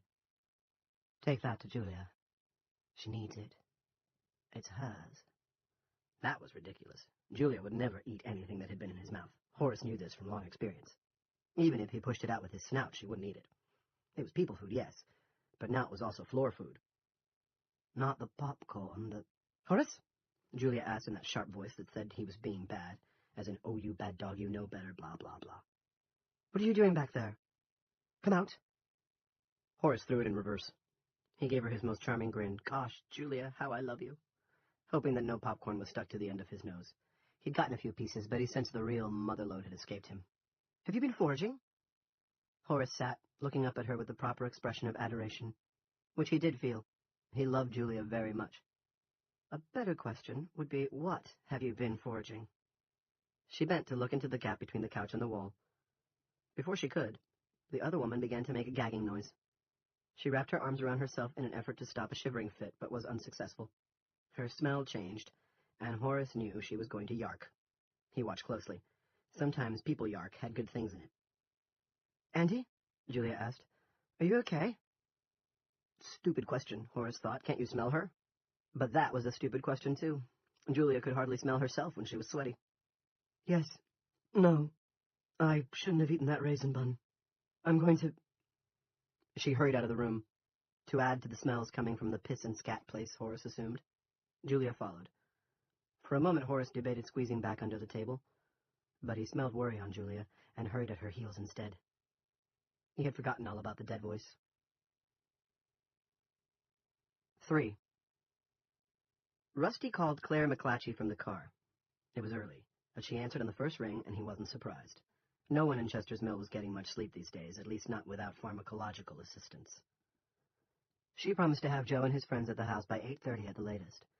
Would pick them up herself, if necessary. Lowering her voice, she said, "I think Joe is crushing on the Calvert girl."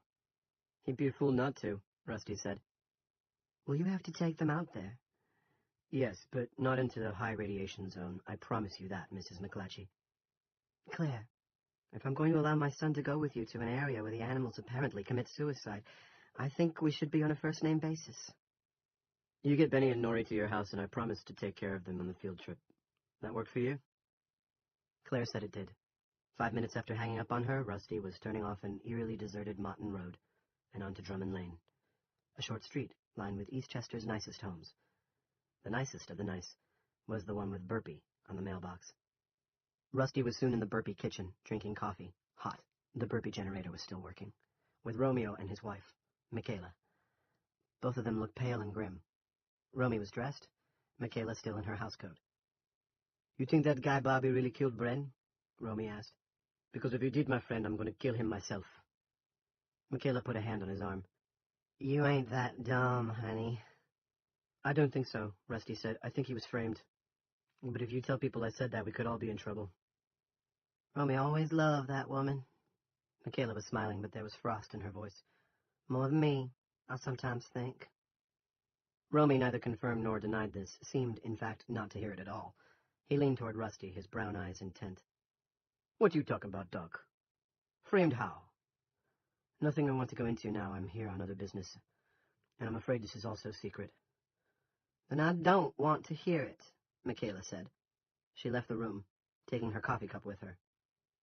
"Ain't gonna be no lovin' from that woman tonight," Romy said. "I'm sorry." Romy shrugged. "I got another one cross town. Misha knows, although she don't let on. Tell me what your other business is, Doc." "Some kids think they may have found what's generating the dome. They're young but smart. I trust them. They had a Geiger counter and they got a radiation spike out on Black Ridge Road. Not into the danger zone, but they didn't get all that close." "Close to what? What'd they see?" "A flashing purple light. You know where the old orchard is?" "Hell yeah! The McCoy place. I used to take girls parking there. You can see the whole town. I had this old Willis—" He looked momentarily wistful. "Well, never mind. Just a flashing light." They also came across a lot of dead animals. Some deer, a bear. Looked to the kids like they committed suicide. Romy regarded him gravely. "I'm going with you." "That's fine, up to a point. One of us has got to go all the way. And that should be me. But I need a radiation suit." "What you got in mind, Doc?" Rusty told him. When he had finished, Romy produced a package of Winston's and offered the pack across the table. "My favorite OPs," Rusty said, and took one. "So, what do you think?" "Oh, I can help you," Romy said, lighting them up. "I got everything in that store of mine, as everyone in this town well know." He pointed his cigarette at Rusty. "But you ain't gonna want any pictures of yourself in the paper, because you're gonna look damn funny, you." "Not worried about that, me," Rusty said. "Newspaper burned down last night." "I heard," Romy said. "That guy Barbara again. His friends." "Do you believe that?" "Oh, I'm a believing soul. When Bush said there was nukes and such in Iraq, I believe that. I tell people he's the guy who knows. Also believe that Oswald act alone, me." From the other room, Michaela called, "Stop talking that fake French shit." Romy gave Rusty a grin that said, "You see what I have to put up with?" "Yes, my dear," he said, and with absolutely no trace of his Lucky Pierre accent. Then he faced Rusty again. "Leave your car here. We'll take my van. More space. Drop me off at the store, then get those kids. I'll put together your radiation suit. But as for gloves, I don't know. We've got lead-lined gloves in the X-ray room closet at the hospital. Go all the way up to the elbow. I can grab one of the aprons." "Good idea. Hate to see you risk your sperm count." "Also, there might be a pair or two of the lead-lined goggles the techs and radiologists used to wear back in the 70s, although they could have been thrown out. What I'm hoping is that the radiation count doesn't go much higher than the last reading the kids got, which was still in the green. Except, you said they didn't get all that close." Rusty sighed. "If the needle on that Geiger counter hits 800 or 1,000 counts per second, my continued fertility is going to be the least of my worries." Before they left, Michaela, now dressed in a short skirt and a spectacularly cozy sweater, swept back into the kitchen and berated her husband for a fool. He'd get them in trouble. He'd done it before, and would do it again. Only this might be worse trouble than he knew. Romy took her in his arms and spoke to her in rapid French. She replied in the same language, spitting the words. He responded. She beat a fist twice against his shoulder, then cried and kissed him. Outside, Romy turned to Rusty apologetically and shrugged. "She can't help it," he said. "She's got the soul of a poet, and the emotional makeup of a junkyard dog." 4. When Rusty and Romeo Burpee got to the department store, Toby Manning was already there, waiting to open up and serve the public, if that was Romy's pleasure. Petra Searles, who worked across the street in the drugstore, was sitting with him. They were in lawn chairs with tags reading "End of Summer Blowout Sale" hanging from the arms. "Sure you don't want to tell me about this radiation suit you're going to build before—" Rusty looked at his watch. 10 o'clock? "Better not," Romy said. "You'd call me crazy. Go on, Doc. Get those gloves and goggles and the apron. Talk to the kids. Give me some time." "We opening, boss?" Toby asked when Romy got out. "Dunno. Maybe this afternoon. Gonna be a little busy this morning, me." Rusty drove away. He was on Town Common Hill before he realized that both Toby and Petra had been wearing blue armbands. 5. He found gloves, aprons, and one pair of lead-lined goggles in the back of the X-ray closet, about 2 seconds before he was ready to give up.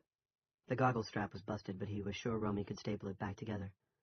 As a bonus, he didn't have to explain to anyone what he was doing. The whole hospital seemed to be sleeping. He went back out, sniffed at the air. Flat, with an unpleasant, smoky undertang, and looked west, at the hanging black smear where the missiles had struck. It looked like a skin tumor. He knew he was concentrating on Barbie and Big Jim and the murders, because they were the human element, things he sort of understood. But ignoring the dome would be a mistake, a potentially catastrophic one. It had to go away, and soon, or his patients with asthma and COPD were going to start having problems. And they were really just the canaries in the coal mine. That nicotine-stained sky. Not good, he muttered, and threw his salvage into the back of the van. Not good at all. 6. All 3 children were at the McClatchy house when he got there, and oddly subdued for kids who might be acclaimed national heroes by the end of this Wednesday in October, if fortune favored them. You guys ready? Rusty asked, more heartily than he felt. Before we go out there, we have to stop at Burpee's, but that shouldn't take They've got something to tell you first, Claire said. I wish to God they didn't. This just keeps getting worse and worse. Would you like a glass of orange juice? We're trying to drink it up before it goes spunky. Rusty held his thumb and forefinger close together to indicate just a little. He'd never been much of an OJ man, but he wanted her out of the room and sensed she wanted to go. She looked pale and sounded scared.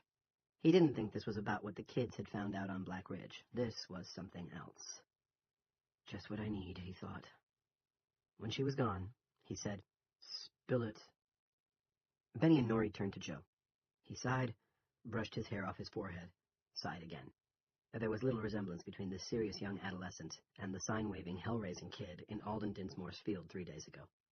His face was as pale as his mother's, and a few pimples, maybe his first, had appeared on his forehead. Rusty had seen such sudden outbreaks before. They were stress pimples. "What is it, Joe?"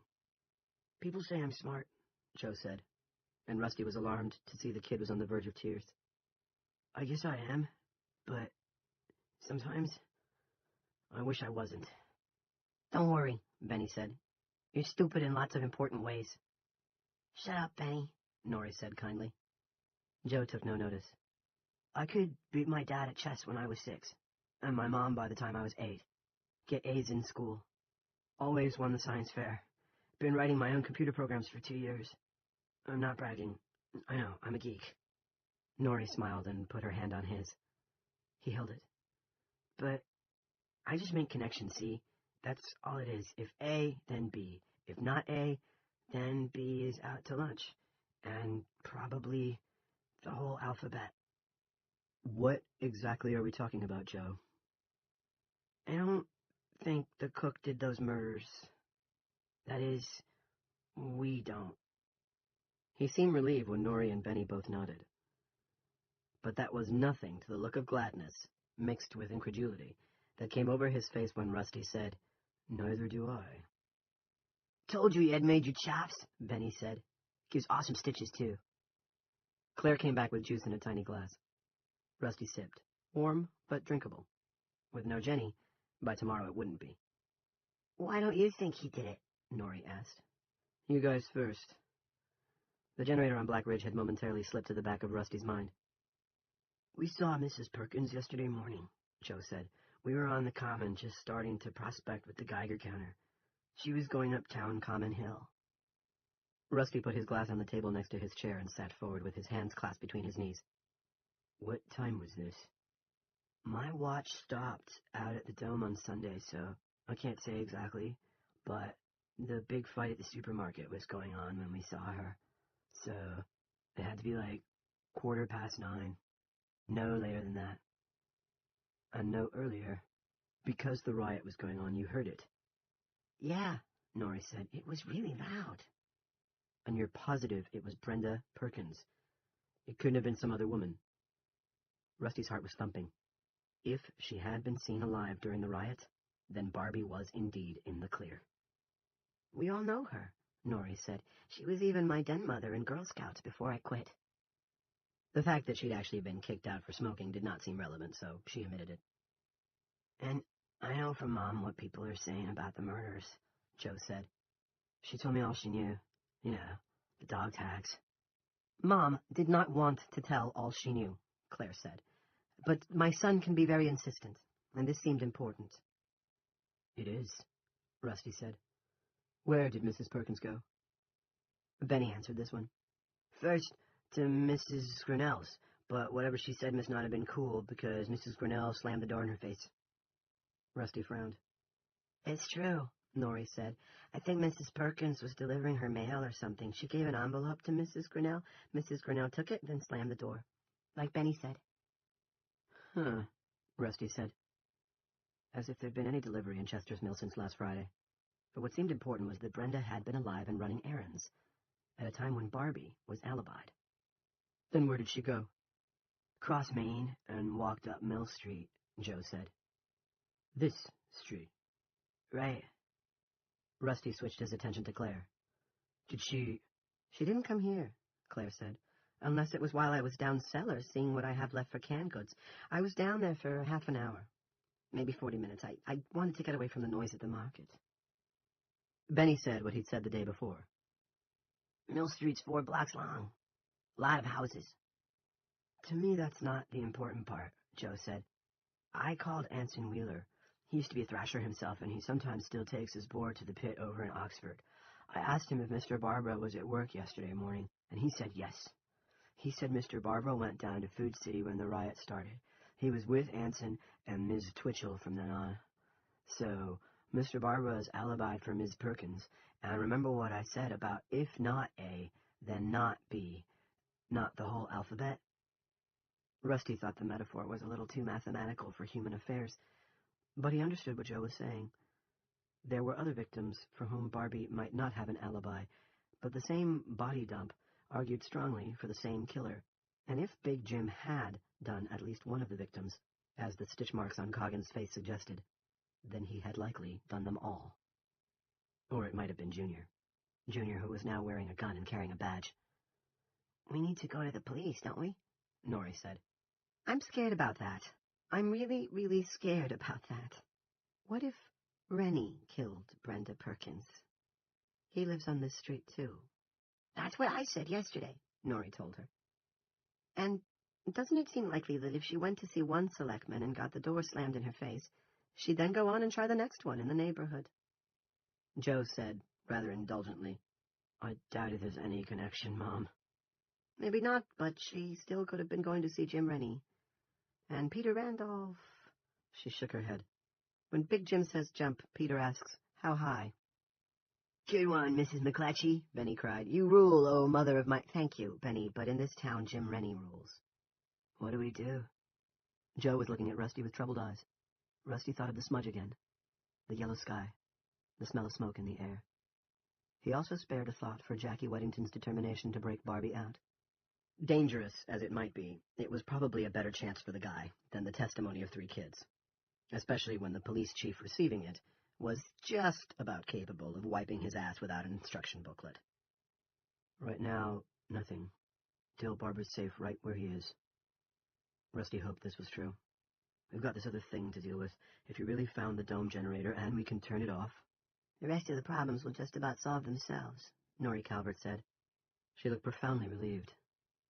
They actually might, Rusty said.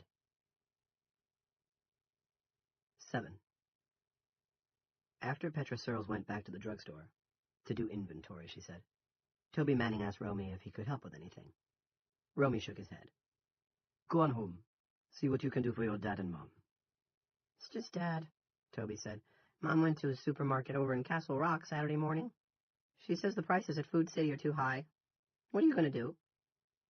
Nothing much, Romy said vaguely. Tell me something, Tobes. Why are you and Petra wearing those blue rags around your arms?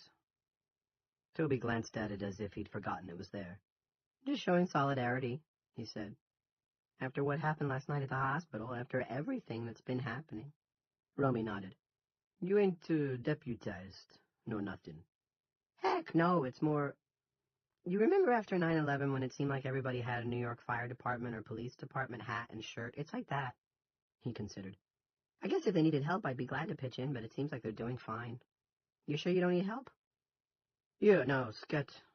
I'll call you if I decide to open this afternoon. Okay. Toby's eyes gleamed. Maybe we could have a dome sale. You know what they say, when life hands you lemons, make lemonade. Maybe, Romy said, but he doubted there would be any such sale. This morning he was much less interested than he had been in unloading shoddy goods at prices that looked like bargains. He felt that he had undergone big changes in the last 3 days, not so much of character as of perspective. Some of it had to do with fighting the fire, and the camaraderie afterward. That had been the real town at work, he thought, the town's better nature. And a lot of it had to do with the murder of his once-upon-a-time lover, Brenda Perkins, whom Romy still thought of as Brenda Morse.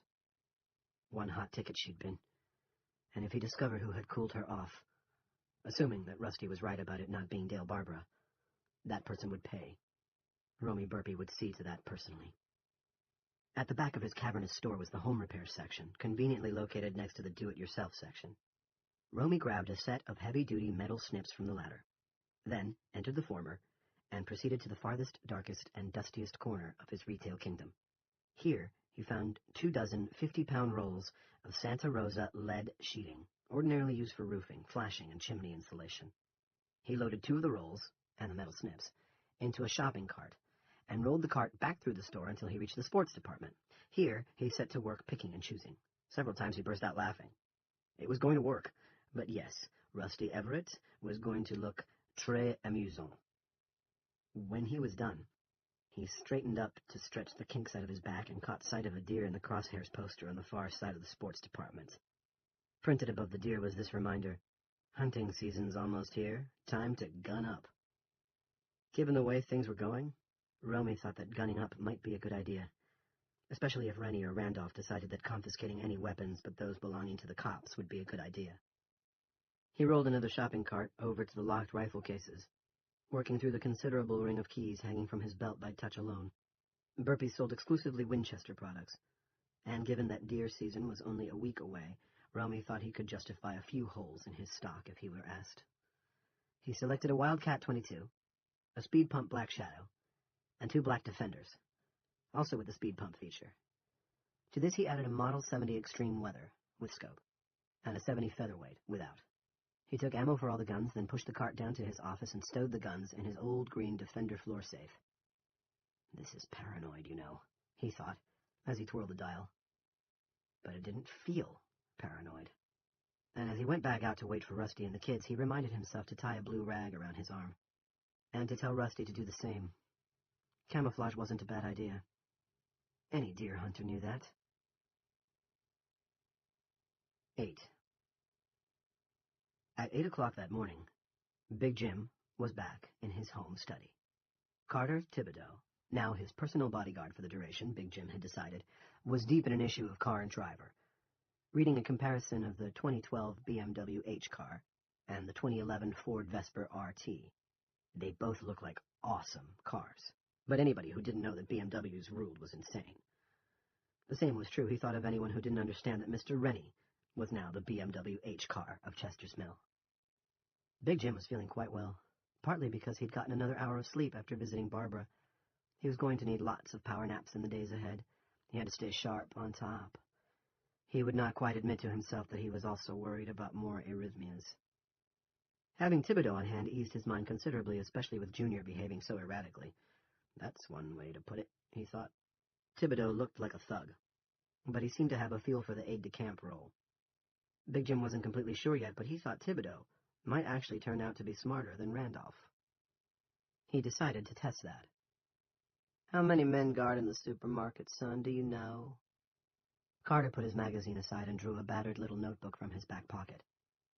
Big Jim approved.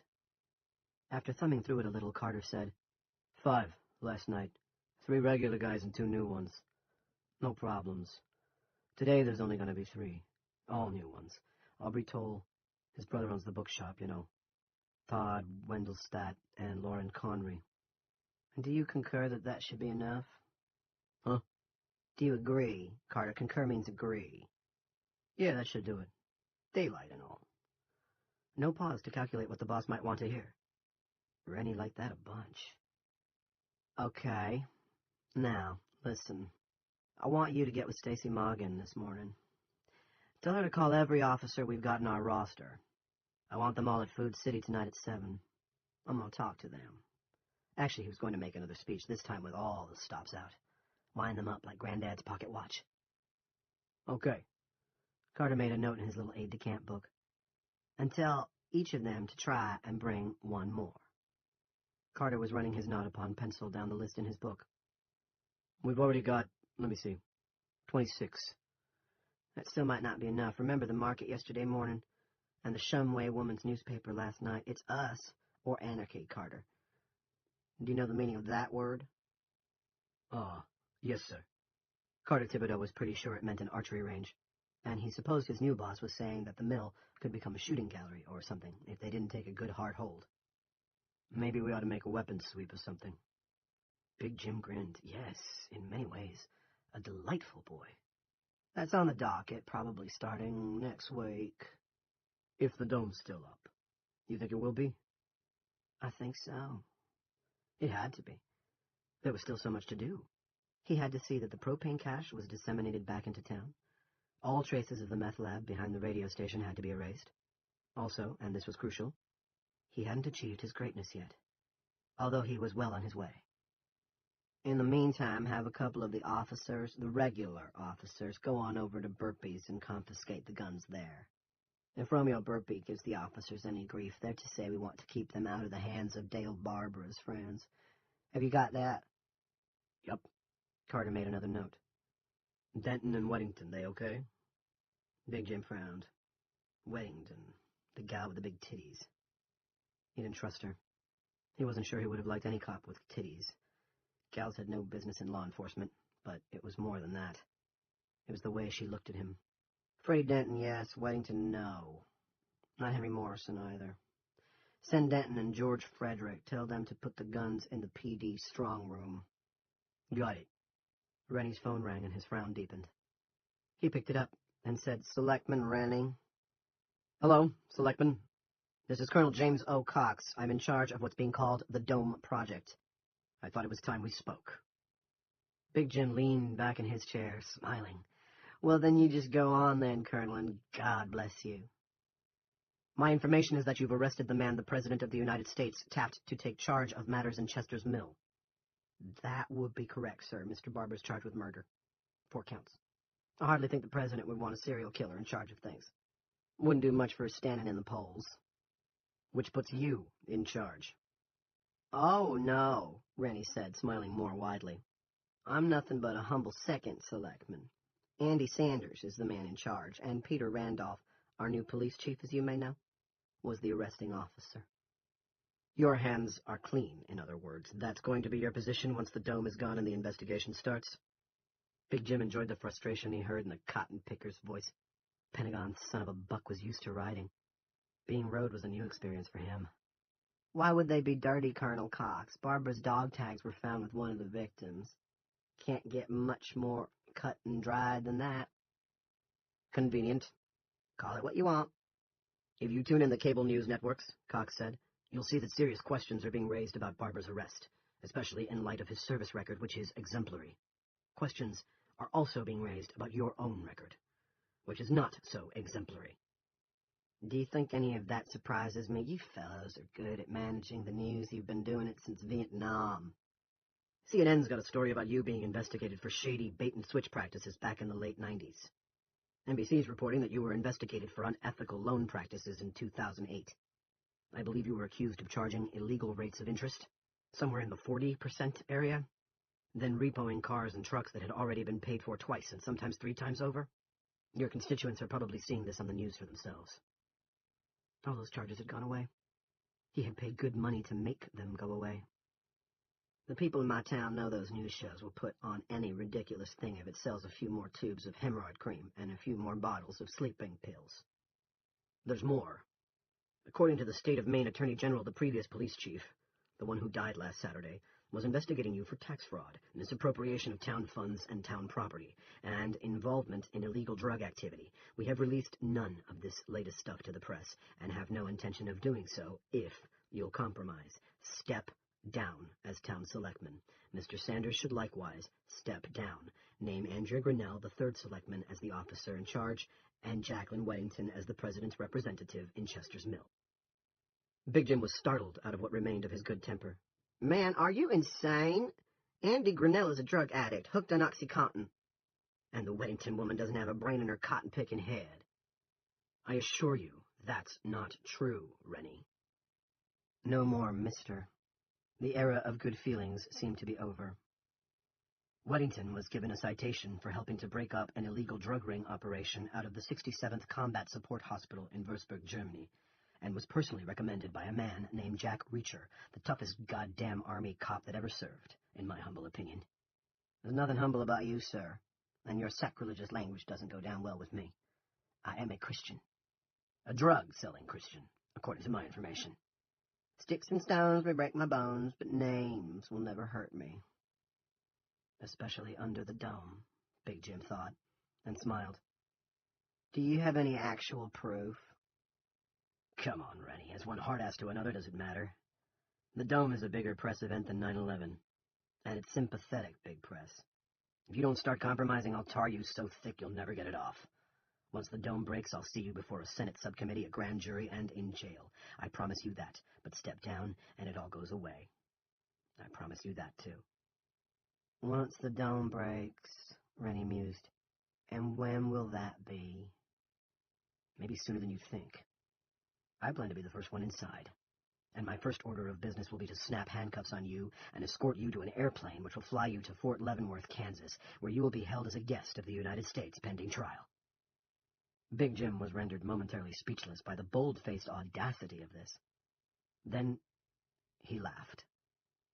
If you really wanted what's best for the town, Rennie, you'd step down. Look what's happened on your watch. 6 murders. 2 at the hospital last night, we understand. A suicide and a food riot. You're not up to this job. Big Jim's hand closed on the gold baseball and squeezed. Carter Thibodeau was looking at him with a worried frown. If you were here, Colonel Cox, I'd give you a taste of what I gave Coggins. With God as my witness, I would. Rennie? I'm here. He paused. And you're there. Another pause. And the dome isn't coming down. I think we both know that. Drop the biggest A-bomb you've got on it. Render the surrounding towns uninhabitable for 200 years. Kill everybody in Chester's Mill with the radiation if the radiation goes through. And still, it won't come down. He was breathing fast now, but his heart was beating strong and steady in his chest. Because the dome is God's will. Which was, in his deepest heart, what he believed. As he believed it was God's will that he take this town and carry it through the weeks, months, and years ahead. What? You heard me. Knowing he was wagering everything, his entire future, on the continued existence of the dome. Knowing some people would think he was crazy for doing so. Also knowing those people were unbelieving heathens, like Colonel James O. Cotton Picker Cox. Rennie, be reasonable. Please. Big Jim liked that please. It brought his good humor back in a rush. Let's recap, shall we, Colonel Cox? Andy Sanders is in charge here, not me. Although I appreciate the courtesy call from such a high mucky-muck as yourself, naturally. And while I'm sure Andy will appreciate your offer to manage things by remote control, as it were, I think I can speak for him when I say you can take your offer and tuck it away where the sun doesn't shine. We're on our own in here, and we're going to handle it on our own. You're crazy, Cox said wonderingly. So unbelievers always call the religious. It's their final defense against faith. We're used to it. And I don't hold it against you. This was a lie. May I ask a question? Go on. Are you going to cut off our phones and computers? You'd sort of like that, wouldn't you? Of course not. Another lie. The phones and internet stay, so does the press conference on Friday, at which you'll be asked some difficult questions, I assure you. I won't be attending any press conferences in the foreseeable future, Colonel. Neither will Andy, and Mrs. Grinnell wouldn't make much sense, poor thing. So you can just cancel your... Oh, no, not at all. Was that a smile in Cox's voice? The press conference will be held at noon on Friday, and plenty of time to sell lots of hemorrhoid cream on the evening news. And who do you expect will be attending from our town? Everyone, Rennie. Absolutely everyone. Because we're going to allow their relatives to come to the dome at the Motton town line. Site of the airplane crash in which Mr. Sanders' wife died, you may remember. The press will be there to record the whole thing. It's going to be like visiting day at the state prison. Only no one's guilty of anything. Except maybe you. Rennie was infuriated all over again. You can't do that! Oh, but I can. The smile was there. You can sit on your side of the dome and thumb your nose at me. I can sit on mine and do the same. The visitors will be lined up, and as many as will agree to do so will be wearing T-shirts reading, Dale Barbara is innocent, and free Dale Barbara, and impeach James Rennie. There will be tearful reunions, hands pressing against hands with the dome in between, maybe even attempts to kiss. It will make excellent TV footage, and it will make excellent propaganda. Most of all, it's going to make people in your town wonder what they're doing with an incompetent like you at the controls. Big Jim's voice descended to a thick growl. I won't allow it. How are you going to stop it? Over 1,000 people. You couldn't shoot them all. When he spoke again, his voice was calm and reasonable. Come on, Selectman. Let's work this out. You can still come out of it clean. You only need to let go of the controls. Big Jim saw Junior drifting down the hall toward the front door like a ghost, still wearing his pajama pants and slippers, and barely noticed. Junior could have dropped dead in the hallway, and Big Jim would have remained hunched over his desk, the gold baseball clutched in one hand and the telephone in the other. One thought beat in his head. Putting Andrea Grinnell in charge, with Officer Titties as her second. It was a joke. A bad joke. Colonel Cox, you can go fuck yourself. He hung up, swiveled his desk chair, and hurled the gold baseball. It hit the signed photo of Tiger Woods. The glass shattered, the frame fell to the floor, and Carter Thibodeau, who was used to striking fear into hearts, but who rarely had fear struck into his own, jumped to his feet. Mr. Rennie, are you all right? He didn't look all right. Irregular purple patches flared in his cheeks. His small eyes were wide and bulging from their sockets of hard fat. The vein on his forehead pulsed. They will never take this town from me, Big Jim whispered. Of course they won't, Carter said. Without you, we're sunk. This relaxed Big Jim to some degree. He reached for the telephone, then remembered Randolph had gone home to bed. The new chief had gotten precious little rack time since the crisis began, and had told Carter that he intended to sleep until at least noon, and that was okay. The man was useless anyway. Carter, make a note. Show it to Morrison if he's running things at the PD this morning. Then leave it on Randolph's desk. After that, come right back here. He paused to consider for a moment, frowning. Let's see if Junior's headed there. He went out while I was talking to Colonel Do-What-I-Want on the telephone. Don't go looking for him if he's not, but if he is, make sure he's all right. Sure. What's the message? Dear Chief Randolph, Jacqueline Weddington is to be severed from the Chester's Mill PD immediately. Does that mean fired? Yes, indeed. Carter was scribbling in his book, and Big Jim gave him time to catch up. He was okay again. Better than okay.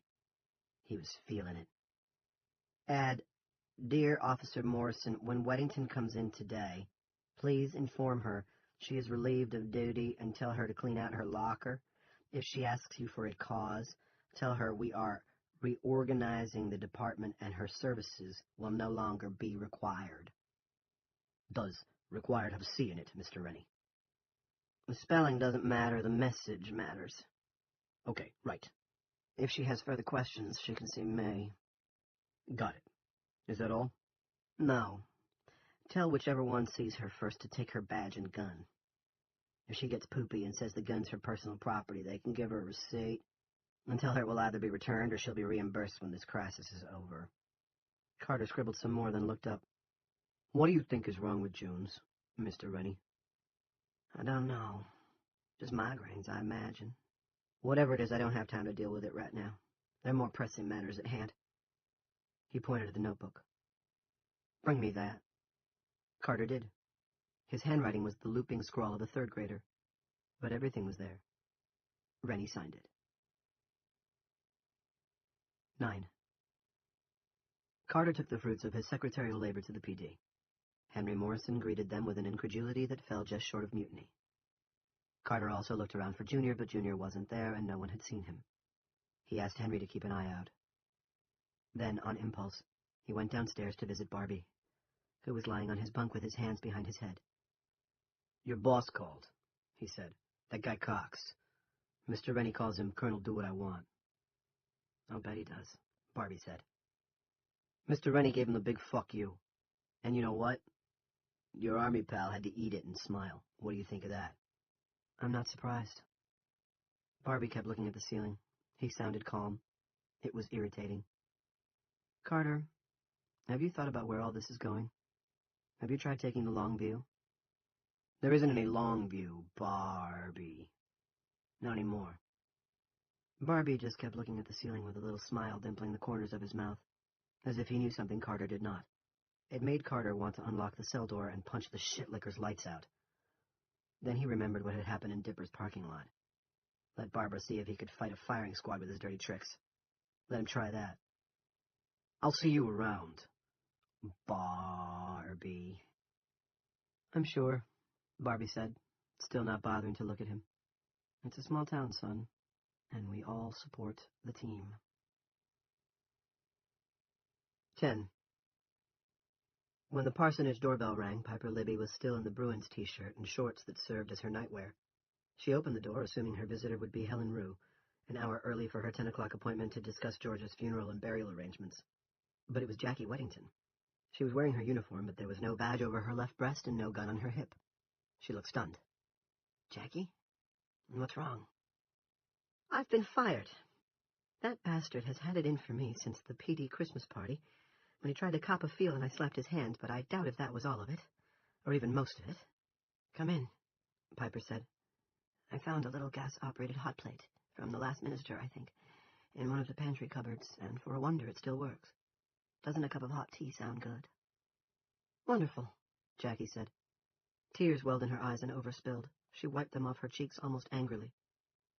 Piper led her into the kitchen and lit the single-burner Brinkman Camp grill on the counter. Now, tell me everything. Jackie did, not failing to include Henry Morrison's condolences, which had been clumsy but sincere. He whispered that part, she said, taking the cup Piper gave her. It's like the goddamn Gestapo over there now. Excuse my language. Piper waved this away. Henry says that if I protest at the town meeting tomorrow, I'll only make things worse. Rennie will whip out a bunch of trumped-up incompetency charges. He's probably right. But the biggest incompetent in the department this morning is the one running the place.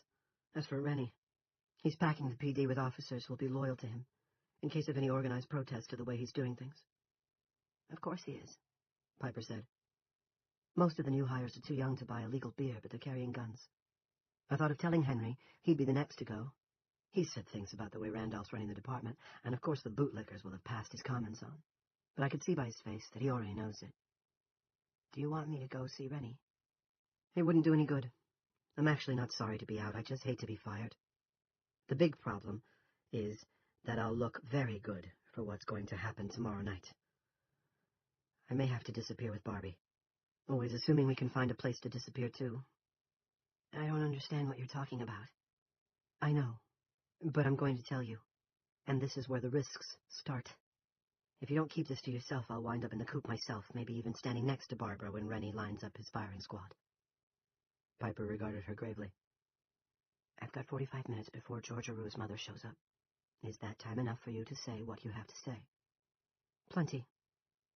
Jackie began with the examination of the bodies at the funeral home, described the stitch marks on Coggin's face, and the golden baseball Rusty had seen. She took a deep breath, and next spoke of her plan to break Barbie out during the special town meeting the following night. Although, I have no idea where we can put him if we do get him out. She sipped her tea. So, what do you think? That I want another cup, are you? I'm good. Thanks. From the counter, Piper said, What you're planning is terribly dangerous. I doubt if you need me to tell you that. But there may be no other way to save an innocent man's life. I never believed for a second that Dale Barber was guilty of those murders. And after my own close encounter with our local law enforcement, the idea that they'd execute him to keep him from taking over doesn't surprise me much. Then, following Barbie's train of thought without knowing it, Rennie isn't taking the long view, and neither are the cops. All they care about is who's boss of the treehouse. That kind of thinking is a disaster waiting to happen. She came back to the table. I've known almost from the day I came back here to take up the pastorate, which was my ambition ever since I was a little girl, that Jim Rennie was a monster in embryo. Now, if you'll pardon the melodramatic turn of phrase, the monster has been born. Thank God, Jackie said. Thank God the monster has been born? Piper smiled and raised her eyebrows. No, thank God you're down with this. There's more, isn't there? Yes, unless you don't want to be a part of it. Honey, I'm already a part of it. If you can be jailed for plotting, I could be jailed for listening and not reporting. We're now what our government likes to call homegrown terrorists. Jackie received this idea in glum silence. It isn't just Freedale Barbara you're talking about, is it? You want to organize an active resistance movement.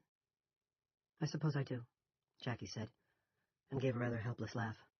After 6 years with the U.S. Army, I never would have expected it. I've always been a my country right or wrong sort of girl, but has it occurred to you that the dome might not break? Not this fall, not this winter. Maybe not next year or even in our lifetimes. Yes. Piper was calm, but most of the color had left her cheeks. It has. I think it's occurred to everyone in the mill, if only in the backs of their minds. Then think about this. Do you want to spend a year or 5 years in a dictatorship run by a homicidal idiot? Assuming we have 5 years. Of course not. Then the only time to stop him might be now. He may no longer be in embryo, but this thing he's building, this machine, is still in its infancy. It's the best time. Jackie paused. If he orders the police to start collecting guns from ordinary citizens, it might be the only time. What do you want me to do? Let us have a meeting here, at the parsonage, tonight. These people, if they'll all come. From her back pocket, she took the list she and Linda Everett had labored over. Piper unfolded the sheet of notebook paper and studied it. There were 8 names. She looked up. Lissa Jameson, the librarian with the crystals. Ernie Calvert. Are you sure about those 2? Who better to recruit than a librarian when you're dealing with a fledgling dictatorship? As for Ernie, my understanding is that after what happened at the supermarket yesterday, if he came across Jim Rennie flaming in the street, he wouldn't piss on him to put him out. Pronounally vague, but otherwise colorful. I was going to have Julia Shumway sound Ernie and Lissa out, but now I'll be able to do it myself. I seem to have come into a lot of free time. The doorbell rang. That may be the bereaved mother, Piper said, getting to her feet. I imagine she'll be half shot already. She enjoys her coffee brandy, but I doubt if it dulls the pain much. You haven't told me how you feel about the meeting, Jackie said. Piper Libby smiled. Tell our fellow homegrown terrorists to arrive between 9 and 9:30 tonight. They should come on foot and by ones, standard French resistance stuff. No need to advertise what we're doing. Thank you, Jackie said. So much. Not at all. It's my town, too. May I suggest you slip out by the back door? 11. There was a pile of clean rags in the back of Romy Burpee's van. Rusty knotted 2 of them together, fashioning a bandana he tied over the lower half of his face. But still his nose, throat, and lungs were thick with the stench of dead bear. The first maggots had hatched in its eyes, open mouth, and the meat of its exposed brain. He stood up, backed away, then reeled a little bit. Romy grabbed him by the elbow. If he passes out, catch him, Joe said nervously. Maybe that thing hits adults further out. It's just the smell, Rusty said. I'm okay now. But even away from the bear, the world smelled bad. Smoky and heavy, as if the entire town of Chester's Mill had become a large closed room. In addition to the odors of smoke and decaying animal, he could smell rotting plant life, and a swampy stench that no doubt arose from the drying bed of the Prestille. If only there was a wind, he thought, but there was just an occasional pallid puff of breeze that brought more bad smells. Through the far west there were clouds. It was probably raining a bitch over in New Hampshire. But when they reached the dome, the clouds parted like a river dividing at a large outcropping of rock. Rusty had become increasingly doubtful about the possibility of rain under the dome. He made a note to check some meteorological websites, if he ever got a free moment. Life had become appallingly busy and unsettlingly unstructured. Did Brer Bear maybe die of rabies, Doc? Romy asked. I doubt it. I think it's exactly what the kid said. Plain suicide. They piled into the van, Romy behind the wheel, and drove slowly up Black Ridge Road. Rusty had the Geiger counter in his lap. It clucked steadily. He watched the needle rise toward the plus 200 mark. Stop here, Mr. Burpee, Norrie cried. Before you come out of the woods, if you're going to pass out, I'd just as soon you didn't do it while you were driving, even at 10 miles an hour. Romy obediently pulled the van over. Jump out, kids. I'm going to babysit you. The dog's going on by himself. He turned to Rusty. Take the van, but drive slow, and stop the second the radiation count gets too high to be safe. Or if you start to feel woozy, we'll walk behind you. Be careful, Mr. Everett, Joe said. Benny added, Don't worry if you pass out and Wilson the van. We'll push you back under the road when you come to. Thanks, Rusty said. You're all heart and a mile wide. Huh? Never mind. Rusty got behind the wheel and closed the driver's side door. On the passenger bucket, the Geiger counter clicked. He drove, very slowly, out of the woods. Up ahead, Black Ridge Road rose toward the orchard. At first he didn't see anything out of the ordinary, and had a moment of bone-deep disappointment. Then a bright purple flash hit him in the eyes, and he jammed on the brakes in a hurry. Something up there, all right. A bright something amid the scrabble of untended apple trees. Just behind him, in the van's outside mirror, he saw the others stop walking. Rusty, Romy called. Okay? I see it. He counted to 15 and the purple light flashed again. He was reaching for the Geiger counter when Joe looked in at him through the driver's side window. The new pimples stood out on his skin like stigmata. Do you feel anything woozy, swimming in the head? No, Rusty said. Joe pointed ahead. That's where we blacked out, right there. Rusty could see scuff marks in the dirt at the left side of the road. Walk that far, Rusty said. All four of you. Let's see if you pass out again. Jesus, Benny said, joining Joe. What am I, a guinea pig? Actually, I think Romy's the guinea pig. You up for it, Romy? Yeah. He turned to the kids. If I pass out and you don't, drag me back here. It seems to be out of range. The quartet walked to the scuff marks, Rusty watching intently from behind the wheel of the van. They had almost reached them when Romy first slowed, then staggered. Norrie and Benny reached out on one side to steady him, Joe on the other, but Romy didn't fall. After a moment, he straightened up again. Don't know if it was something real or only... what you call it, the power of suggestion, but I'm okay now. Was just a little lightheaded for a second, me. You kids feel anything? They shook their heads. Rusty wasn't surprised. It was like chickenpox, a mild sickness mostly suffered by children, who only got it once. Drive ahead, Doc, Romy said. You don't want to be carrying all those pieces of lead sheet up there if you don't have to, but be careful. Rusty drove slowly forward. He heard the accelerating pace of clicks from the Geiger counter, but felt absolutely nothing out of the ordinary. From the ridge, the light flashed out at 15-second intervals. He reached Romy and the children, then passed them. I don't feel anything, he began, and then it came. Not lightheadedness exactly, but a sense of strangeness and peculiar clarity. While it lasted, he felt as if his head were a telescope and he could see anything he wanted to see, no matter how far. He could see his brother making his morning commute in San Diego if he wanted to. Somewhere, in an adjacent universe, he heard Benny call out, Whoa, Dr. Rusty's losing it. But he wasn't. He could still see the dirt road perfectly well, divinely well. Every stone and chip of mica. If he had swerved, and he supposed he had, it was to avoid the man who was suddenly standing there. The man was skinny, and made taller by an absurd red, white, and blue stovepipe hat, comically crooked. He was wearing jeans and a T-shirt that read, Sweet Home Alabama, play that dead band song. That's not a man, it's a Halloween dummy. Yes, sure, what else could it be? With green garden trowels for hands and a burlap head and stitched white crosses for eyes. Doc! Doc! It was Romy. The Halloween dummy burst into flames. A moment later it was gone. Now there was just the road, the ridge, and the purple light flashing at 15-second intervals, seeming to say, Come on. Come on. Come on.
12.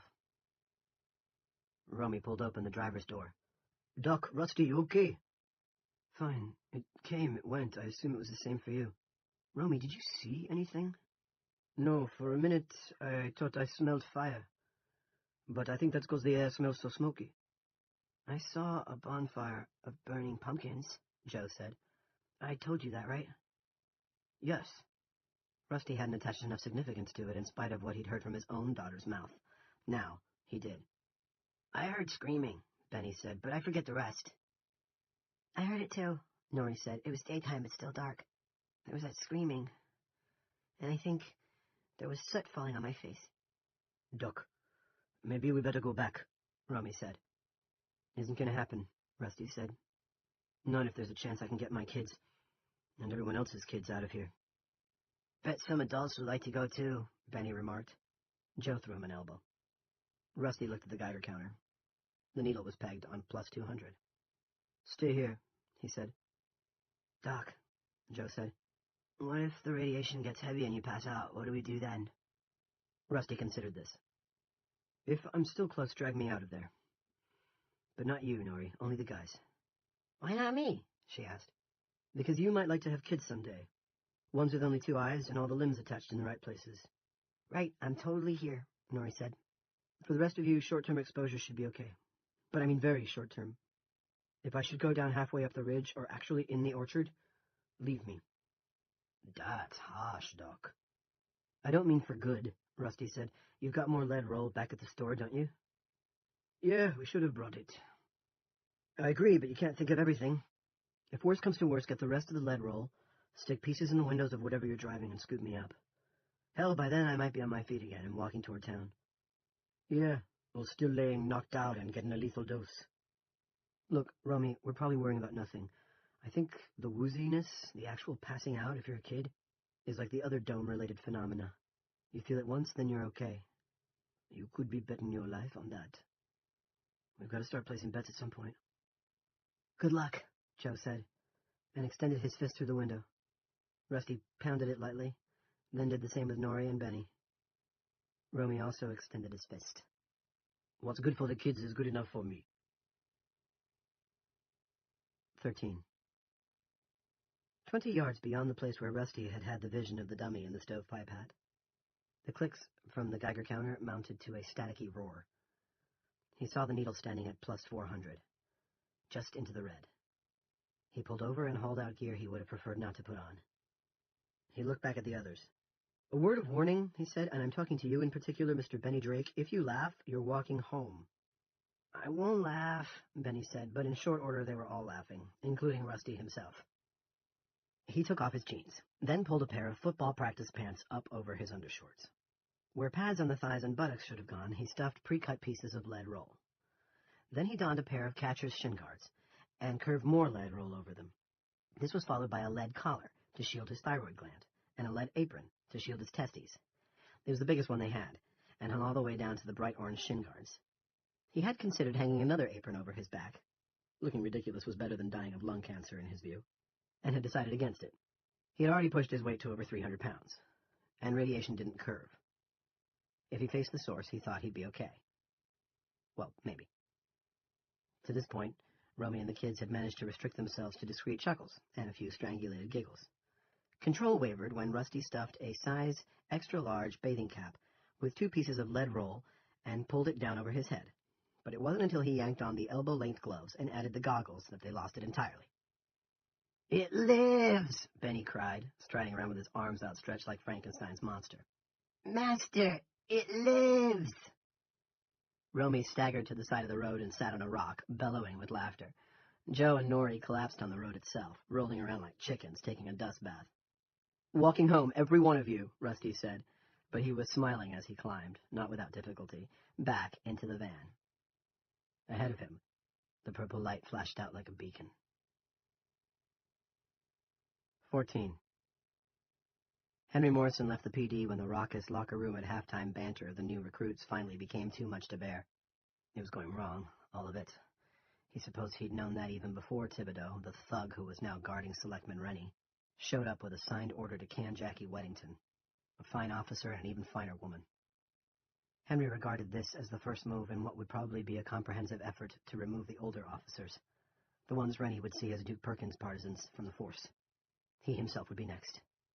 Freddie Denton and Rupert Libby would probably stay. Roop was a moderate asshole, Denton severe. Linda Everett would go. Probably Stacey Moggan, too. Then, except for that dim bulb Lauren Connery, the Chester's Mill PD would be an all-boys club again. He cruised slowly down Main Street, which was almost entirely empty, like a ghost town street in a western. Sloppy Sam Verdreau was sitting under the marquee of the Globe, and that bottle between his knees probably did not contain Pepsi-Cola. But Henry didn't stop. Let the old sot have his tipple. Johnny and Carrie Carver were boarding up the front windows of the gas and grocery. They were both wearing the blue armbands that had started to pop up all over town. They gave Henry the creeps.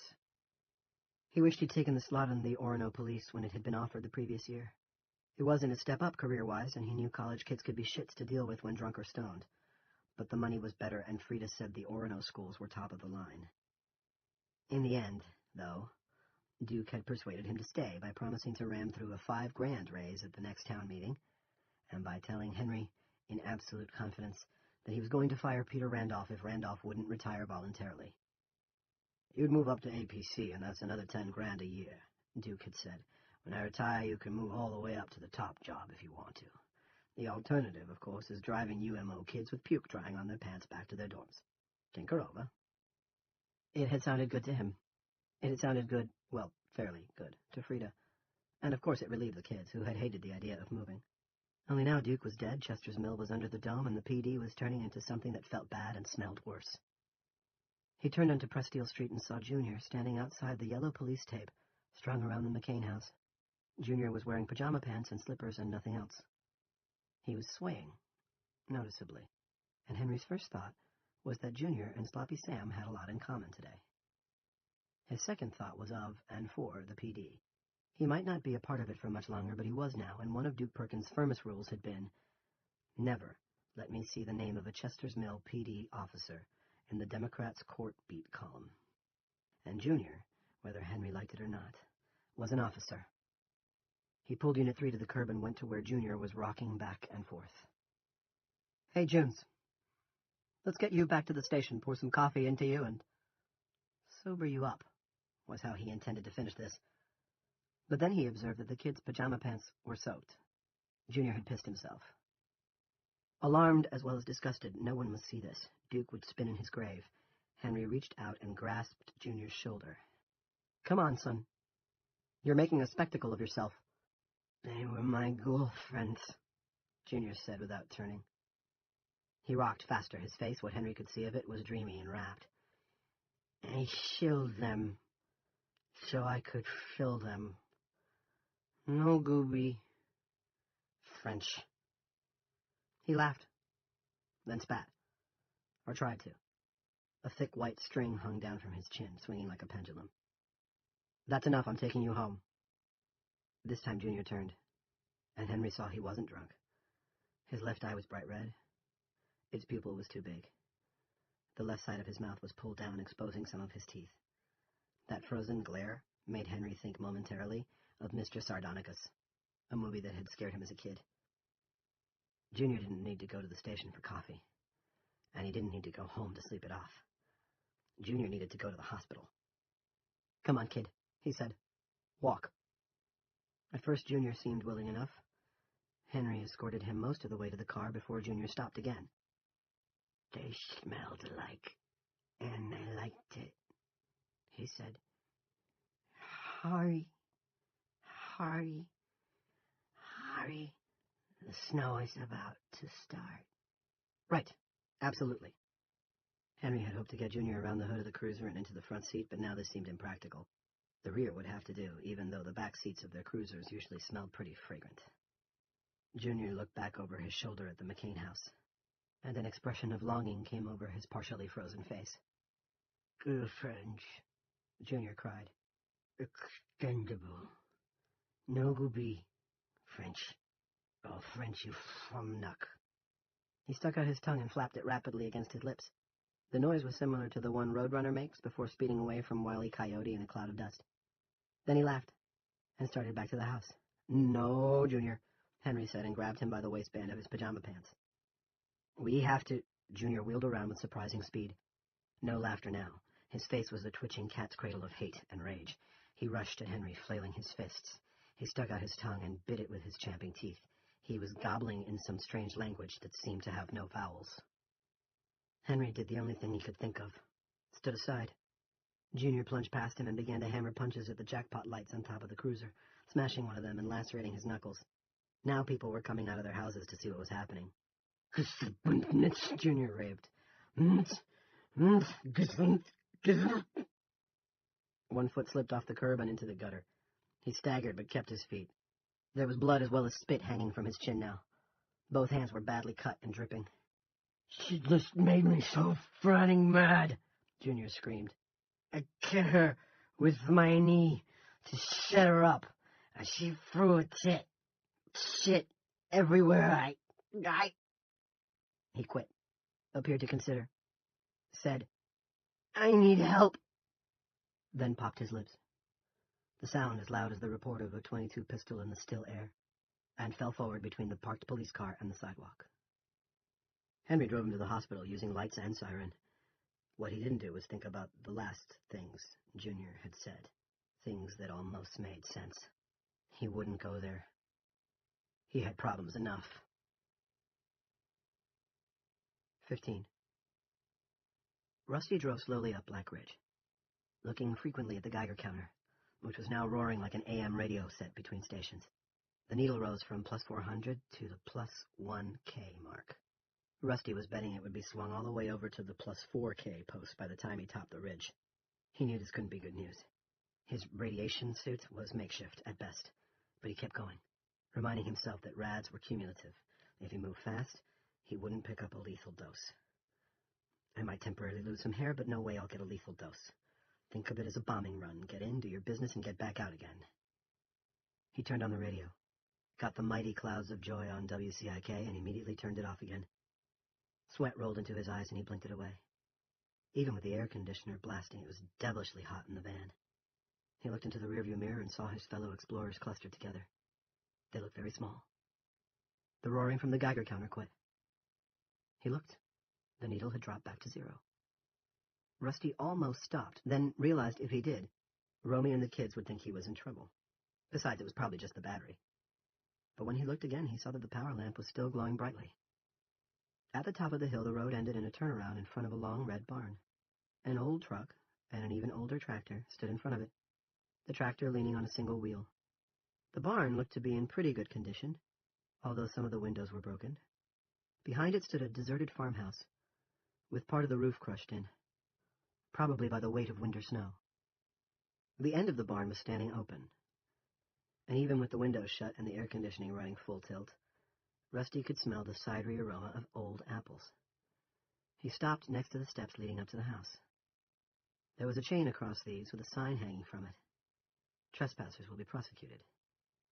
The sign was old, rusty, and obviously ineffective. Beer cans were scattered the length of the porch where the McCoy family must once have sat on summer evenings, catching the breeze and looking over long vistas. The entire town of Chester's Mill to the right, all the way into New Hampshire if you looked left. Someone had spray-painted Wildcats Rule on a wall that had once been red and was now a faded pink. On the door, in spray paint of a different color, was Orgy Depot. Rusty guessed that was wishful thinking on the part of some sex-starved teenager. Or maybe it was the name of a heavy metal band.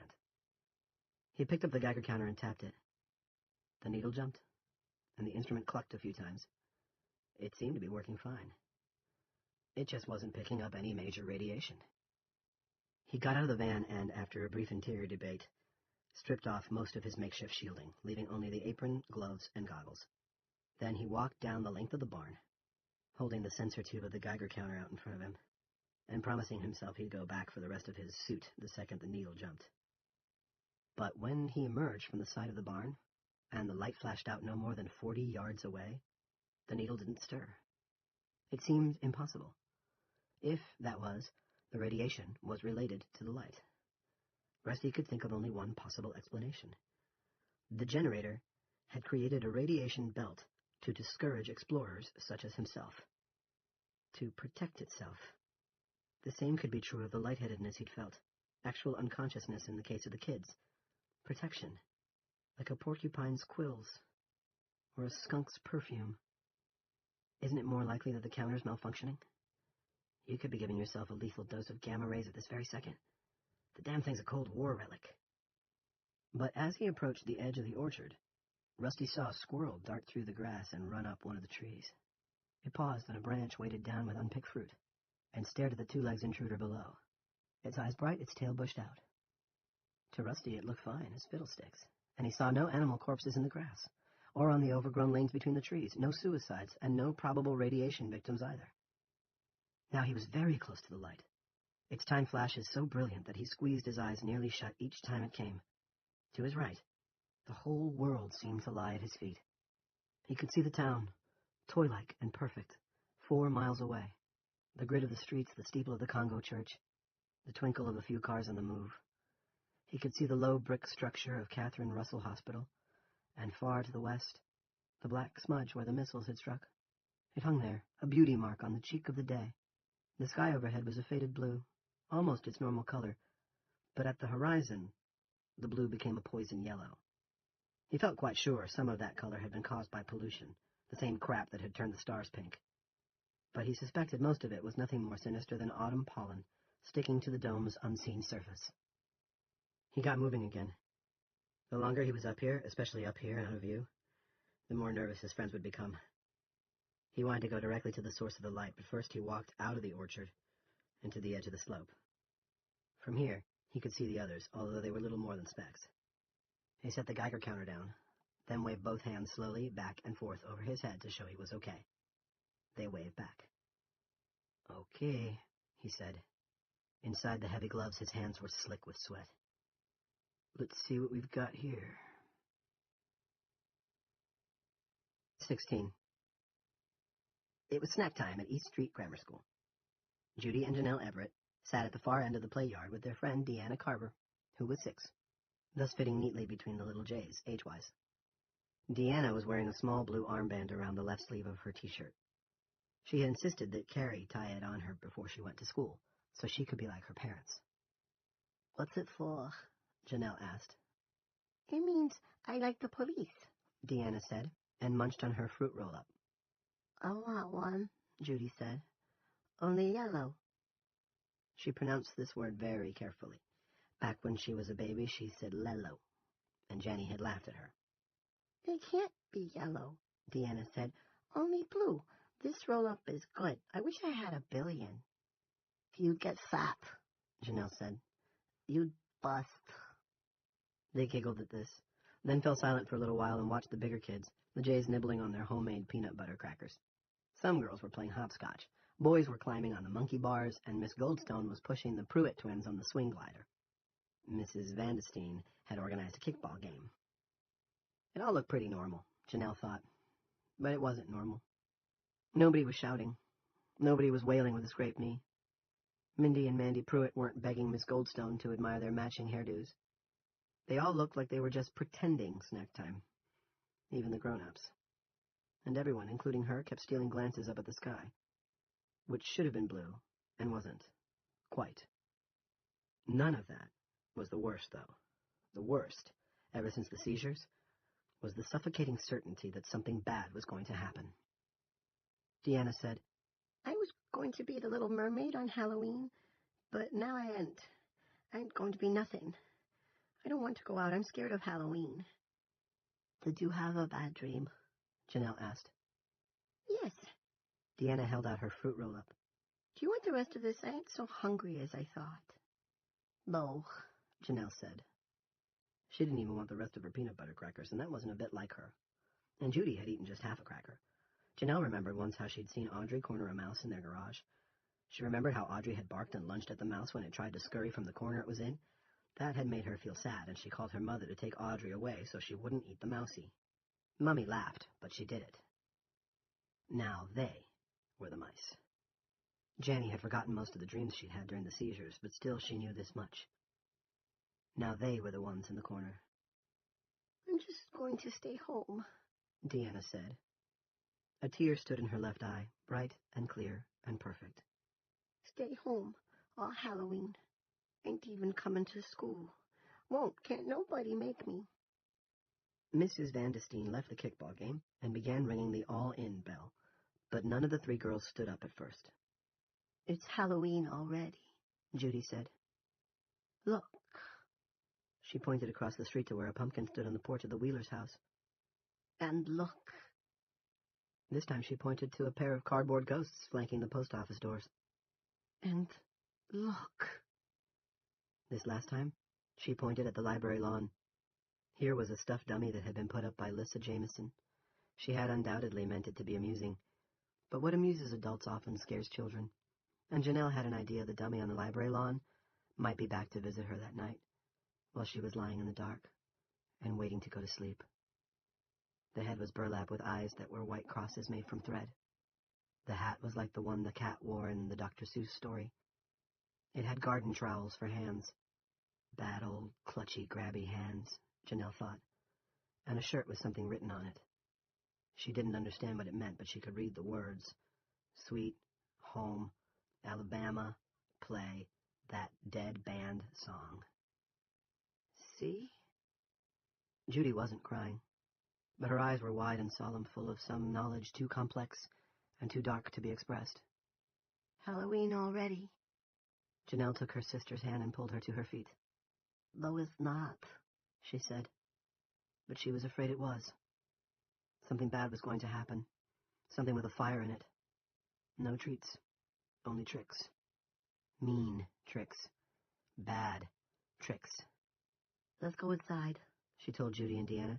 We'll sing songs and stuff. That'll be nice. It usually was, but not that day. Even before the big bang in the sky, it wasn't nice. Janelle kept thinking about the dummy with the white cross eyes, and the somehow awful shirt. Play that dead band song. 17. 4 years before the dome dropped down, Linda Everett's grandfather had died, and left each of his grandchildren a small but tidy sum of money. Linda's check had come to $17,232.04. Most of it went into the Jay's college fund, but she had felt more than justified in spending a few hundred on Rusty. His birthday was coming up, and he'd wanted an Apple TV gadget since they'd come on the market some years earlier. She had bought him more expensive presents during the course of their marriage, but never one which pleased him more. The idea that he could download movies from the net, then watch them on TV instead of being chained to the smaller screen of his computer, tickled him to death. The gadget was a white plastic square about 7 inches on a side and 3/4 of an inch thick. The object Rusty found on Black Ridge looked so much like his Apple TV add-on that he at first thought it actually was one. Only modified, of course, so it could hold an entire town prisoner, as well as broadcast The Little Mermaid to your television via Wi-Fi and in HD. The thing on the edge of the McCoy orchard was dark gray instead of white. And rather than the familiar Apple logo stamped on top of it, Rusty observed a somehow troubling symbol, like a comma, with 2 diagonal slashes running across it. Above the symbol was a hooded excrescence, about the size of the knuckle on his little finger. Inside the hood was a lens made of either glass or crystal.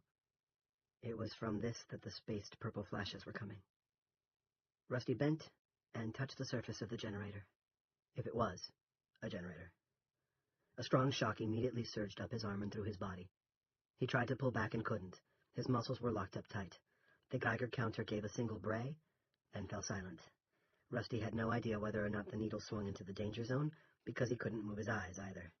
The light was leaving the world, funneling out of it like water going down a bathtub drain, and he thought with sudden calm clarity, I'm going to die. What a stupid way to... Then, in that darkness, faces arose. Only they weren't human faces, and later he would not be sure they were faces at all. They were geometric solids that seemed to be padded in leather. The only parts of them that looked even vaguely human were diamond shapes on the sides. They could have been ears.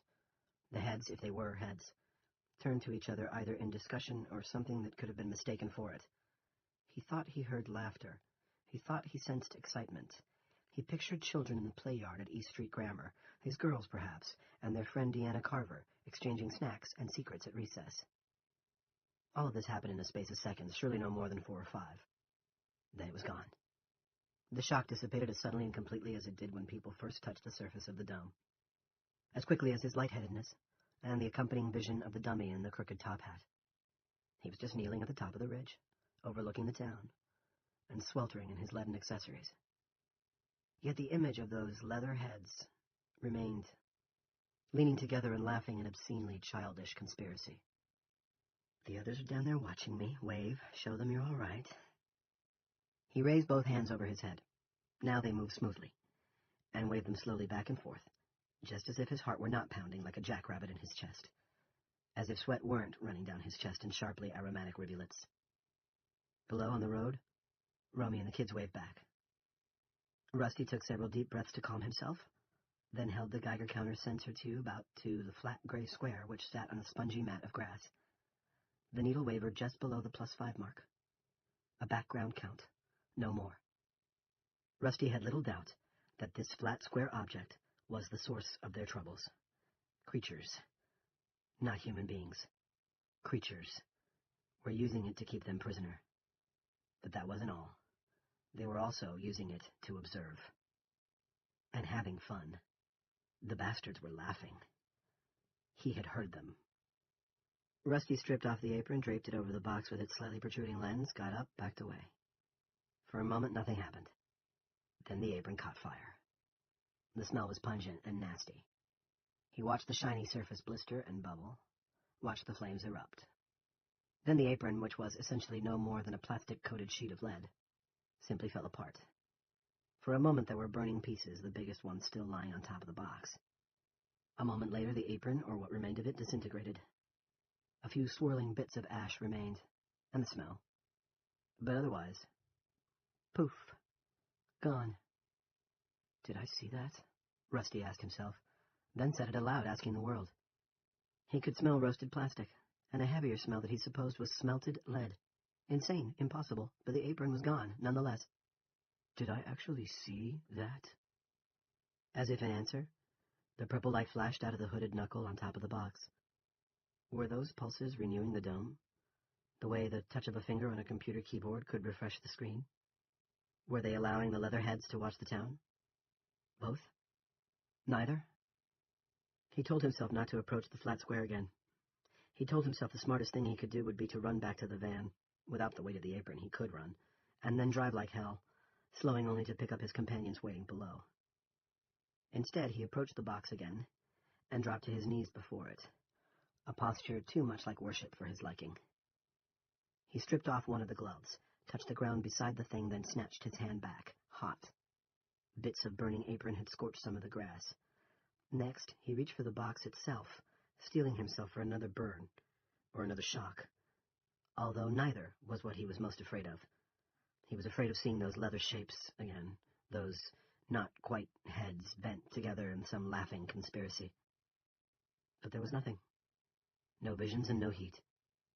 The gray box was cool to the touch, even though he'd seen the lead apron on top of it bubbling up, and then actually catching fire. The purple light flashed out. Rusty was careful not to put his hand in front of it. Instead, he gripped the thing's sides, mentally saying goodbye to his wife and girls, telling them he was sorry for being such a damn fool.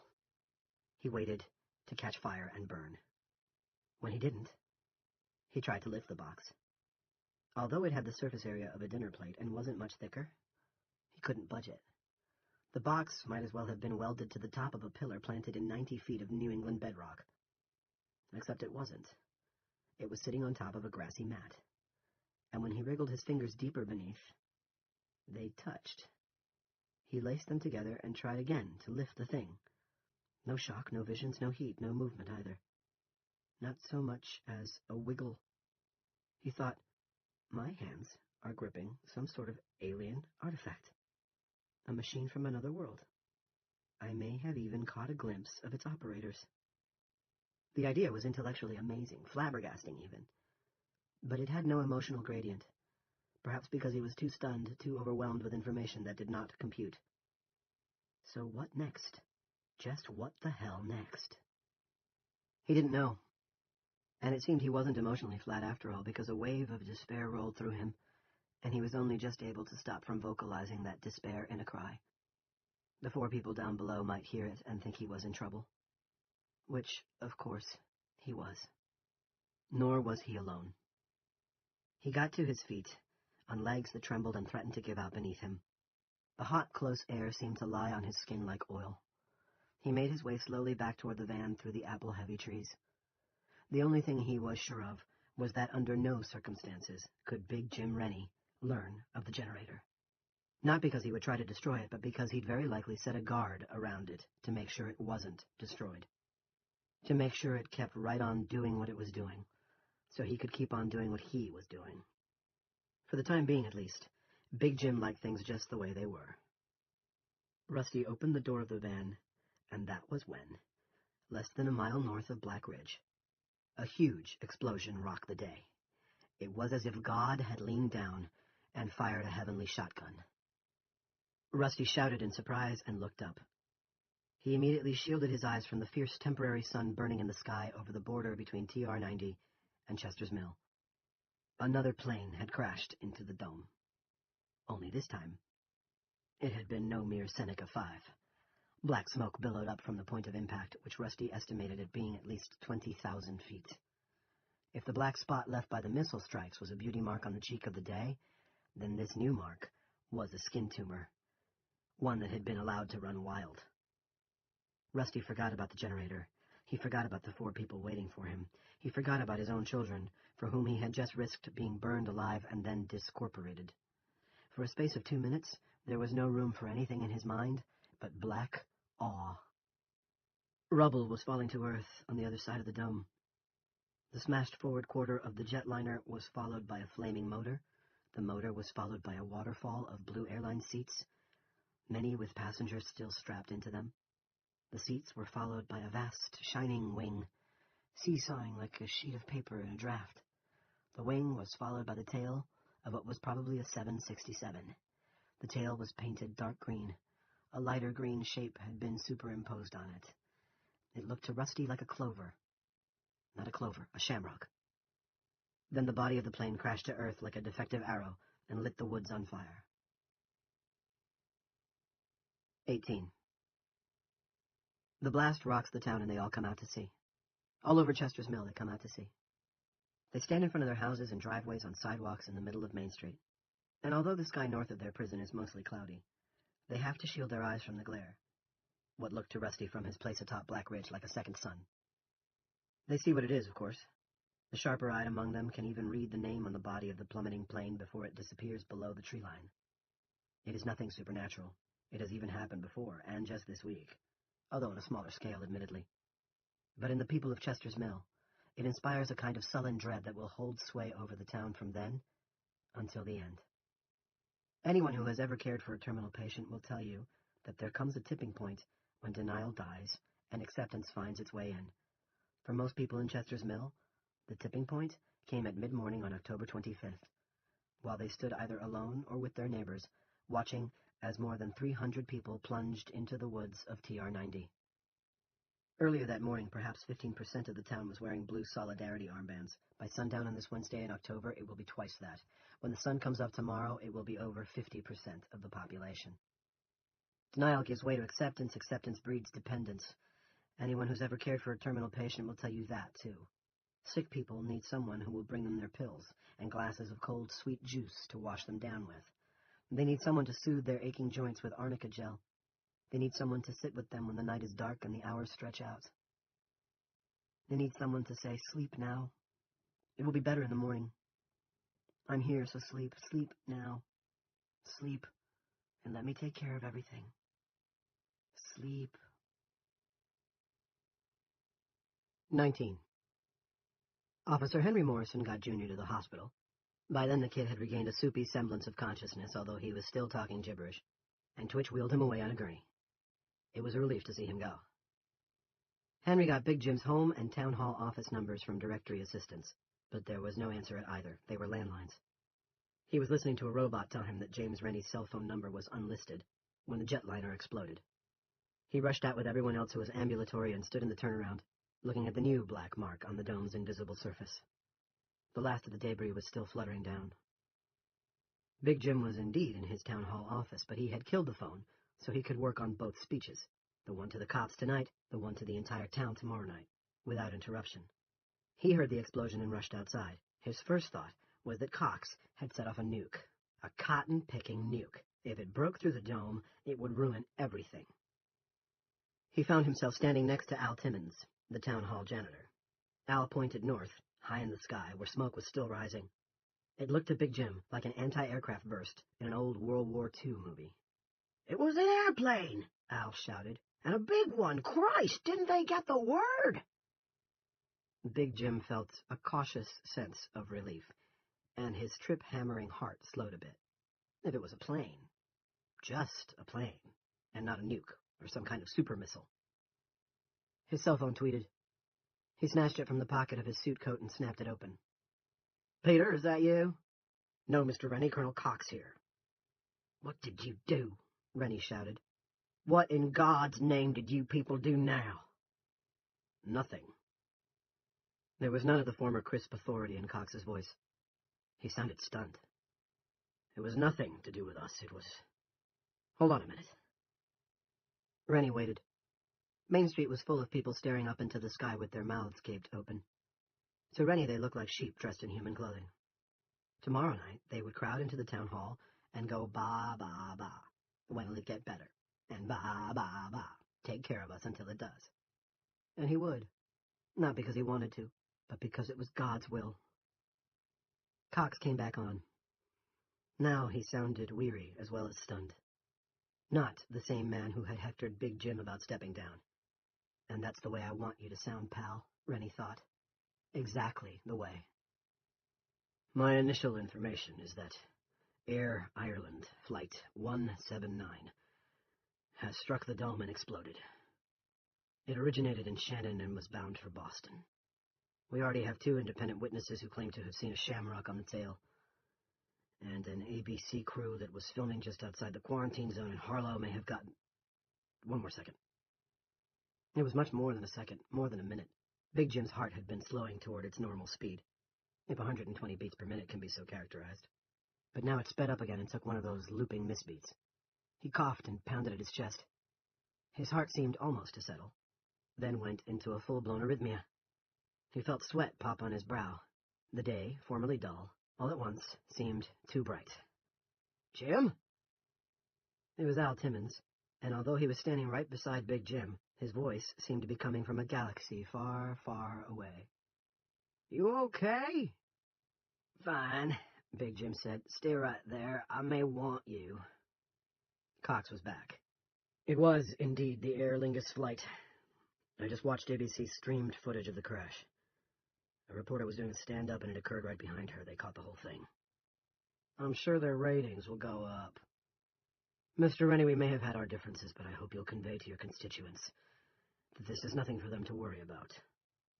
Just tell me how a thing like that... His heart looped again. His breath tore in, then stopped. He pounded his chest a second time, harder, and sat down on a bench beside the brick path which ran from the town hall to the sidewalk. Al was looking at him instead of at the crash scar on the dome now, his forehead furrowed with concern, and, Big Jim thought, fright. Even now, with all this happening, he was glad to see that, glad to know he was seen as indispensable. Sheep need a shepherd. Rennie, are you there? I'm here. And so was his heart, but it was far from right.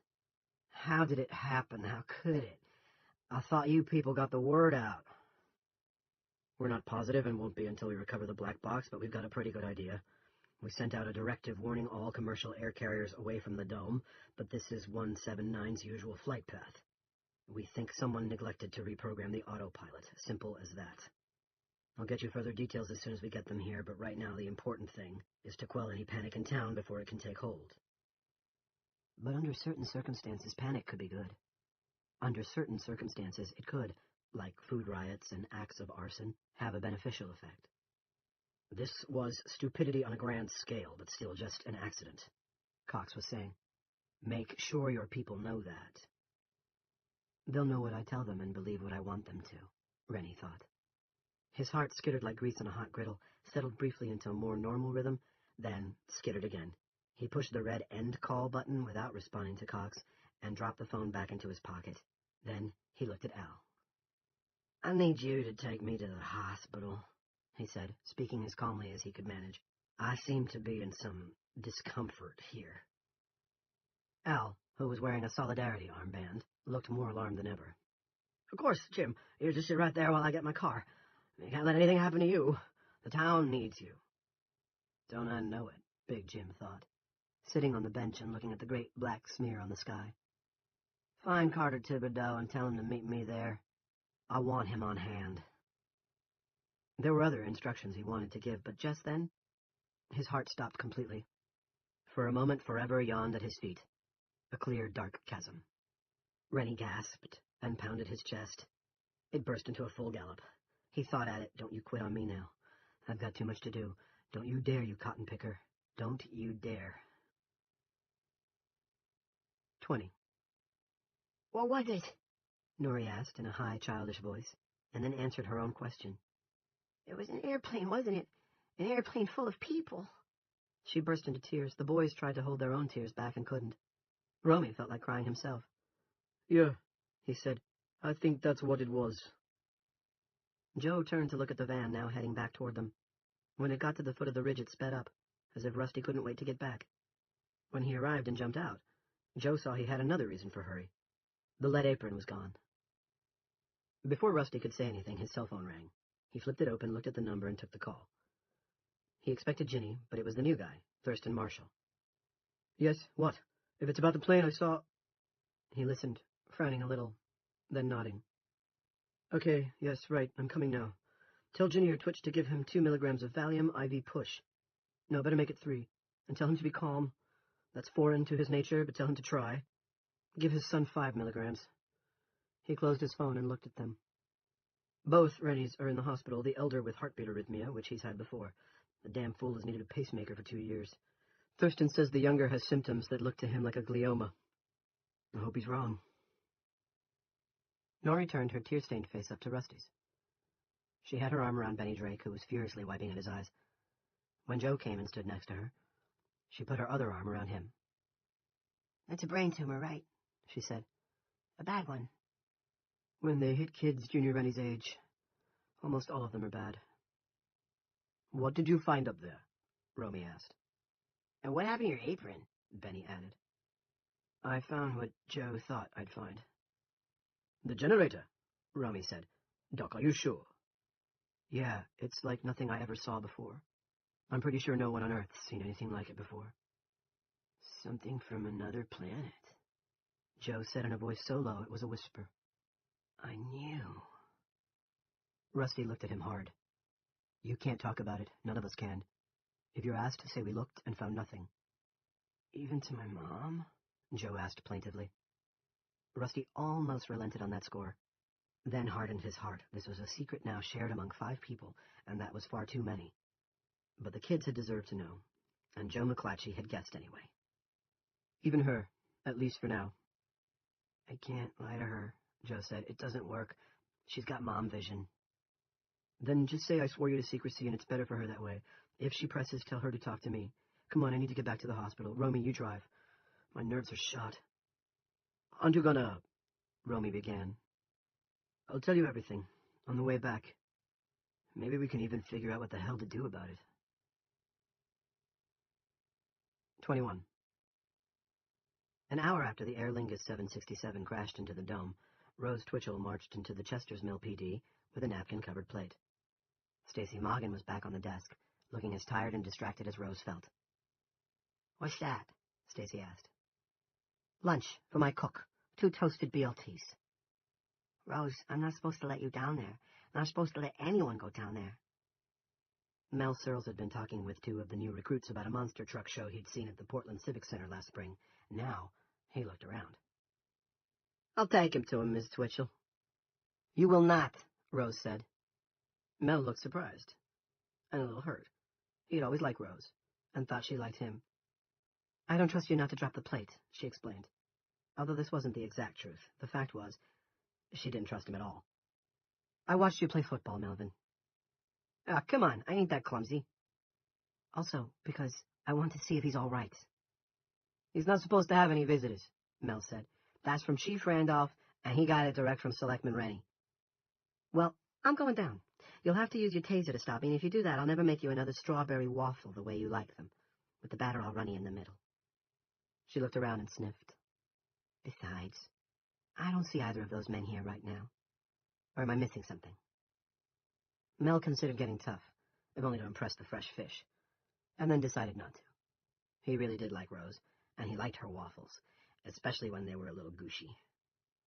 He hitched up his belt and said, "Okay, but I have to go with you, and you ain't taking him nothing until I look under that napkin."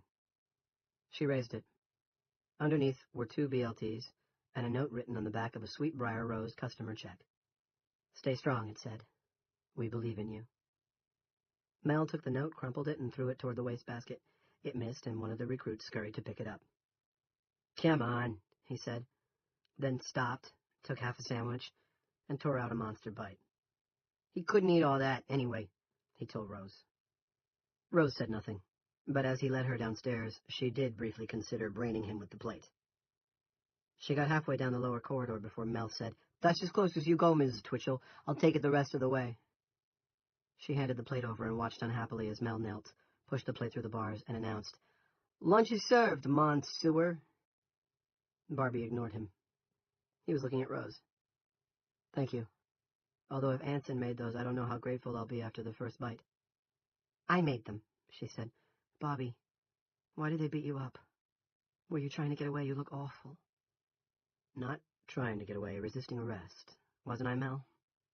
"You want to quit the smart talk, or I'll come in there and take them sandwiches away from you."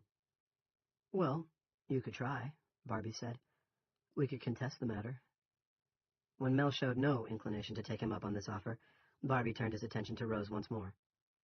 "Was it an airplane? It sounded like an airplane, a big one." "ABC says it was an Aer Lingus jetliner. Fully loaded." "Let me guess, it was on its way to Boston or New York and some not-so-bright spark forgot to reprogram the autopilot." "I don't know. They're not saying about that part yet." "Come on," Mel came back and took her arm. "That's enough chitter-chatter. You need to leave before I get in trouble." "Are you okay?" Rose asked Barbie, resisting this command, at least for a moment. "Yeah," Barbie said. "How about you? Did you patch it up with Jackie Weddington yet?" And what was the correct answer to that one? So far as Rose knew, she had nothing to patch up with Jackie.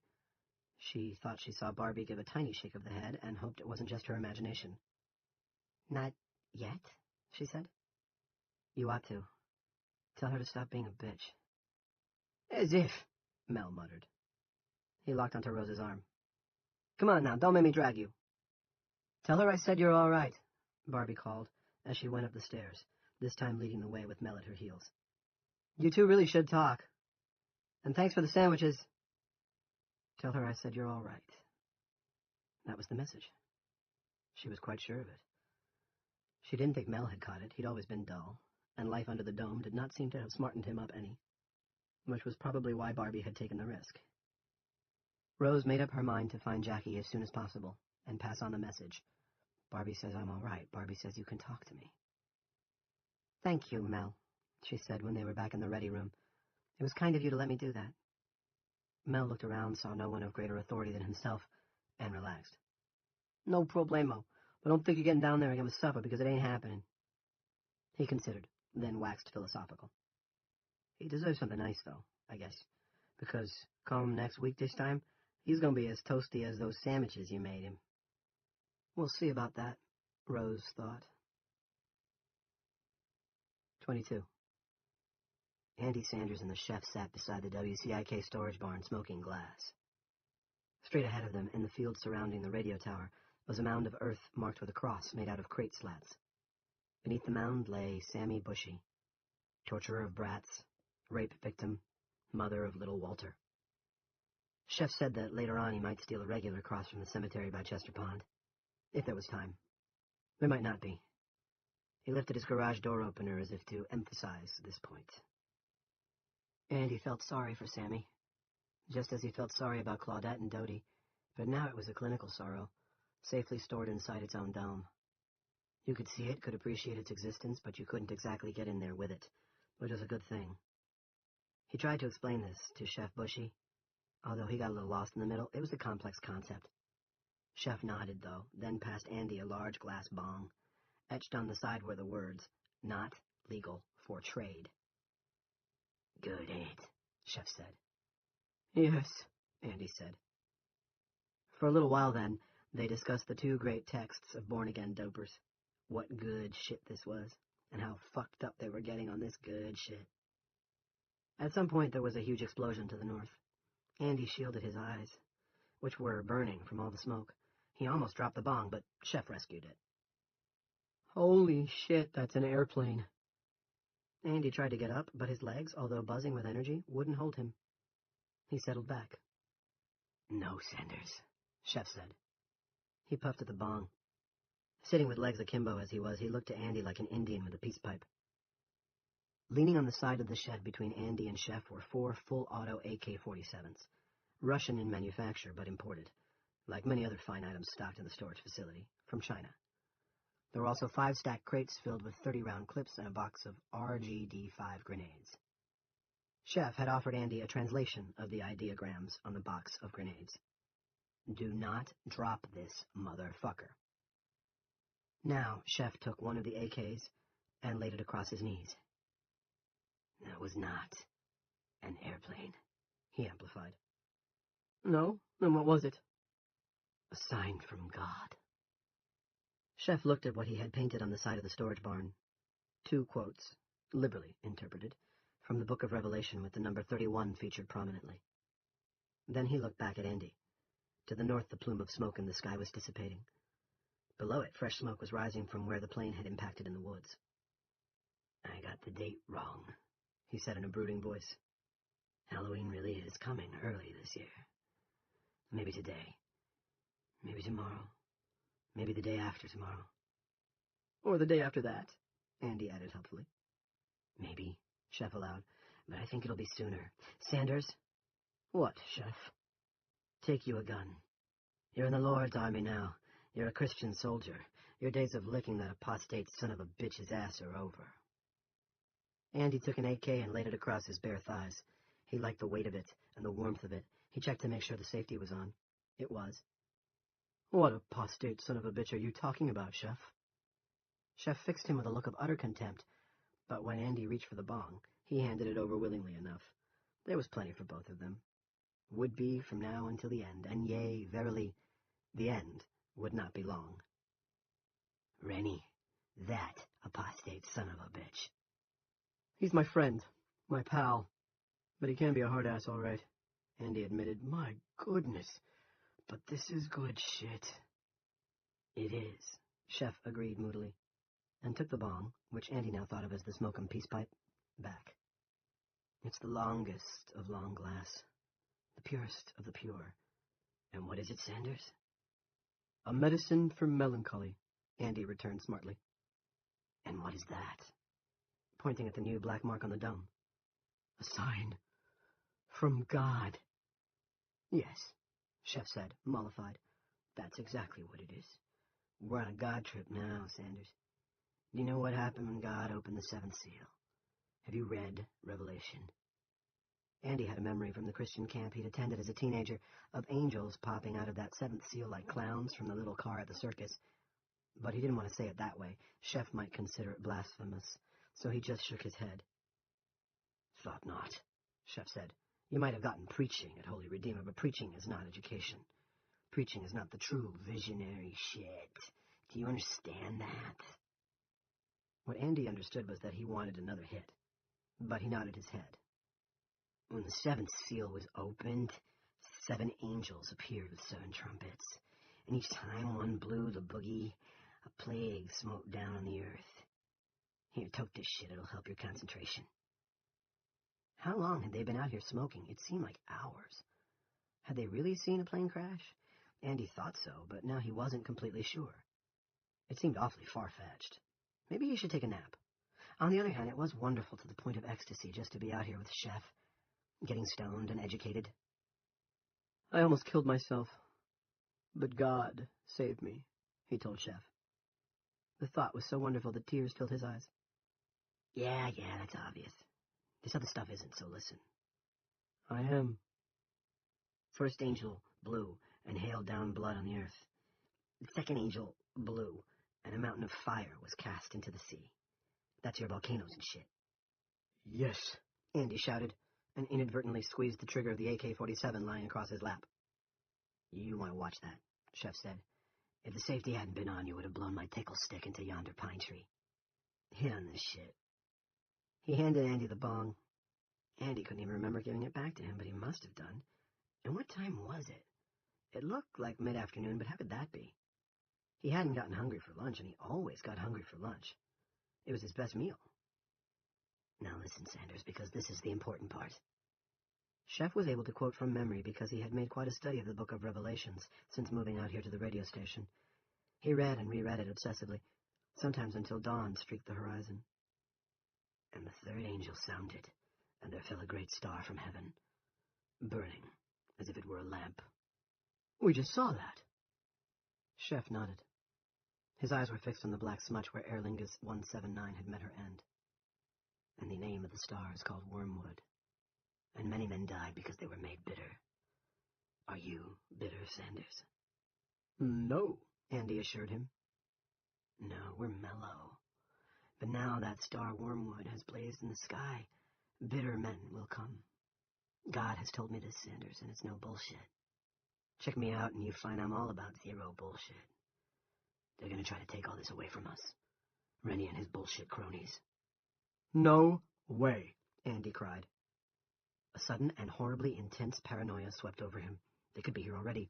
Bullshit cronies creeping through those trees. Bullshit cronies driving down Little Bitch Road in a line of trucks. Now that Chef had brought it up, he even saw why Rennie would want to do it. He'd call it getting rid of the evidence. Chef, he gripped his new friend's shoulder. Let up a little, Sanders, that hurts. He let up a little. Big Jim's already talked about coming up and getting the propane tanks. That's the first step. Chef nodded. They've already been here once. Took 2 tanks. I let him. He paused, then patted the grenades. I won't let him again. Are you down with that? Andy thought of the pounds of dope inside the building they were leaning against, and gave the answer Chef had expected. My brother, he said, and embraced Chef. Chef was hot and stinky, but Andy hugged with enthusiasm. Tears were rolling down his face, which he had neglected to shave on a weekday for the first time in over 20 years. This was great. This was bonding. My brother, he sobbed into Chef's ear. Chef thrust him back and looked at him solemnly. We are agents of the Lord, he said. And Andy Sanders, now all alone in the world, except for the scrawny prophet beside him, said Amen. 23. Jackie found Ernie Calvert behind his house, weeding his garden. She was a little worried about approaching him in spite of what she'd told Piper, but she needn't have been. He gripped her shoulders with hands that were surprisingly strong for such a portly little man. His eyes shone. Thank God someone sees what that windbag's up to. He dropped his hands. Sorry, I smudged your blouse. That's all right. He's dangerous, Officer Weddington. You know that, don't you? Yes. And clever. He set up that damn food riot up the way a terrorist would plant a bomb. I have no doubt of it. But he's also stupid. Clever and stupid is a terrible combination. You can persuade people to go with you, you see, all the way to hell. Look at that fellow Jim Jones. Remember him? The one who got all his followers to drink poison? So you'll come to the meeting? You bet. And mum's the word. Unless you want me to talk to Lissa Jameson, that is. Glad to do it. Before Jackie could answer, her cell phone rang. It was her personal.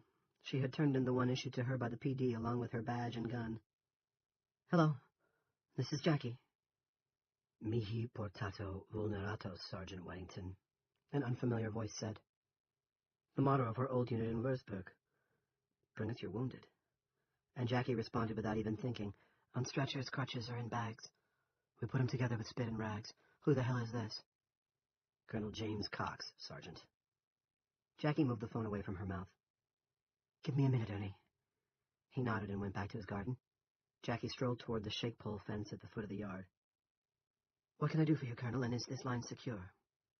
Sergeant, if your man Rennie can tap cell phone calls made from beyond the dome, we're in a world of hurt. He's not my man. Good to know. And I'm no longer in the army. The 67th isn't even in my rearview mirror these days, sir. Well, that's not exactly true, Sarge. By order of the President of the United States, you've been stop-lost. Welcome back. Sir, I don't know whether to say thank you or fuck you very much. Cox laughed without much humor. Jack Reacher says hello.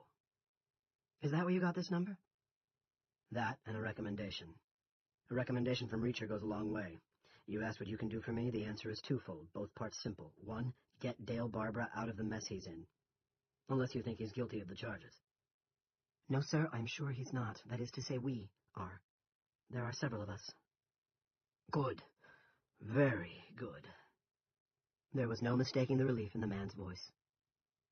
Number 2, you can knock that bastard Rennie off his perch. That would be Barbie's job. If you're positive this line's secure. Positive. If we can get him out. That's in the works, is it? Yes, sir. I believe so. Excellent.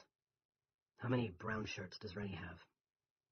Currently about 30, but he's still hiring. And here in the mill they're blue shirts, but I take your meaning. Don't sell him short, Colonel. He's got most of this town in his pocket.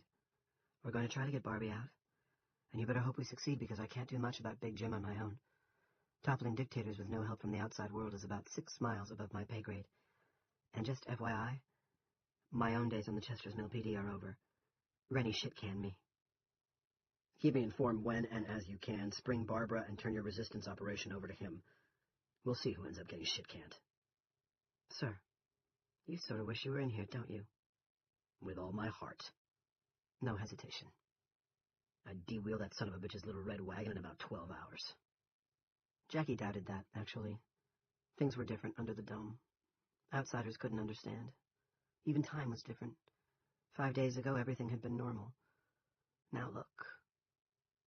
One other thing, Colonel Cox said. Take some time out of your busy schedule to look at the TV. We're going to do our level best to make Rennie's life uncomfortable. Jackie said goodbye and broke the connection. Then she walked back to where Ernie was gardening. Got a generator? She asked. Died last night, he said with sour good cheer. Well, let's go someplace where there's a working TV.